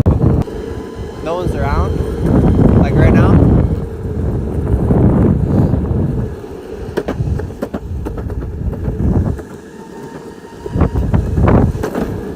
Now we just got back to where we were. It'd take us half as long, dude. I was going 30 about that whole time. All the way up that hill.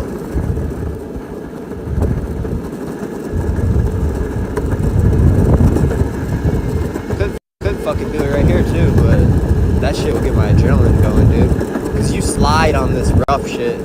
So I'll be like sliding around and shit. Like the faster I go, fucking slide on my ass, dude.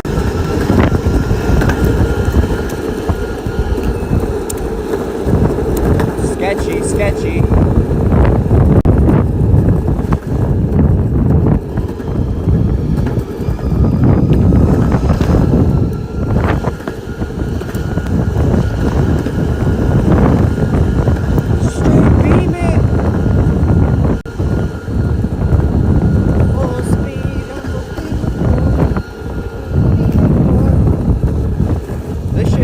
Content should be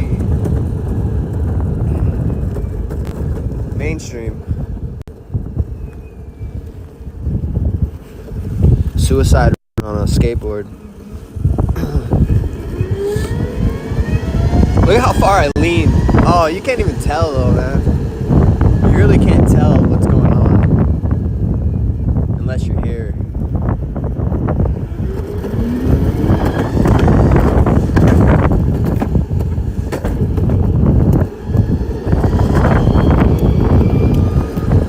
I just cut someone off.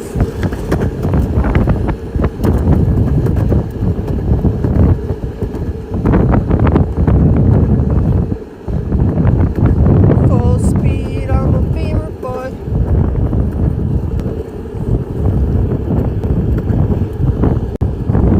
Dodging sticks.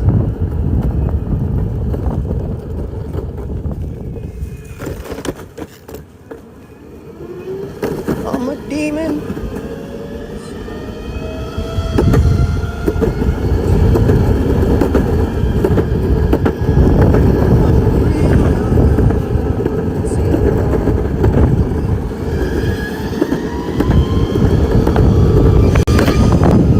Damn, I hit a hole. Never good to hit holes.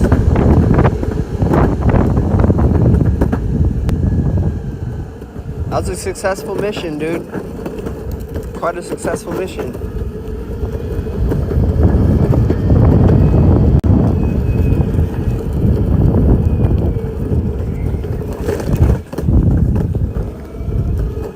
Alright, I'm ending it. I might get on a game, I don't know. My leg hurts now. That was crazy. My whole fucking shit. Dude, I was going so fucking fast. I was going fast at the end there, dude. I wanted to just get back at that point. And I made it. Alright, y'all.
Forgot to drink my alcohol.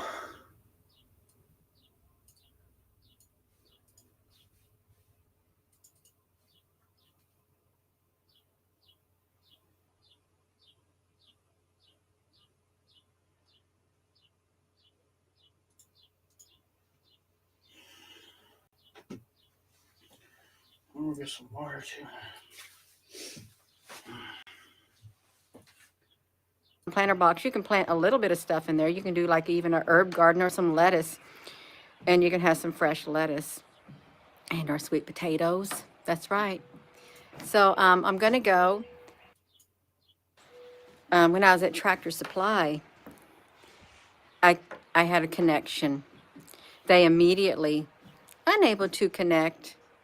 Then I pushed it again, unable to connect, blurred me out, but yet showed. They like showed me somehow in a blurred connection. Hello, Applebrooks, honey.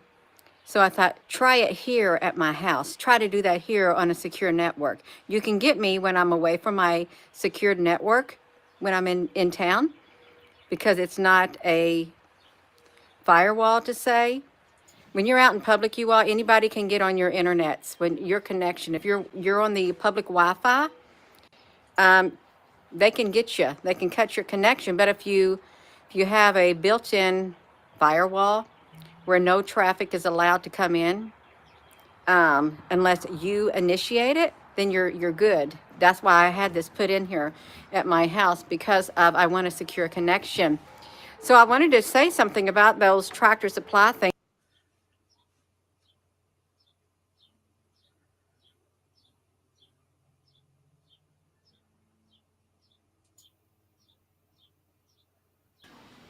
You want to see the meat now? Do it. And not your dank, right? Of course. All right, 1 second. I'll get it. I'll get it. Oh, fuck, he's gonna come up with a tomahawk steak. Well, it should be. Look at the fucking dick bad influence. Come on now, bro. See, tomahawk steaks are just—it's a waste of weight. You know, the butcher will tell you. If you're talking about meat, you gotta show the meat. You can't be a bitch ass motherfucker and not show. Tomahawks are just for show. Here comes the way you.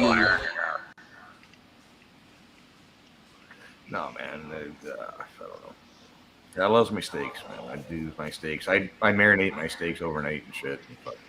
I'm a barbecue. I'm a barbecue fucking guy, man. I love barbecue, man. Have you ever tried North Carolina barbecue, bro? Oh my god, yeah. I'm starting to get it more into the heat and more into the spice, so I'm getting there. I'm developing my spice tolerance, whatever, right? Hell yeah. It takes time to build up a tolerance for spice and heat, man. Dang, I'm in Slicer already.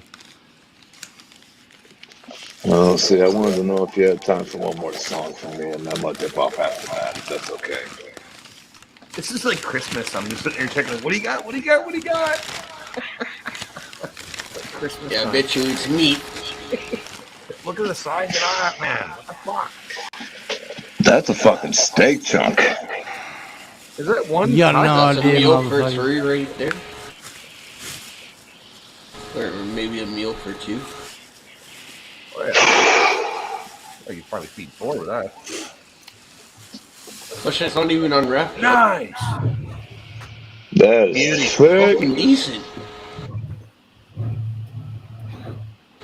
You could probably Man, I'll put that motherfucker on a brisket right away if you can, man. But not right now, obviously. You gotta wait.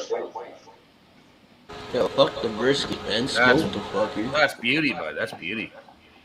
That is beauty. Yeah, that would be fucking good with some applewood. Applewood or cedar. Fucking heavy. So, do you trim any of the fat off, or do you leave it on? What do you do? Yeah, no, I'm just gonna fucking cook them shits. That's a kilo right there. That'd be a kilo. Fucking heavy. Hell yeah. That is 2 inches thick, baby. That's how I roll. That's fucking decent. 2 inches. Save that motherfucker. Put that bitch back in the wrap and put that baby away It's until you're more ready. than 2 inches thick. It's more than 2 inches thick. It's a fucking monster. That's not what she said. This fucking thing will give you nightmares. That motherfucker look juicy. That's not what she said. Fucking know how to buy steaks, baby. I tell my fucking butcher how the way I want it. I'm like, yo, I ain't fucking buying any of that shit. You go back there and you go cut me some shit. No, they already know. Trust me. No, I yeah, showed you the ask. Sammy Khan. If you ask, nobody knows this. Like, you can ask the butcher, and they'll cut it the thickness you want, man. But most people don't fucking believe You should that. do a video on that. Cooking your steak. Big I gotta ass dip off. 3 inch. You say you Fuck gotta off, jerk you off, go. man? You come on here and show me a 3 inch right now. Fucking machine. The guy If you say show he me a has to jerk 3 off. inch, I'll show you a link in my chat, motherfucker. Give me 5 minutes, maybe. 2 inches is the best. 2 inch. Let me slap it a Yeah, couple machinist Alright, got alright. you beat, man. He has a 3 inch. I'm kind of hungry right now. I want to eat it. It doesn't taste very good. It's not cooked. Blow on it. Anyway. 3.5 inches. So, like, what do you It's do with about that? 3.5. Now, How you doing, now, bro? would you put lemon juice on that and some spices on that and let it sit for a bit? Or no? No. Or straight up on, right? No. We'll do some shit. We'll do some shit to it. Garlic, salt, seasoning, some rubs. Yeah, you're gonna have some fried onions, some fried mushrooms. It's got to, this is where everyone fucks up. They take it out of the fridge and they put it in the pan. You gotta let the meat come up to room temperature, right? It's got to come up to room temperature before you can cook it. If you cook it when it's cold, you're already fucked. Yeah. It's gonna be fucked. Yeah. Right? Good point. Big ups. Cheers, guys. I need a fucking beer. I'll trade you, Elsie. Liver for that? For what? It's like a fucking pinto for a noisy back. You gonna trade me for a noisy background? Not a good deal. I'll trade you my pinto business for a body senses are saying no. Damn, fucking Yeah, some liver for that steak, man. That's a good deal. Yes, room temperature. Yes, it's not a very good trade. That's like me fucking ripping off my fucking kid friends when we were trading dinky cars when we were back in the 80s. We're trading dinky cars. Like, I'll give you 10 of these fucking cars that the wheels don't work anymore because they've been stepped on for that one fucking Dukes of Hazzard's car that you got. Right? But I'm giving you 10 cars for year one, so it's a great deal. Right? So, this is in mint shape. Mine are fucked. I got beat up for that. Like how LC froze with the meat in his hand. I didn't freeze. I just fucking had self-control, baby. I need that Inky, boss fucking how hog you fucking doing? car for my Hot Wheels collection. Yeah, you should let that steak soak in that caramel salt. Yeah, my buddy's just salty caramel. That's all I do. They just salt the shit out of it. That's a fucking thing. Yeah, let it soak in the old smoky. Let it sit in salt for a few hours and then put it on charcoal. Yeah, the bottle of Old Smoky has open. Let it soak in that, man. Fuck, you guys are making me hungry now, man. Fuck off. Let it soak in some moonshine. I'm touching my meat. Fucking starving now. Well, if LC gets bad tomorrow, it's because he's playing with his meat. Big hard meat. Hard as rocks. I've been fantasizing about titty fucking all night. I don't know why. But thanks for coming on the panel, Lacey. Big ups. Who doesn't love a good titty fucking? And every woman loves a good pearl necklace. Just saying. She'd want a pearl necklace.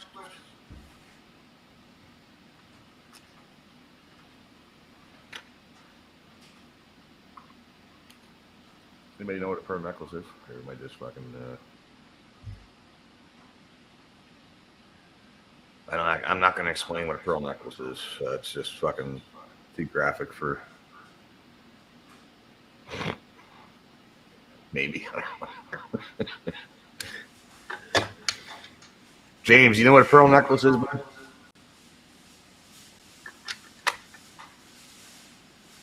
Yes? I know what a pearl is. I'm not sure what kind of pearl you're talking about. Pearl necklace? You know what a pearl necklace is, though, right? Oh, I know what a pearl necklace is, yeah. Okay, good. I thought you were talking about something else. No, I thought that was like fucking. I don't think a lot of girls know what a pearl necklace is, but they like it, though. Yeah, it's made out of sand or some shit. Yeah, it's pretty cool how they're made, though, pearls.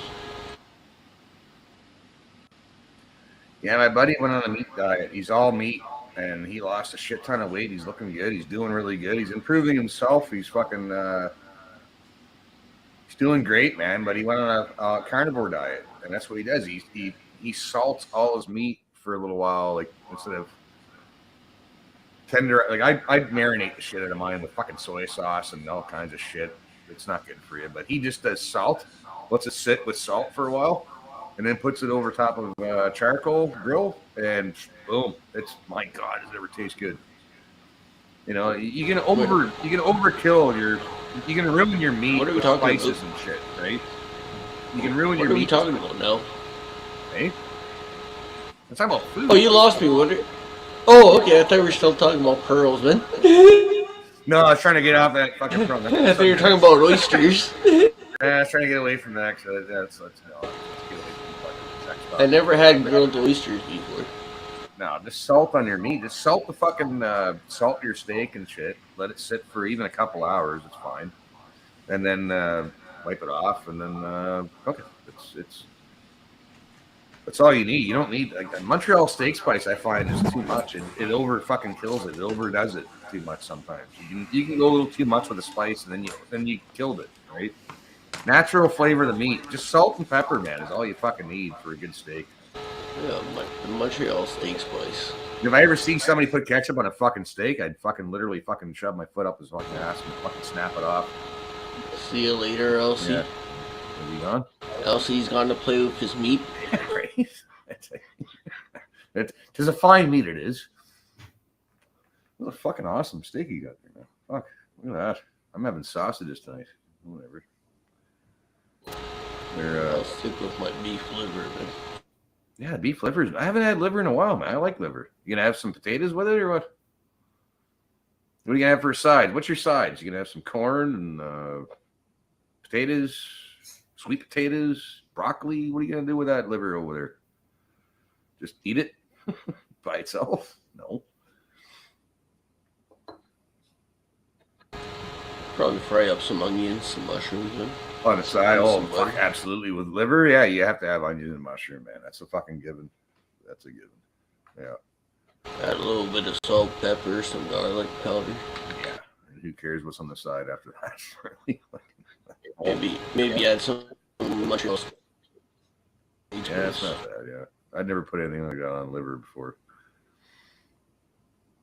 But I do find soaking the liver in milk beforehand does help, though. I don't know why. This takes the, I don't know, I guess like people are saying in the chat, the gamey taste out of it. I don't really give a shit about the gamey taste, so that doesn't bother me. But for the ladies, you know, soak it in milk first, and people can fucking stomach it easier, right? I don't know. Whatever. Fuck it. I gotta go get some shit done here, man. Really? Yeah, I know. I'm probably not gonna do it anyways, but fuck it. Fuck it. It's like the day's fucking gone now. It's been dicking the dog all fucking day. Yeah, it happens like that. Kind of cool. I installed 5 lights in my house yesterday, though. Fuck, man. I even put a chandelier in my house yesterday. That's fucking weird. Oh fuck, better not fuck with that. No, let's not move the camera, Chris. That's a bad idea. The light's gonna start yelling at you. No, I got a new bathroom light installed yesterday. Chandelier in my living room or my kitchen. I got a new dart light. Fuck, I needed that because you couldn't see shit. And a side light. Yeah, I got some shit accomplished yesterday. Today I'm fucking fuck off. I'm taking a break today. Got a lot of shit accomplished yesterday. It's good. It's good to accomplish things, man. Even little things. You accomplish one small thing per day, you're winning. Cool. Right? All right, so I've just got confirmation that Jeff's arrived in his new location. He'll be going live. Fucking when did he send that?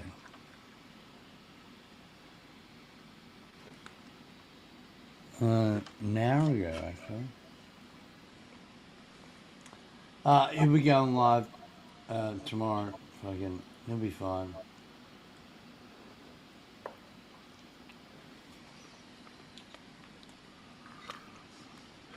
Right in the fucking eye again. Son of a bitch. I hate eye tokes. Fuck me, that's good cheese. Yeah, what kind of cheese, man? This one?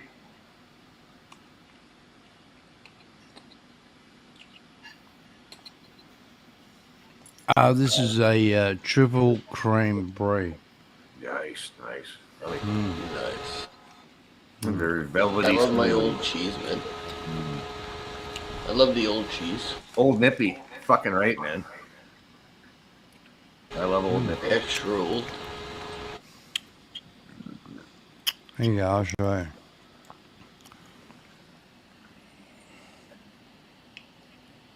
Nice. Yeah, all right, I'm hungry now, thanks. Oh yeah, no, it's so good. It's fucking insanely good. I used to get this 13-year-old cheddar from these farmers up the road, but they fucking sold out and they're gone now, so I can't. Old Nippy cheddar was perfect on a bagel with some cream cheese and some red onion. Mm-hmm. That was a good snack. 13-year-old cheddar, 10-year-old cheddar.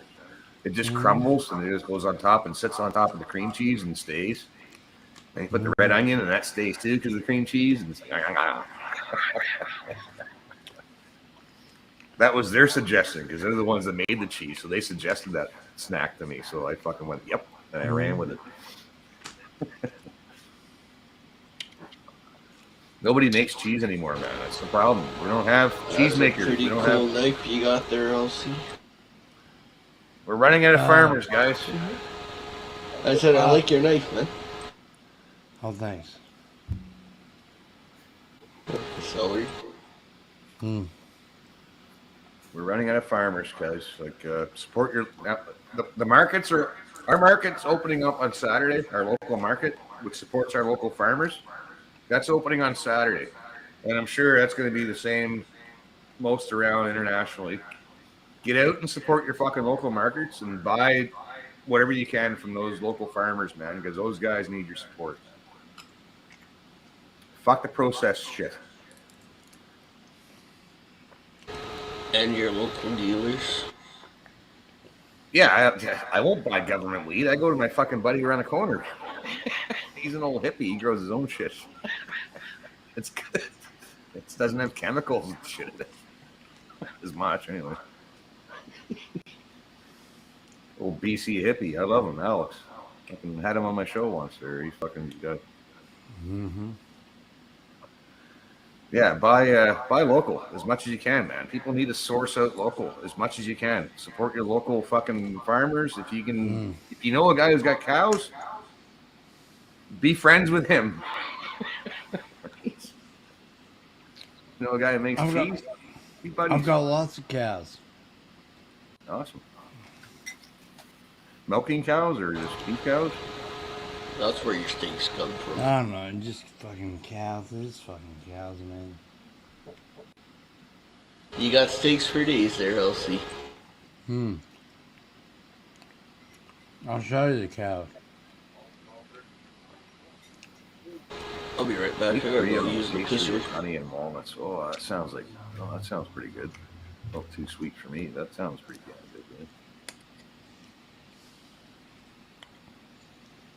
man. Oh, the farmers would be doing better if they didn't have the government telling them to inject everything with fucking stuff and what to put on their fields. Yes, I get that. Growing Ejaculate. locally, I get The that. government's telling the farmers to ejaculate. Excellent. Oh, inject all their animals with Listen, this. it's about time someone put those farmers in place just now. Yeah, well, Good to see him copping some shit. We'll just eat Soylent Green from now on. That's all. Yeah, well, fucking, you know, someone has to do it. It's people. What? Soylent Green is people. Really? That's what Soylent Green is. You want to keep eating processed food, you're eating fucking, you don't know what the fuck you're eating. I used to eat bologna. I grew up on bologna. I won't eat bologna again. That's, to me, is like Soylent Green.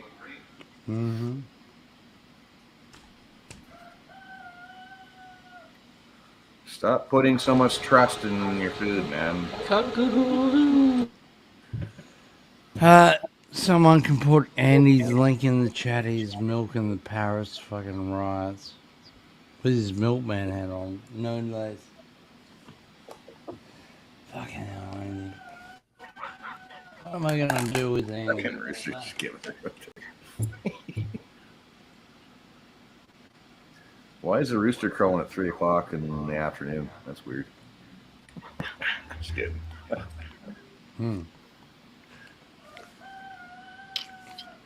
3 p.m. Shut up, fucking rooster.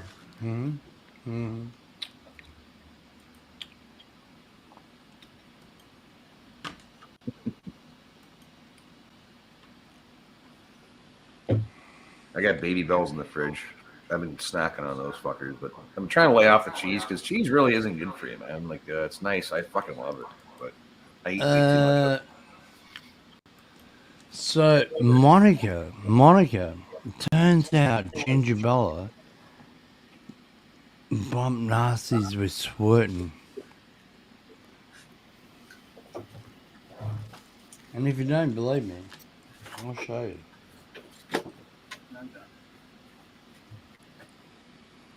Like squirt. Holy fucking balls, that's good cheese. Hey, how you doing, Scotty, man?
Never kiss and tell.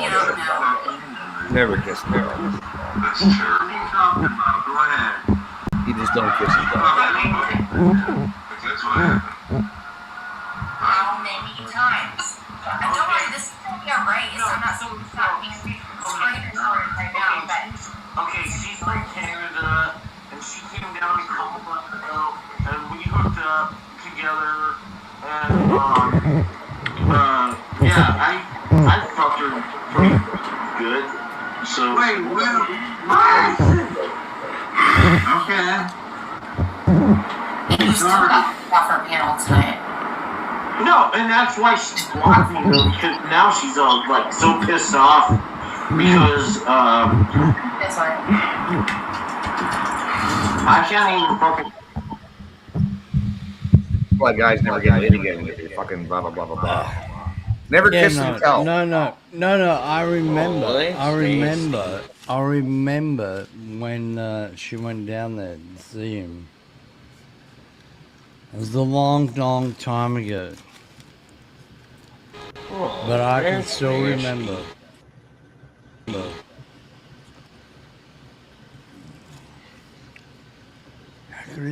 How good is this cheese? It's so weird. Whatever. Fuck, I'm so happy. Get her into you. Like. It kind of reminds you of Bella. Why the fuck?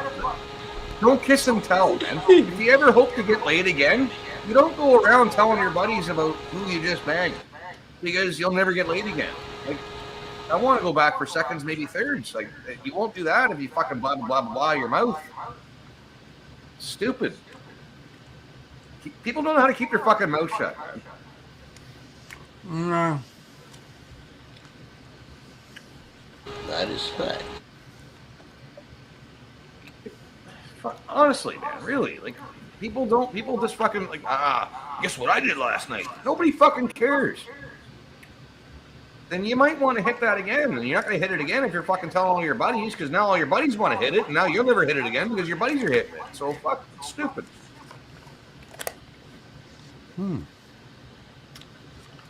Interesting way of looking at it.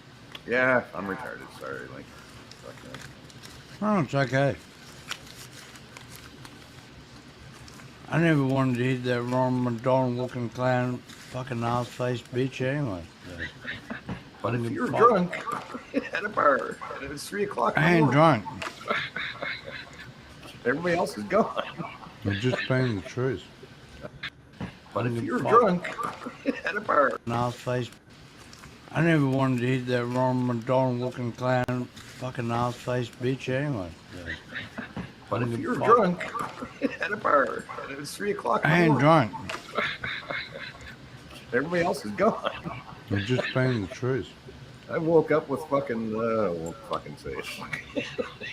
I woke up and went, holy fuck. You woke up to herpes? No, fuck, knock on wood. I'm fucked it that way, bud. Well, then it was genital warts. I never got any herpetogonosyphilis, if that's what you're asking. I never got herpetogonosyphilis. Knock on wood. What the fuck's going on? He had genital warts. Ew.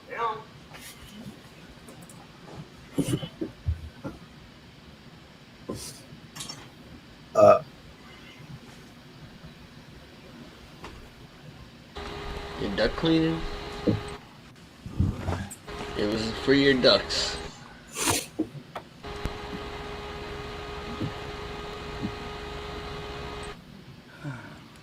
You had one of those duck cleaning calls.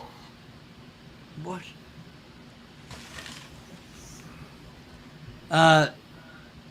Yes, so anyway, over the weekend, we're going hard. I'm gonna be up in fucking 5 hours and be live. You motherfuckers, look at what you do to me. One more shot, Elsie. I blame that on you. No, you can go fuck yourself and the whole ass off. Go on, James, you do one more shot, motherfucker.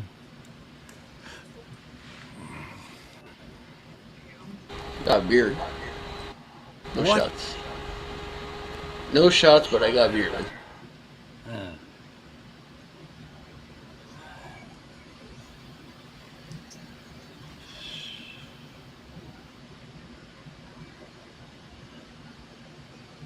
Well, the girl with the nice titties left, so bye. And bye. I was not here for the girl with the nice titties. What was her name? Chat. What was the girl with the nice titties name?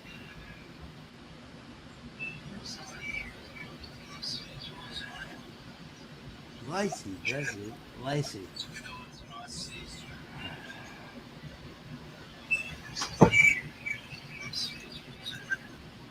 Lacey. Lacey's a real one.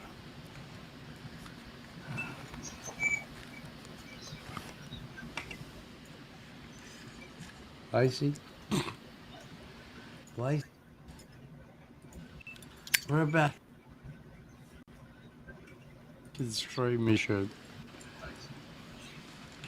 That's gonna waffle stop by all these other cats. I don't know, fucking someone put Annie's flash and let me get it. It was fucking easy if I do it. Oh, fuck man. Where is this dog? Fucking hell, I got 5 votes. Fucking can't see his element. Look at this guy. Is that Andy? Wait up 1 second. Oh. Motherfucker.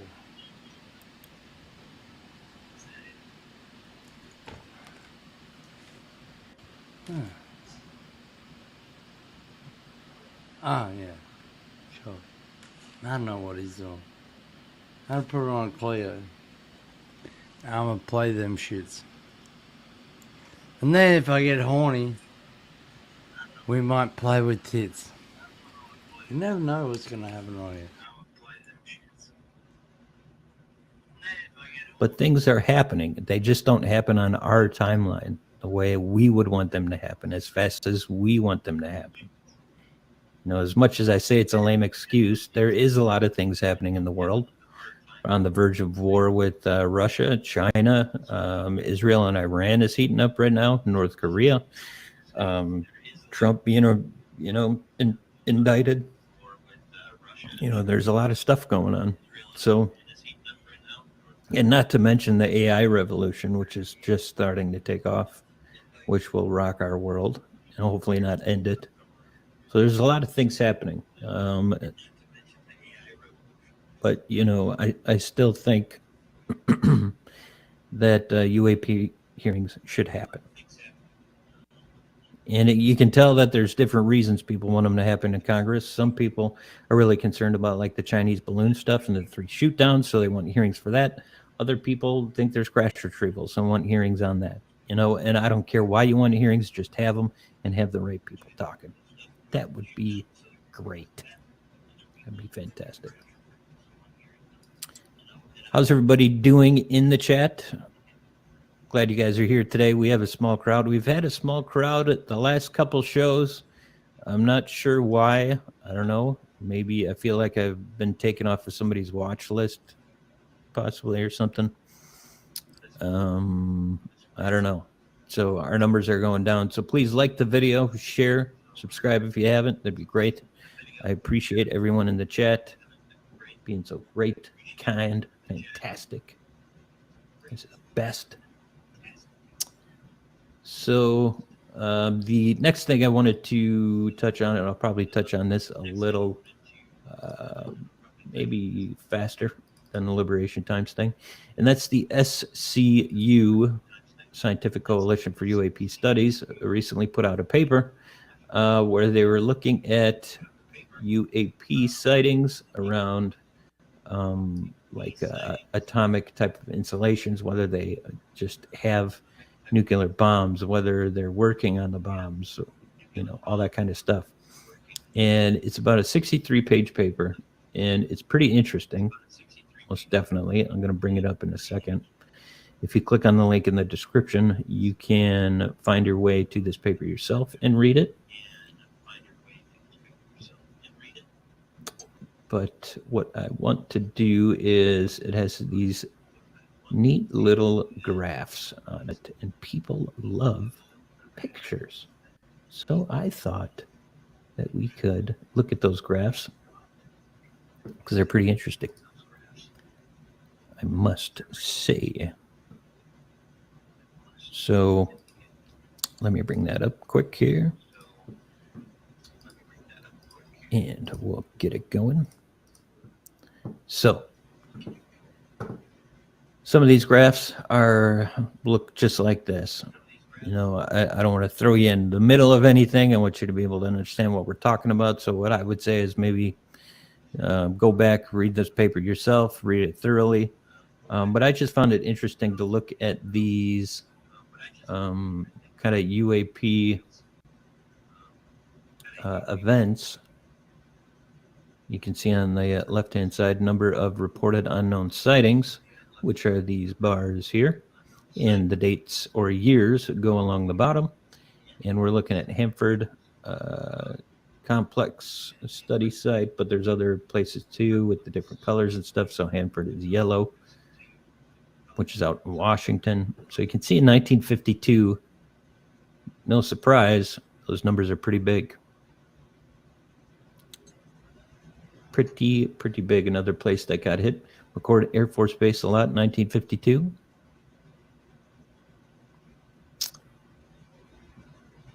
Yeah, I just find these interesting. 1952, of course, is the biggest year for this stuff.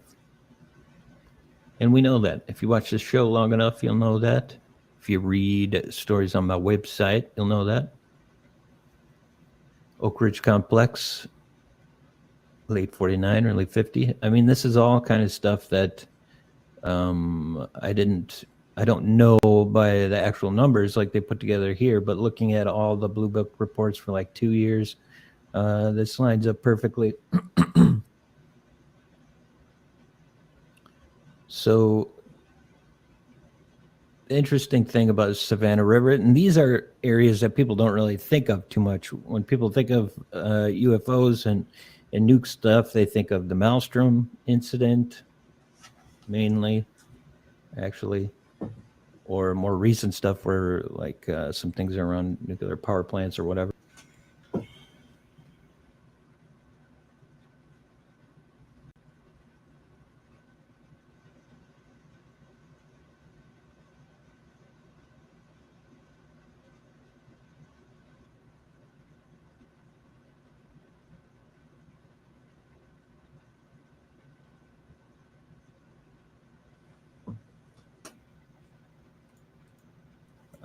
Reports, which were the green fireball reports. And they had, other type of UFOs and stuff that were popping up, but that was a big thing then. And they wound up closing that study and handing it off to Cambridge Research, Air Force Cambridge Research out in the East Coast. And there was never, that I know of, a published, finished study on what Cambridge got from those green fireball reports, which kind of sucks. But as far as that goes, the whole thing ended up as kind of unknown with some weird theories. But yeah, so we can see all that.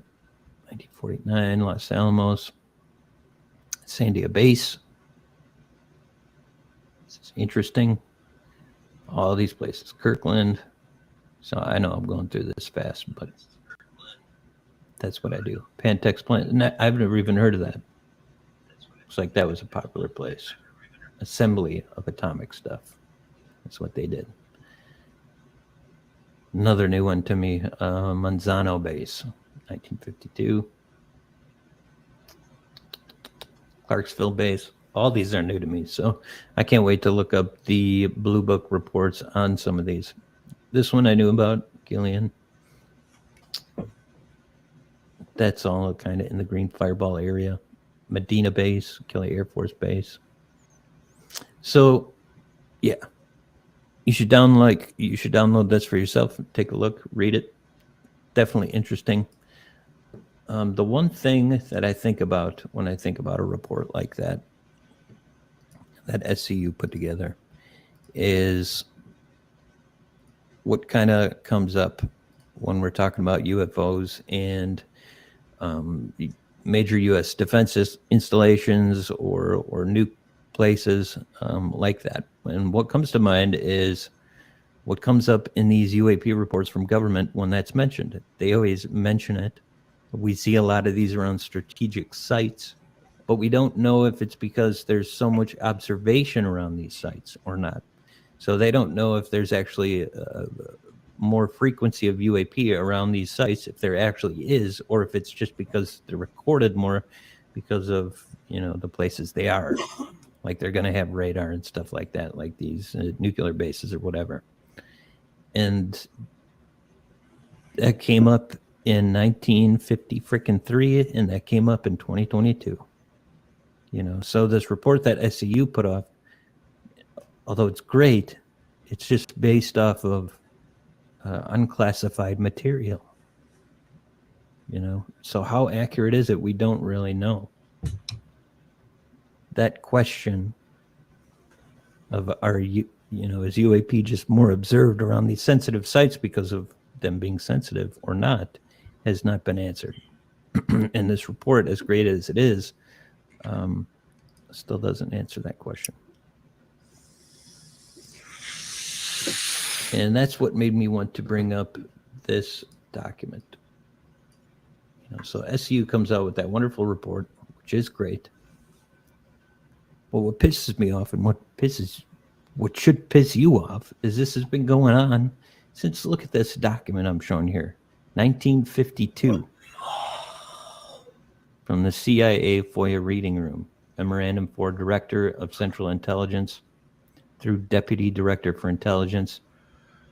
I'm just going to skip down to this bullet point number 4, where we can see sightings of unexplained objects at great altitudes and traveling at high speeds in the vicinity of major U.S. defense installations are of such nature that they are not attributable to natural phenomenon or known types of aerial vehicles. Wow, look at that. 1952. And we're still talking about it now, even our government, like this is new stuff, when it's not. So, and it's quite frequent, which that report, that SCU report really points out. And when are we gonna, when are we gonna do something about that? When are we gonna take it seriously? You know, we always have a tendency to deal with things in a reactive manner. You know, when something bad already happens, then we react. Whether it be 9/11, Pearl Harbor, or anything. A disaster happens, and then we react to fix it. Being proactive might not be a bad idea. You know, so that's just my take. That's just my take, but it is a good report. And I think that you should read it if you have the time. We have one more thing of news here that we can cover, that we can hit, we can discuss.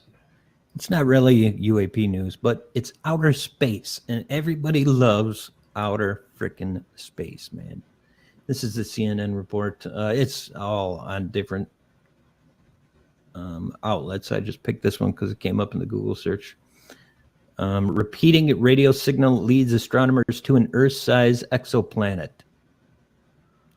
Astronomers have detected a repeating radio signal from an exoplanet and the star that it orbits, both located 12 light years away from Earth. The signal suggests that the Earth-sized planet may have a magnetic field and perhaps even an atmosphere. Earth's magnetic field protects the planet's atmosphere, which life needs to survive by deflecting energetic particles of plasma that stream out of the sun. Finding atmospheres around planets located outside our solar system could point to other worlds that potentially have the ability to support life. Scientists notice strong radio waves coming from YZ Ceti and the rocky exoplanet that orbits it, called YZ Ceti B, during observations using the Carl G. Jansky Very Large Array of Telescopes in New Mexico. The researchers believe that the radio signal was created by interactions between the planet's magnetic field and the star. So what they're not saying is that aliens made the radio signal, which is what everybody thinks of when they look at the title of this article or other articles about the same thing.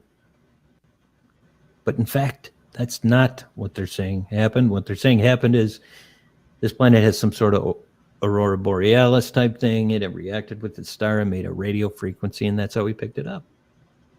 But what that does do is, or what that does hint at, is that there's a magnetic field around the planet, which is, in fact, needed, as far as we know, to support life. Like Earth has one. That's why we're so safe. Well, we can be safe from solar storms. If they're strong enough, there's nothing we can do. But you know what I mean. So, and that's what it kind of goes on to say. And it's a smaller planet. You know, so we've detected this before on bigger planets. I hope I'm not wrong, but like Jupiter or something like that. But this is a smaller one. And it seems like it could be habitable, you know, and it's within like 12 light years away, which is, you know, far, but pretty close as far as we're concerned.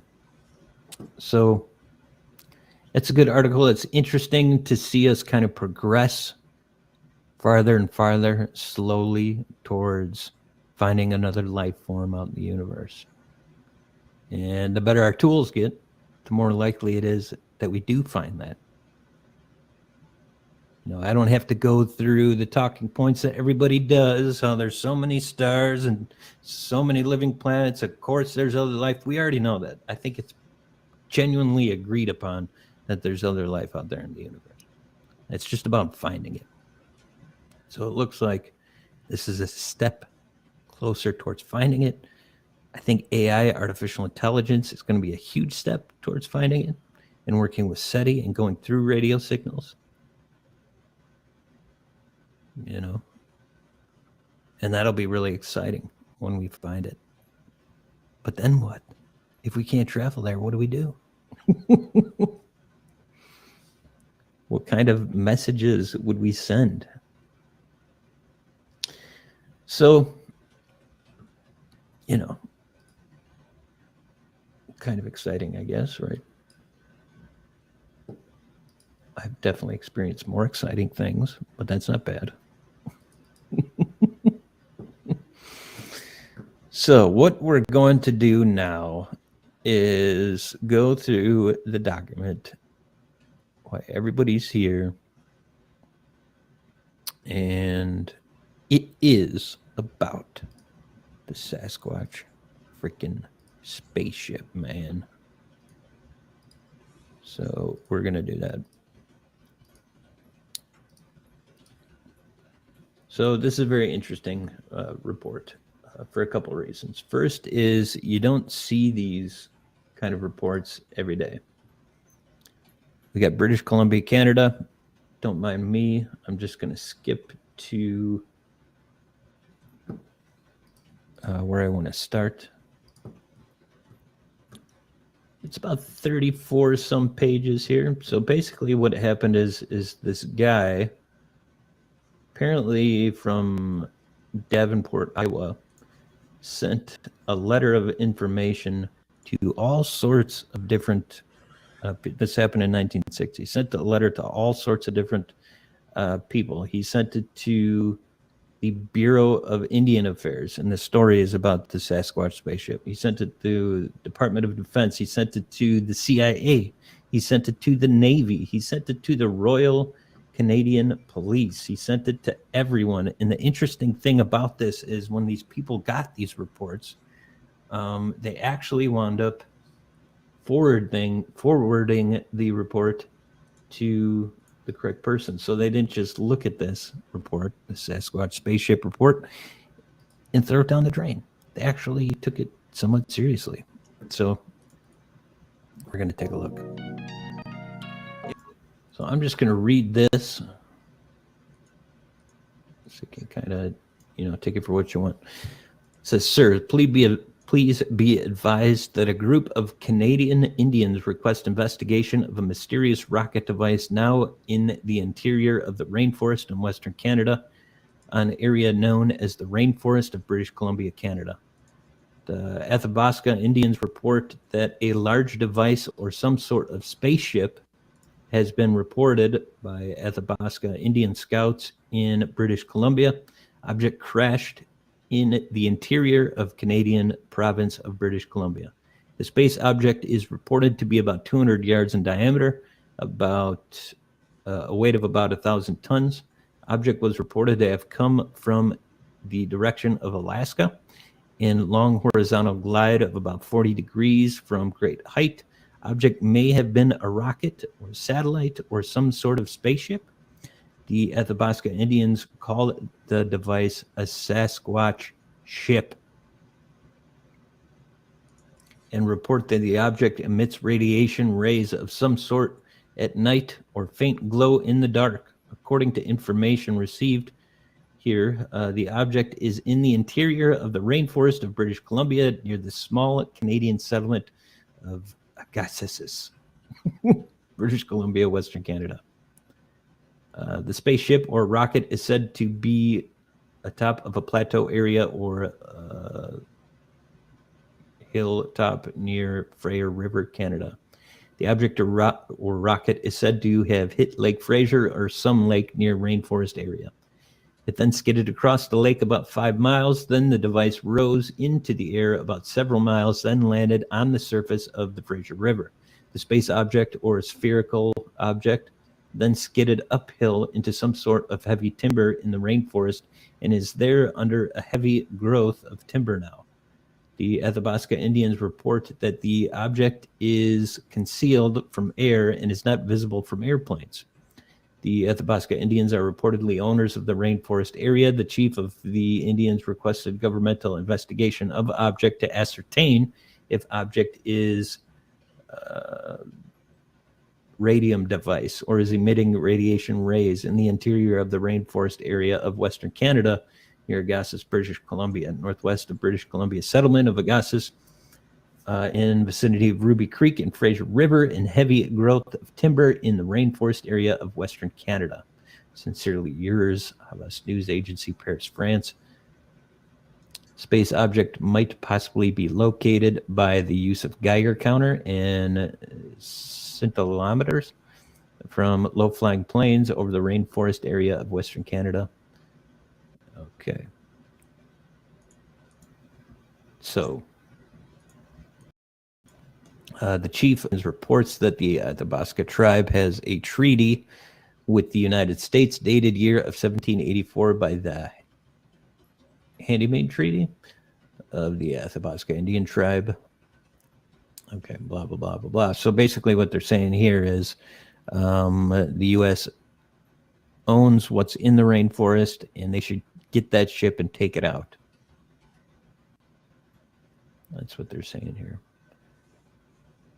As you can see here, including land in the rainforest area and the waters along the Fraser River and Lake Fraser, etc. This would include the mysterious object known as Sasquatch ship, believed to be an interplanetary device on Fraser River. 1960.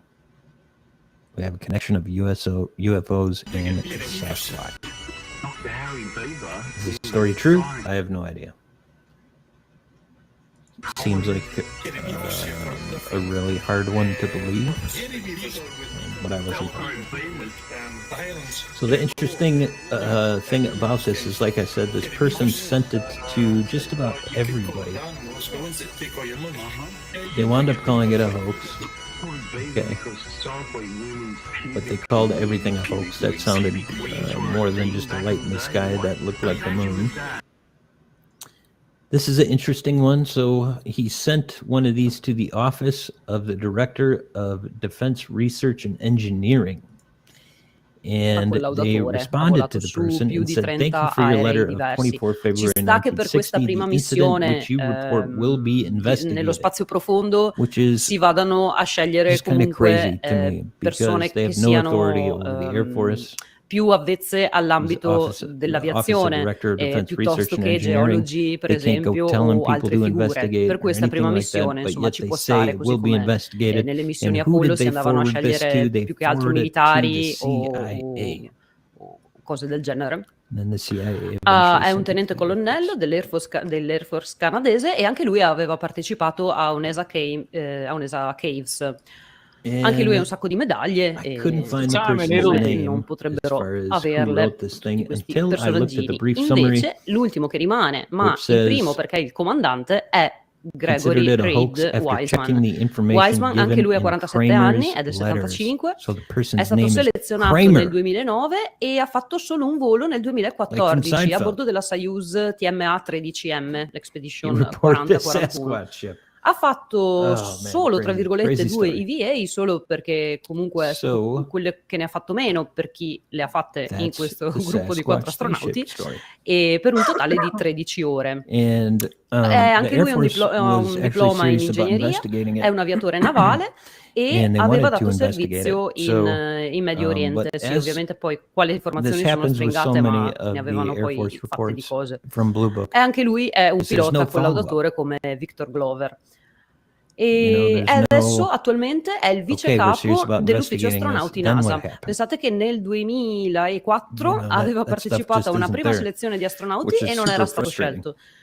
E poi aveva ritentato nel 2014, era stato scelto e adesso è diventato addirittura vice capo dell'ufficio astronauti. E vabbè, tra le altre cose è un pilota di go-kart. So I kind of got through all that pretty fast. Artemis 2 non è una missione che we can talk about anything you want. Yeah, goddamn Kramer, I know. Oh, I hope not. Jesus. Yeah. So it's kind of an interesting case. I just wanted to kind of touch on that just a little bit because I thought it was pretty interesting. Of course, obviously, I don't know if it's true or not. Like I said, that's a tough one to believe, but you never know. You never know. People have made that connection before between Sasquatches and spaceships, so it's not the first time, you know, or maybe it is. I would love to know the first time. Rumored hearing soon, Mikey Abstract, you got it. Yep. So there could be, you know, it seems like the goalposts changed a little bit. At first it seemed like it was going to be in April. Now it seems like maybe May, so moving back a little bit, but those are all just rumors. So hopefully, you know, hopefully it actually happens. And if it does happen, my biggest fear with hearings, especially the way people have been talking, is, you know, I hope they don't focus on balloons, you know. If they have a whole hearing about Chinese balloons and label it as UAP hearings, I'm probably just going to quit. You know, so hopefully that doesn't happen. But if you're not familiar with my website, witnesscitizen.com, you should definitely go and check it out. I have some pretty great stories here. This last one I wrote is about 3 different military encounters. And the best one is the one that I talk about at the end, where it happened towards Tonopah by Las Vegas, which is actually kind of like a secret testing facility. So I took that and wrote about it a little bit because it's pretty crazy. So this guy, Joseph Long, back in 1957, he was at this like survival course, basically at Steed Air Force Base. And he did this an advanced survival thing. He was in the Air Force, and then he had to drive to around Las Vegas to fly back to his home in, I think it was Delaware. So as he's driving, he's about 4 hours into his drive. He notices that his engine stops. So he pulls over, he gets out of his car, and he starts hearing this really loud humming noise to the point where it hurts his ears. And as that happened, he sees the spaceships. And there are like 3 or 4 of them. Well, he doesn't call them spaceships. They're like flying saucer disc-like things. And he sees these about 50 feet away from him in the middle of the road. So he reports it. He reports it, and the Air Force pretty much goes freaking nuts.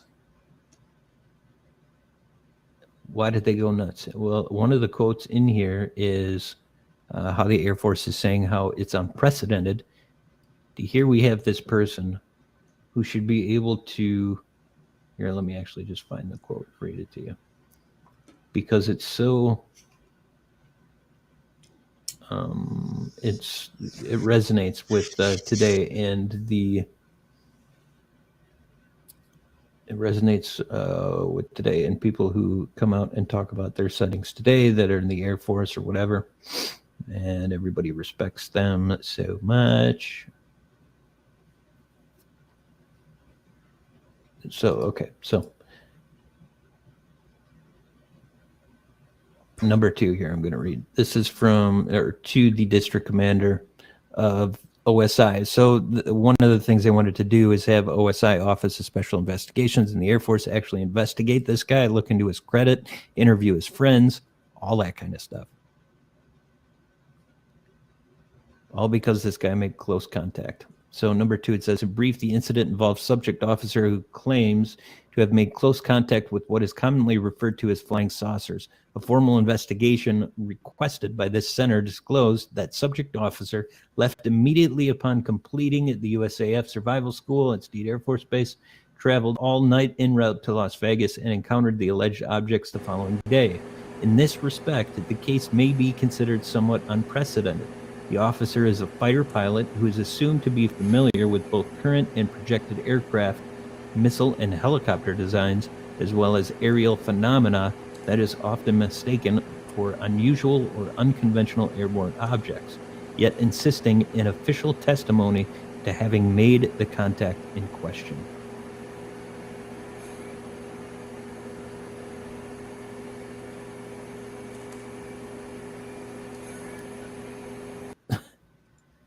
And what did they do? So what did they do? What they tried to do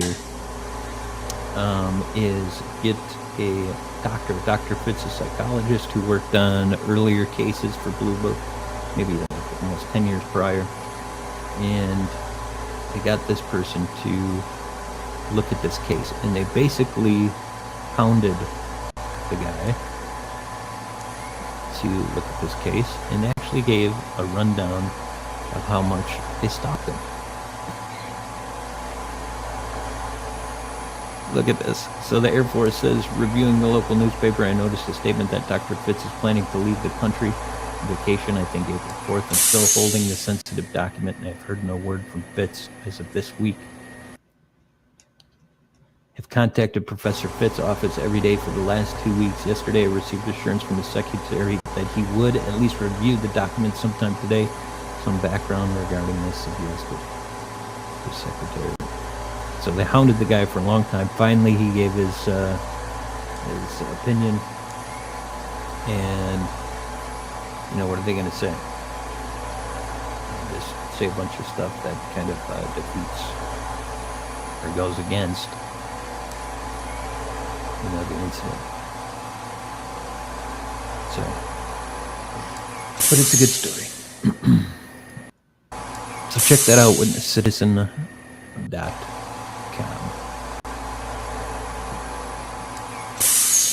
So what else is up with you guys?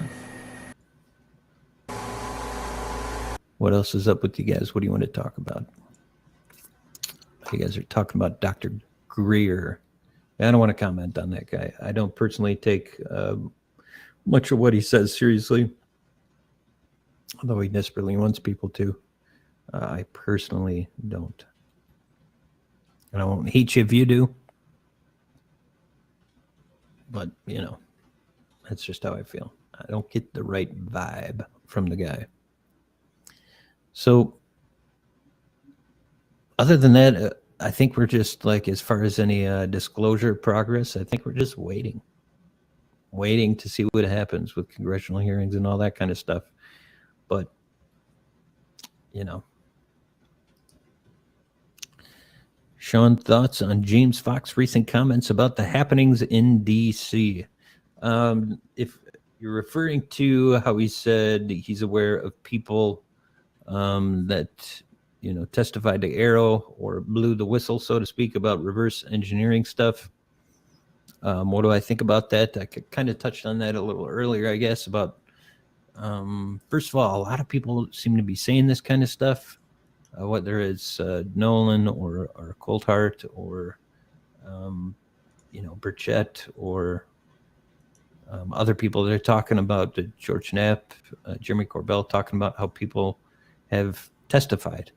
And I think that's awesome. And I hope that happens because that's what it was designed for. It's just a little weird to me that how all these people know that this is happening. Like somebody's leaking this to like 5 different people that are in the UFO space right now. So it would be nice to know a little bit more about that, who the people are, what they did, hopefully that comes out eventually. I know we also hear things about some new people that we haven't heard of coming forward. Hopefully that happens. People that we haven't heard of coming forward. Hopefully that happens. But I don't really have any expectations, I guess. I just don't. You're not worth our time. Sean, you see a chain of legacy programs through your work. I do. Like there's with the Air Force, it can be so frustrating reading some of these reports. The Blue Book got so many pilot reports, whether it's civilian pilots or Air Force pilots. And they always handled them the same. If it was just a visual, they would try and chalk it up to Moon or Venus or Mars or something like that. If there is, radar and a visual, they would split the 2 things up and say the guys saw Venus and the radar was anomalous propagation, temperature inversions, basically. And these close encounters, like the one I just showed you, they would call it psychological or hoax. Meanwhile, we're still here dealing with the same stuff. But yeah, like legacy programs, I don't know about like legacy specifically, but I do know that, the Air Force has had projects that looked for objects like moon dust. Moon dust was out of Fort Belfour, 1127th activities, field activities was what they were called. And they'd go after stuff that came out of space objects. And that's documented in official, so that stuff existed. And Blue Book always took in materials, UFO materials, whether it was a piece of a UFO or even soil that a UFO supposedly landed on. They would take that stuff and test it and analyze it. And who would they give it to? They would give it to a company called Battelle. Battelle is a huge company that runs a lot of the national laboratories where things are tested. So the stuff goes on, but we don't know what happens with it. For instance, my website, there's a story about this very thing. T. Townsend Brown finds this material in the documents out of Blue Book. It says it acts magnetically, changes its mass, and they're super surprised and impressed by this material. He talks about this material with ARPA, which was the precursor to DARPA, and also the Air Force. And the Air Force was going to test it. But there's no follow-up paperwork. So you're left with this stuff where the Air Force got this amazing material. They were going to test it, and then there's nothing. There's no follow-up. But the story is a good example of how a private citizen, who is this T. Townsend Brown, can get his hands on material and use it for himself. A contractor, a private citizen. So we know this stuff exists. We know crash retrieval programs exist. We know that private companies have gotten material that seems anomalous. We know all of that. That's in the documents. What we don't have is the follow-up for all these different things, which is what we need, and hopefully it's, somebody finds that out. Because some of the stories, some of which I've written about, are very compelling, especially that T. Townsend Brown one, which I heavily recommend you check out. So, JD Group K, yeah, I saw a little bit about that. I saw Ross Coldheart mention Group K. I mean, my thoughts on it are Ross was pretty serious about putting it out there on the interview he was in. and Klaus, Tiny Klaus on Twitter there, it put a lot of research into Group K and found some pretty crazy stuff. Nothing that's directly UFO stuff, but this is the frustrating part about this kind of research is like Tiny Klaus goes in, does a lot of work on Group K, finds a lot of crazy stuff, probably found himself in some places he felt weird about, like, should I even be looking at this? And, you know, I know that because I found myself there too before. But the thing is, like, there's nothing about UFOs, you know, but that's not going to be public either, right? That would be private, or that'd be highly classified. So you can only take the research so far, which is so frustrating, you know, because he did such great work on it and found so much stuff about Group K, but you're not going to find the smoking gun in publicly available data, which is frustrating.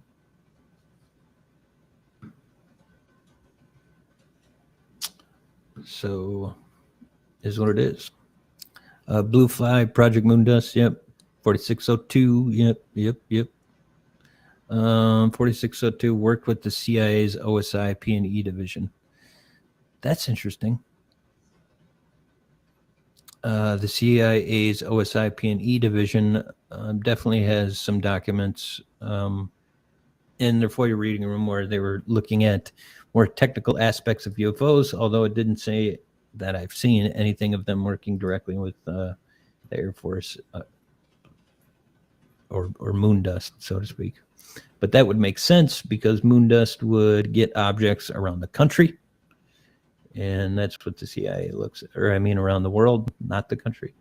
And the CIA deals with that, although Moondust looked at objects that fell over the country too. JD, where can you read the original Blue Book reports? Come on, man. Really? How long have you been watching this show, bro? How long you been watching this show, bro? If you go to my website, I have a link that takes you right there under a tab called Research Tools. Otherwise, I can paste them. Here, paste. There's a link. So I just put that in the chat for you, JD. If you want to look at our original Blue Book reports, you can click on that link, bookmark it, share it, save it. There's about 10,000 some files in there.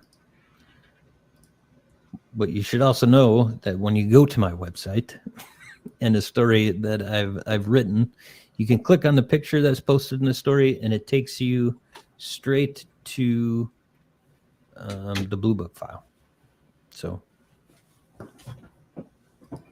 Andres, thank you. The lesser known cases. Yes, I appreciate that. So one of the cases was this guy was a 20-year, and we're talking about the cases I've just written about on my website. So one of the cases covers this 24-year-old Navy veteran who turns into a Air Force missile defense engineer for the Air Force. He's driving down a road. His car starts stalling out. He's noticing other cars are pulling off the side of the road, so he does that as well. He gets out. This object that looks like an egg is flying over their heads. It heated up, like the area heated up. There's a pressure change. He thought he had his face burned. Went to the doctor. Doctor said, you look fine. But crazy encounter. And the Air Force just blew the guy off. This 24-year Navy veteran. Engineer for the Air Force Missile Development Center. says he pulled off the side of the road because an egg-shaped object stalled his car. He thought his face was burned. There's a pressure change, and the guy gets blown off. What kind of witness do you want? What kind of witnesses do you want? There are hundreds of Air Force military witnesses going back decades. Close encounters, crazy maneuvers, no propulsion, collision courses for decades. And we're still here trying to get Aero funded. Because people can't wrap their minds around the reality of what this is, and that people see things that they can't explain that are real. I cannot wait till memory transfer is a real thing, so that I can transfer my memories to somebody else who doesn't know what I saw and doesn't believe me, so that they can see it and deal with that. Because nobody freaking understands. Because they haven't seen it, because it doesn't seem normal to them. Just forget it. It's crazy. It's not important. Throw it away. I don't want to deal with it. And it just doesn't work that way. Eventually, you will have to deal with it.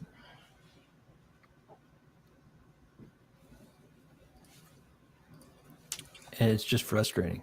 You know, because people don't even realize they see Ryan Graves or Fravor or Diedrich, these latest pilot witnesses, and everybody just focuses on that. And Jeremy Corbell and is going back and forth with Mick West and these triangles, or are they stars, or like everyone is missing the point. The point isn't about these latest encounters. The point is that we have 80 plus years of documented encounters. You know, some really compelling, amazing cases with the most reputable, trustworthy sources you can imagine.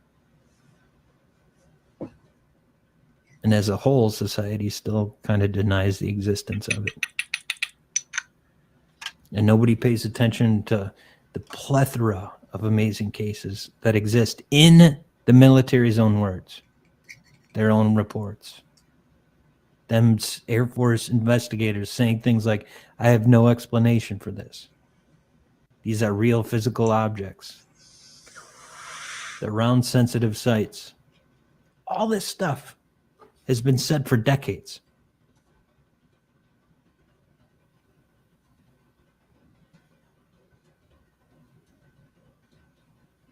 Then, you know, you have your debunker in the case they want to debunk, and that's all they focus on is the triangle case.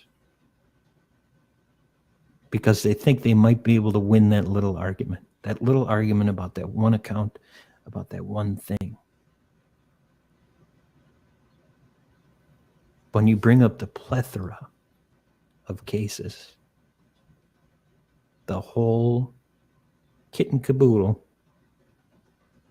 they don't have answers for that. You can't give me a good answer why the Air Force was dealing with anomalous propagation as early as 1947 and are still dealing with anomalous propagation in 2023. You can't tell me they haven't figured out either how to stop temperature inversions from bending the radio wave. Hi, John. Or have their radar operators completely trained up on what that looks like so they know what it is, so they don't report it as a UFO. Guess what? That has happened. And you find that in Air Force documents. The radar operator says, I'm well familiar with temperature inversions and what that looks like on a radar. It doesn't look like this. Doesn't come in like this. This is different. I've been doing this for 12 years. All this stuff is documented and exists.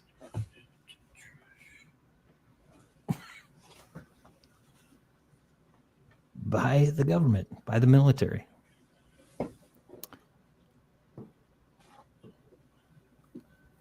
So, what are we going to do? What are we going to do about it? just keep going, I guess. As long as there's fun things to talk about, we'll keep going. So, yeah, I don't know what's up with... I haven't figured out this YouTube algorithm. It's like one show will have nearly 100 people in here. The next will have 30. I don't understand what the deal is. So share it, subscribe, all that kind of stuff. Let's get our numbers up because we're trying to spread the truth. You know, that's one thing that kind of pisses me off about like UFO Twitter or whatever is everyone pays so much attention to the fucking goddamn drama, and you have somebody trying to work their ass off, like whether it's writing articles or doing these podcasts. Nobody talks about that shit. Nobody talks about my solo shows or the work I do. Everyone just wants to talk about the drama and the bullshit. You know, meanwhile, people are putting in real serious work and it doesn't get noticed. You know, the one way I could have it be noticed is just by starting drama, I guess. But that's why people start dramas, because they get the attention. You know, and then all the attention goes towards something that really doesn't matter and is quite stupid, versus putting it towards people that are actually trying to do some work. You know, so if you want to, you know, and I'm sitting here at 40 views. I've been doing this for a couple of years now. You know, and I can't get more than like 1,000 plays on a solo gig. Meanwhile, you got other shows, all they do is talk about drama and bullshit, and they're like well beyond me, you know. It's quite frustrating. So I have to kind of live with the fact that I have to find satisfaction in where we're at together, you guys in the chat room and myself, in doing this stuff. And I am satisfied with that.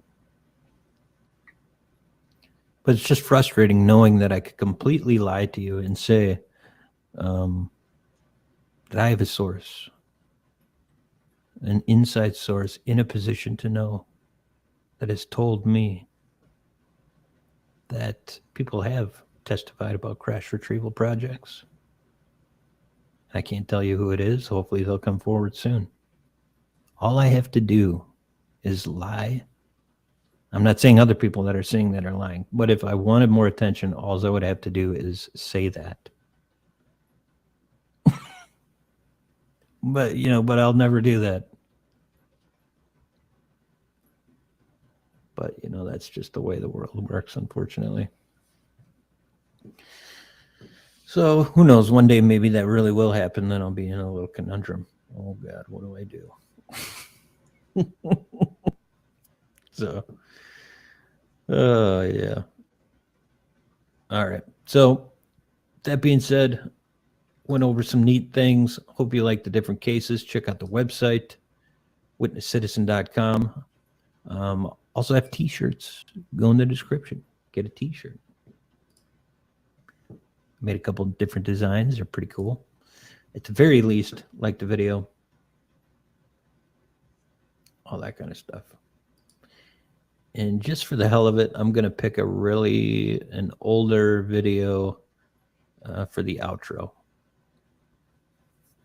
I don't even know what it's going to be. So it's going to have a different logo, different song, everything. I have no idea. Here it goes. Love you guys. Thanks for coming. Bye-bye.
What's wrong, buddy?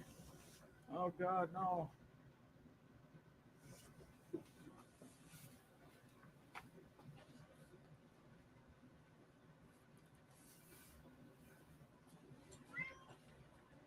You okay, baby? Not feeling well?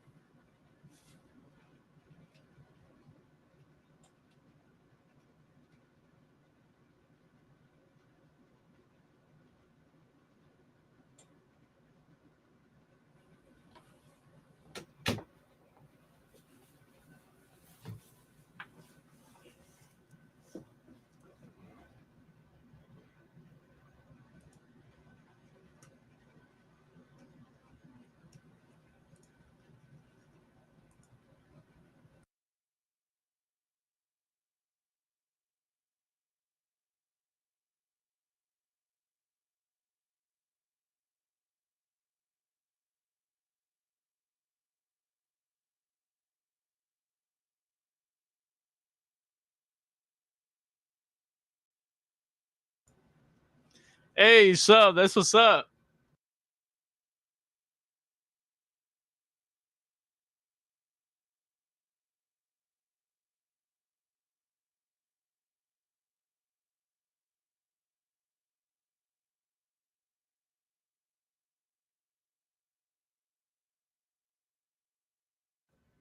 Hey, cheers, bro. Good to see you.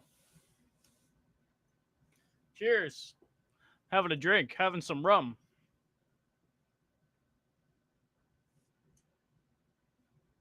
Woo!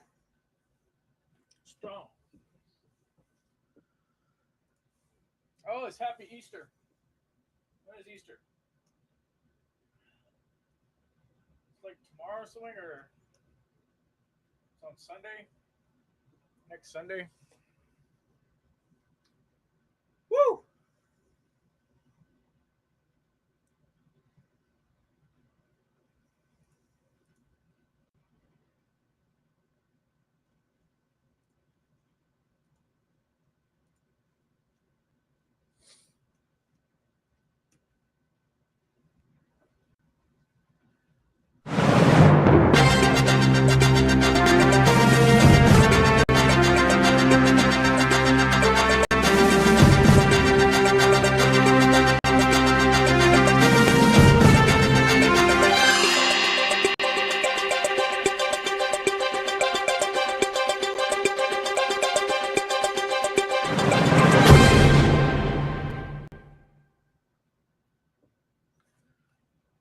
Welcome, Fade to Black breaking news for this Thursday, April 6th, 2023. This is all of the news that you need. I'm Jimmy Church. Let's get straight to it. That's right. On this day in history, 1968, Stanley Kubrick's 2001: A Space Odyssey debuts in theaters. Today, it is regarded not only as one of the greatest works in science fiction, but as one of the defining films of the 20th century. On this day in 1968. Fate or fact? I'm supposed to say this one is for Bill today. Bill and John. Fate or fact? Back to the Future was almost called Spaceman from Pluto. Yeah. I'm going to leave that one right there. Let's get to the breaking news. The James Webb Space Telescope has become only the third telescope to ever image the seventh planet's faint rings. I posted the images over on social media. They are amazing. In a 12-minute exposure, that image taken in February of 2023 is now available. It's possible to see the gas giant's planet's rings, bright features in the planet's atmosphere, and many of its moons. It's an incredible image. Only NASA's Voyager 2 spacecraft in 1986 and the Keck Observatory in 2004 have ever been able to image the rings of Uranus. Voyager 2's visit gave humanity its only close-up images of Uranus and discovered its 10 new moons. again, incredible. Go and check them out. This is a crazy story out of Texas. A massive sinkhole in Texas grew to be 1,000 feet wide and 400 feet deep over the weekend. Despite being stable for years, the rim of the sinkhole in Dicetta, southeastern Texas, began crumbling once again on Sunday. Residents said it sounded like gunshots were coming from the ground. After going to bed, they woke up to find it had gained another 150 feet in circumference in both width and depth. The hole first began growing 15 years ago, starting at around 20 feet, but soon expanded to be 900 feet across and 200 feet deep. It is swallowing homes, cars, gas tanks. It's insane. Experts believe the hole has been caused by the erosion of a large salt dome that the town itself is built on top of. It's incredible. Can you imagine that? Huge. Well, last month had more tornadoes in the United States than any other March on record. And since March 31st, more than 80 tornadoes have been reported, killing at least 30 people across the United States, all of that in less than a week. It's the second year in a row the country has endured a record number of tornadoes in March, solidifying a trend toward more severe weather earlier in the year and raising questions among scientists who've historically seen such weather peaks from April to early June. More than 80 tornadoes in a week. Scientists have spent 5 years classifying the size, mass, and population of all living organisms. And at the end, they made a surprising discovery that the tiniest of the tiny and the largest of the living are what makes up everything. The team, led by biologists from Rutgers University, and I know what you're saying.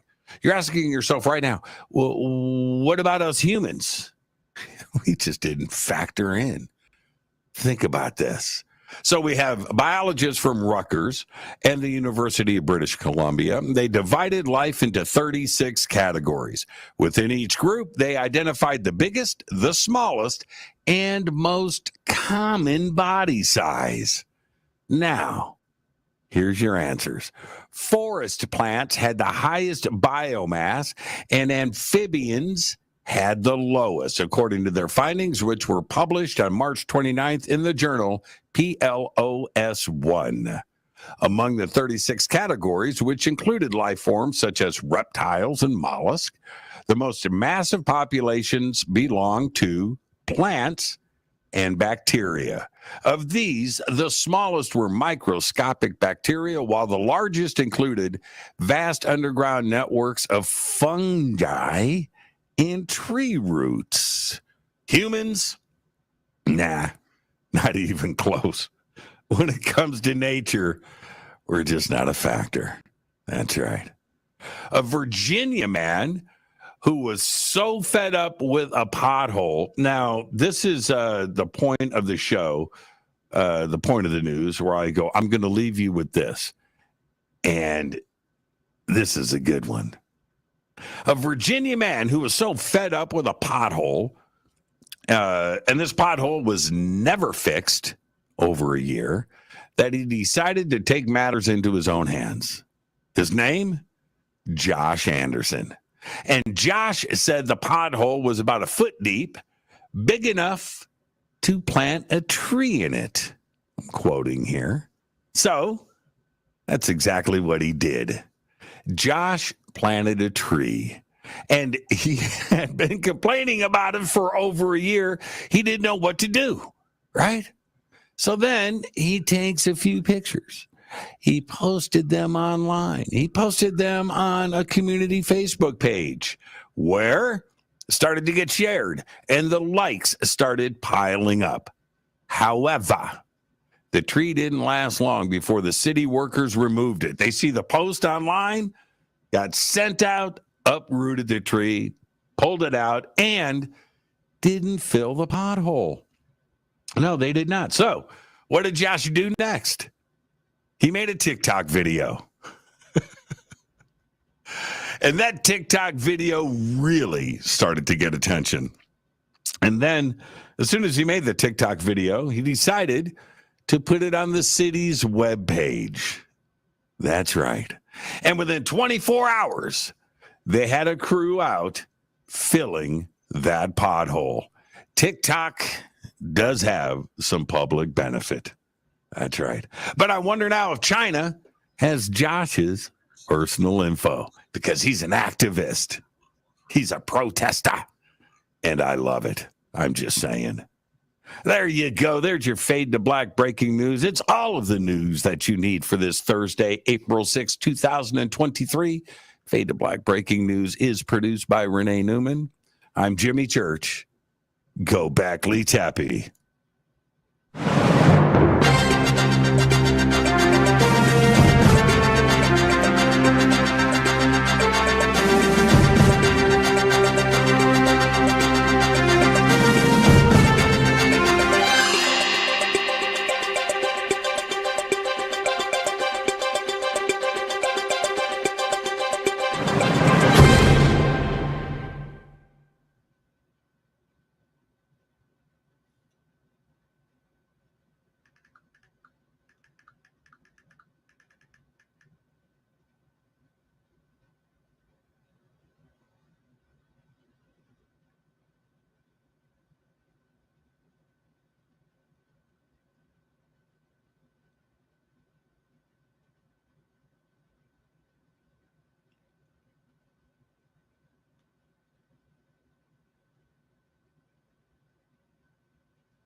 Sure.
I'm Tim Ventura, and we're joined today by retired Colonel Grant Newsham, currently serving as a corporate and governmental advisor and lecturer on Asia-Pacific defense matters and business risks posed by organized crime, money laundering, and political instability.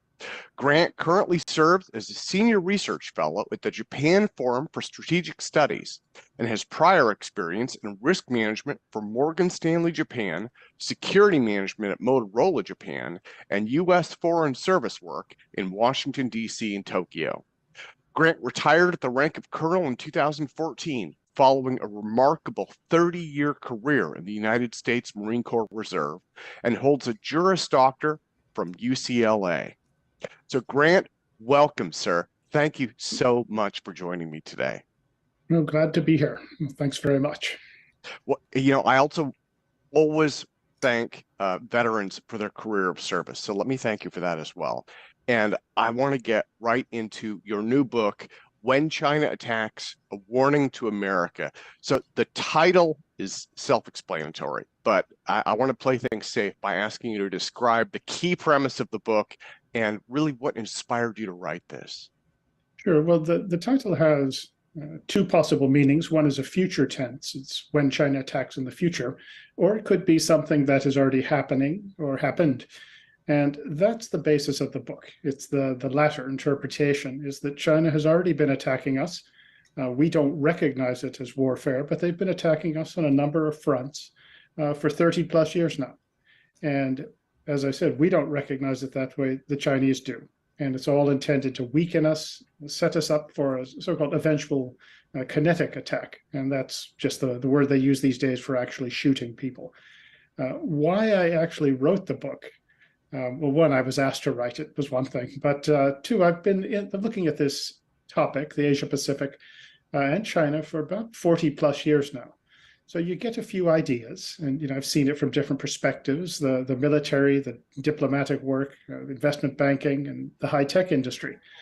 And it gives you a perspective. And I just thought I would give my take about what the Chinese have been doing, what they intend to do to us, what happens if we lose, and also what we can do about it. And that was the idea. One way to look at it, I tell people, is if you consider that spy balloon that came over the US a few months ago, and somebody in Montana, say, looked up, or anywhere looked up and said, what is going on? What's the deal with China? Well, this book kind of answers those questions. And it's fortuitous, I suppose, but it is intended for people who don't live and breathe the subject, but have an interest in it. But also people who do live and breathe it might find a few ideas in there that I presume they would either agree with or else would be outraged by. But that's the nature of writing a book. Yeah. Well, and, I think the spy balloon was definitely a shot across the bow for most Americans, right? I mean, I think, having basically this foreign surveillance object over American airspace, it traversed the entire country. I think that probably shocked a lot of Americans. And so on that note, I want to delineate for the audience that really what we're discussing today is the Chinese Communist Party and their political leadership, and really how the nation states interact with each other. And I don't want to cast any aspersions towards the Chinese people. They have a wonderful culture filled with brilliant, hardworking people who deserve our respect. And so really, I want to try and focus things in on, the national tensions, I guess. And I think that's what you're addressing in your book, rather than anything negative towards a culture or a group of people. Well, it's the regime. It's the Chinese regime, just as we've seen similar regimes like this in our lifetime, and go back in history. And this sort of regime is not new. And it is an important distinction to make. And I do make it. It's really a question of what the Chinese Communist Party is doing to China and is doing to us and intends to do to the rest of the world. Actually, if it had anything to do with Chinese people in general, well, my goodness, just go to Taiwan and you'll see what China could be. So it is a question of the CCP and its behavior. Yeah.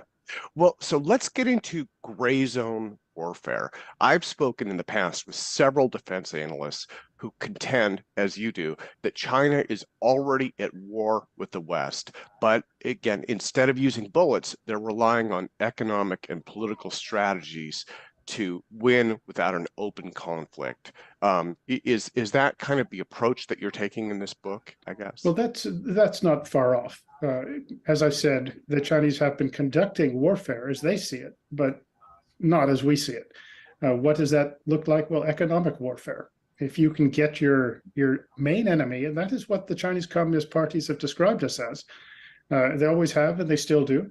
If you can get them to ship a good chunk of their manufacturing industry over to you to help you build your economy and build your military in the process, well, that's a very good thing. If you can put, say, 3.5 million of his people who worked in factories, put them out of jobs, well, that's a good thing. It's a plus for China. It's not good for us, obviously. And you create a dependency on the part of your main enemy. Think of the products that we are dependent on for China, pharmaceuticals, some materials that are essential for our defense. If you can create that, well, that's a win. And you haven't had to shoot anybody. Additionally, you have biological warfare, chemical warfare, drug warfare, for example, the fentanyl scourge that killed 70,000 Americans last year. Compare that to the 12 years of Vietnam that only killed 55,000 Americans. That vast majority of it comes from China. They could stop it in an afternoon, but they don't. And we don't consider it an act of war for some reason. There's cyber warfare that has stolen our military, commercial technologies, most sensitive information, secrets that we have. Proxy warfare, that's getting Americans to do your work for you. Well, which of these actually involve shooting? Not many of them. In fact, none of them do. Some of them do involve death and killing, but not shooting as we see it. So America has decided that it is not at war with China. China very much sees itself in a war with us. And these are the things that are sometimes referred to as gray zone activities. And another good example of that would be Chinese Communist Party seizing basically de facto control of the entire South China Sea. That is mostly international waters. And it's about 1.5 times the size of the Mediterranean Ocean. It's absolutely strategic maritime.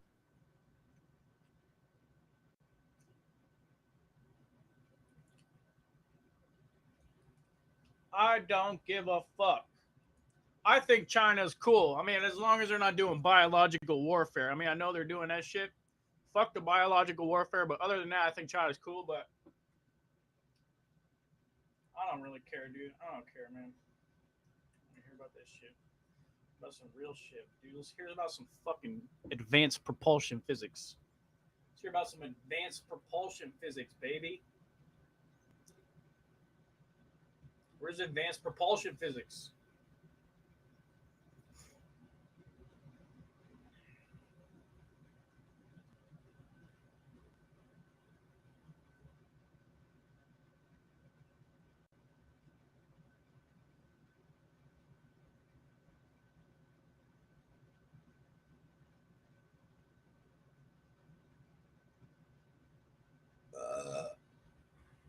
The fuck is all this bullshit?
I'm Tim Ventura, and we're joined today by Gary Stephenson, an aerospace systems engineer with wide-ranging industry experience at organizations including NASA, United Technologies, Lindquist, Boeing, ITT, and Hughes Aircraft Company.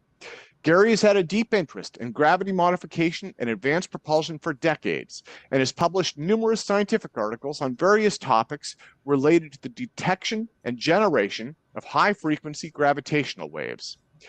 In this presentation, Gary will review Dr. Hal Puthoff's 2018 lecture on the ATIP program and Dr. Jack Sarfati's 2021 analysis of the Tic Tac UAP warp drive. He will also discuss a method for generating gravitomagnetic propulsion as proposed by Dr. Robert L. Forward. Okay, this is an extract from a Hal Puthoff talk that he did in 2018. It was essentially the first time the ATIP program was introduced to the public. I think it was a little bit overlooked, so I wanted to just give the highlights out of that to show where this UAP program called ATIP is overlapping with my work. He picked a pretty obscure venue to release this talk at. It was a International Remote Viewers Association, or IRVA conference. And so I guess it's a good one if you want to kind of bring it in under the radar, which is sort of what's happened. It's been 3 years now that this talk has come out, and people are still now finally coming to grips with what's in this talk. There's a link here too, so Tim, if you wanted to post this after the conference, people can go to that YouTube link, and I would encourage anybody who's interested in this to actually go see Hal's talk instead of getting my regurgitation of it. This was given as an introduction to the DoD's UAP program. He had the backstory and the forward story. In other words, what's gone on so far that hasn't really been visible to the public and what's coming up. What's gone on so far is the Defense Intelligence Agency raised concerns about some of the observations of advanced aerial vehicles of unknown origin. And so they initiated a program called ATIP, Advanced Aerospace Threat Identification Program, in June of 2007. So this has been going on now for, if we do the math, what, almost 15 years? So when I was complaining at my last talk that the government's not doing anything about it, that's not strictly true. This program is a very small program, but it's certainly better than nothing. It was funded by Congress with Harry Reid and a couple other senators listed there. And it was a matter of national security because Reid's statement was, if we don't know the answers, you know, to the questions, but we don't take the lead in trying to answer them, other countries might take the lead. So this was to try to get out in front of other competing nation states trying to figure this out before we did. A big part of Hal's talk was this Nimitz encounter. The interesting thing about the Nimitz encounter was it showed intentionality.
about time I used it.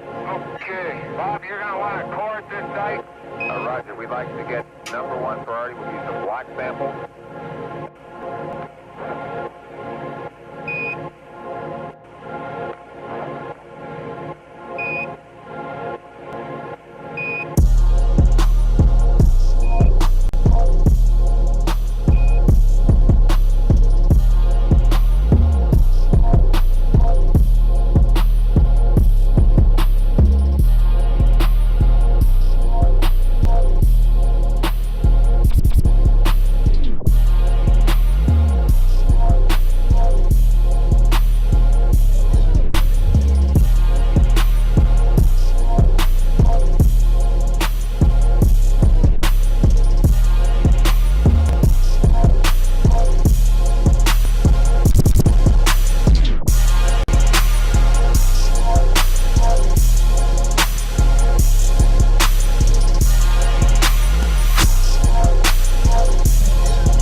Let's see what's up.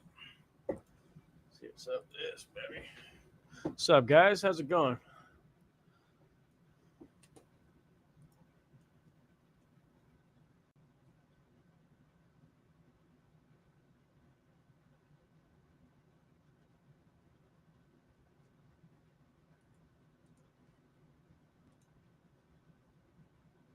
Let's do some cocaine and alcohol. Hi, everybody. Amazing peeps.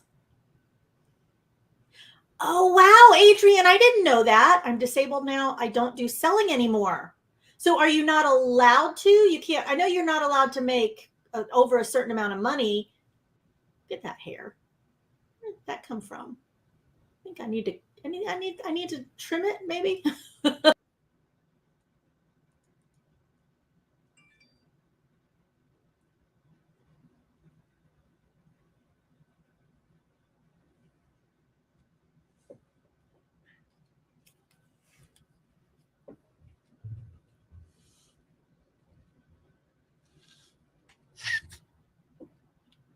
Oh yeah. Oh yeah, cocaine. Oh yeah.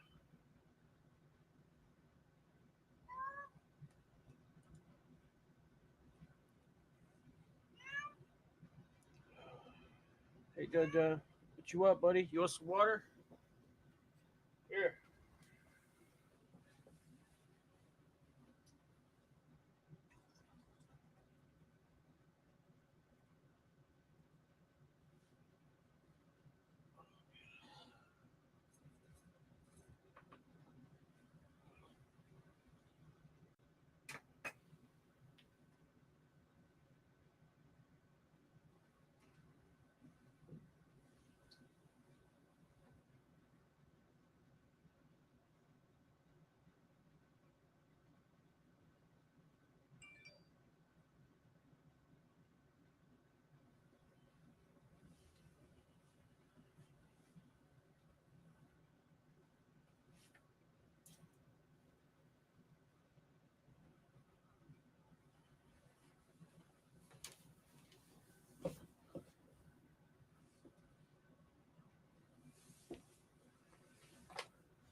different variations. Dope project, catch up tears. This project is coming soon, folks. It's a couple of weeks, so you guys better stay tuned. And all you got to do, stay tuned. Check out orphanbloodline.com. And if you want to catch up now and not even wait, you can go there and start making it rain on homie. And then, stay tuned, sign up for new. You have a newsletter, I would suppose, on this, do you? I am too new. I haven't gotten that done. What I do is Let's get it done, bro. Get it done, bro. Pimp it, man, because people need to know. what I say is go to the Orphan Bloodline on Facebook. Awesome. You can do Twitter. I get back to everybody instantaneously, almost instantaneously on Facebook. So if you have a question for me, here's something in the comics right before I sent them out PDF to my Kickstarter people, right, and I'm getting them printed now, so it's a process. Nice. Right before I got them sent out PDF, I had a revelation. I had an inspiration one night. I said, I want these people to have an interaction with the comic, not just reading, but actually interact with the story. So on the bottom of maybe every other or every page, there's a little symbol, a little odd symbol that you don't know maybe what it is. You have to find out what it's called. The first letter of each symbol, in the order they arrive in the comic book, the first letter of each symbol leads you to a web address, which gets you a free comic. If you can figure out the code. So you have to really decipher the symbols in order to then find out what you're going to get for free, which is good. It's not one of these like drink your Ovaltine, like the Christmas movie. He does his cryptology and he gets the Ovaltine. No, you're going to get some quality reading information and pages if you do figure out this cryptology. So look at my cover, my logo in the back, Orphan Bloodline. Each one of those letters is a historic image. Folks, you hear this? You get your Scooby-Doo on as you read this book too. That's how we do it. See, independent, having fun with their creation and letting you have fun and interact with. Wow, man, great idea, Rick. Awesome stuff. It is what it is. This is I'm telling you, folks, to support independent creators. Stay tuned for when the project is coming out for real. Follow orphanbloodline.com, the website, like you said. Orphan Bloodline, Facebook, Twitter, everywhere else. Right? I got the links below. All of them are below. You got to just click away and show the love. So, any last words, Rick? I got to say, I've been welcomed with open arms in this community. If you're out there wanting to get your story done, the community will welcome you. Contact me. Contact Mega, contact any of these people that are getting out there, putting themselves out there. We will all help you because that's what this is about. Let's collaborate. Let's support each other. Let's tell stories together. Let's laugh and have fun. Let's have those nostalgic moments. That's what this is about. I've been welcomed, and I can only have deep, grateful thanks for those who have been on my team. There we go, man. Look at that humble dude, folks. This is the type of people you need to support and show the love for. Thank you, Rick, for coming on. And again, support Indie. Thank you for supporting Comic Crusaders and Undercover Capes. Please make sure to follow the channel. Turn on notifications, subscribe, not just to us, but also to the website. We got newsletters, we got all that stuff. Our team be killing it and smashing it all over comic book news and movies and all that good things. All right, so you know what it is. That's all, próxima, mi gente. Much love. Wepa! Woo! Thank you for listening to the Comic Crusaders podcast. If you like the content, please subscribe and turn on notifications. Also, please visit comiccrusaders.com and our extended podcast family over at undercovercapes.com. And also, make sure to download the Comic Crusaders app on the Google Play Store today.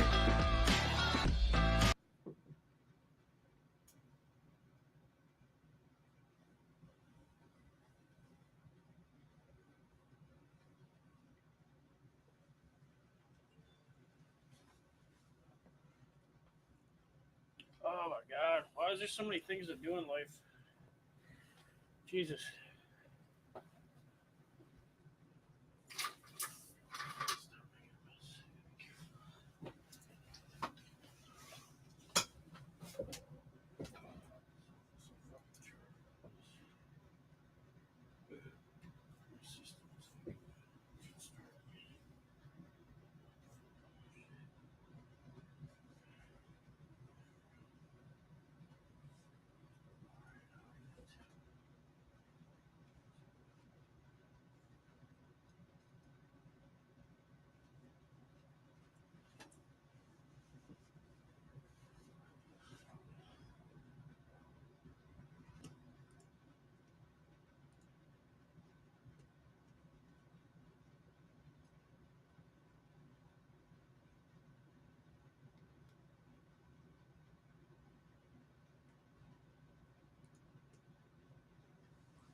I'm gonna restart the stream. To anybody that's watching, I'm gonna restart the stream real quick, just to try to get it on people's notifications, so I can try to get more people in the room. I'm gonna restart the stream really quickly, just 5 seconds in between.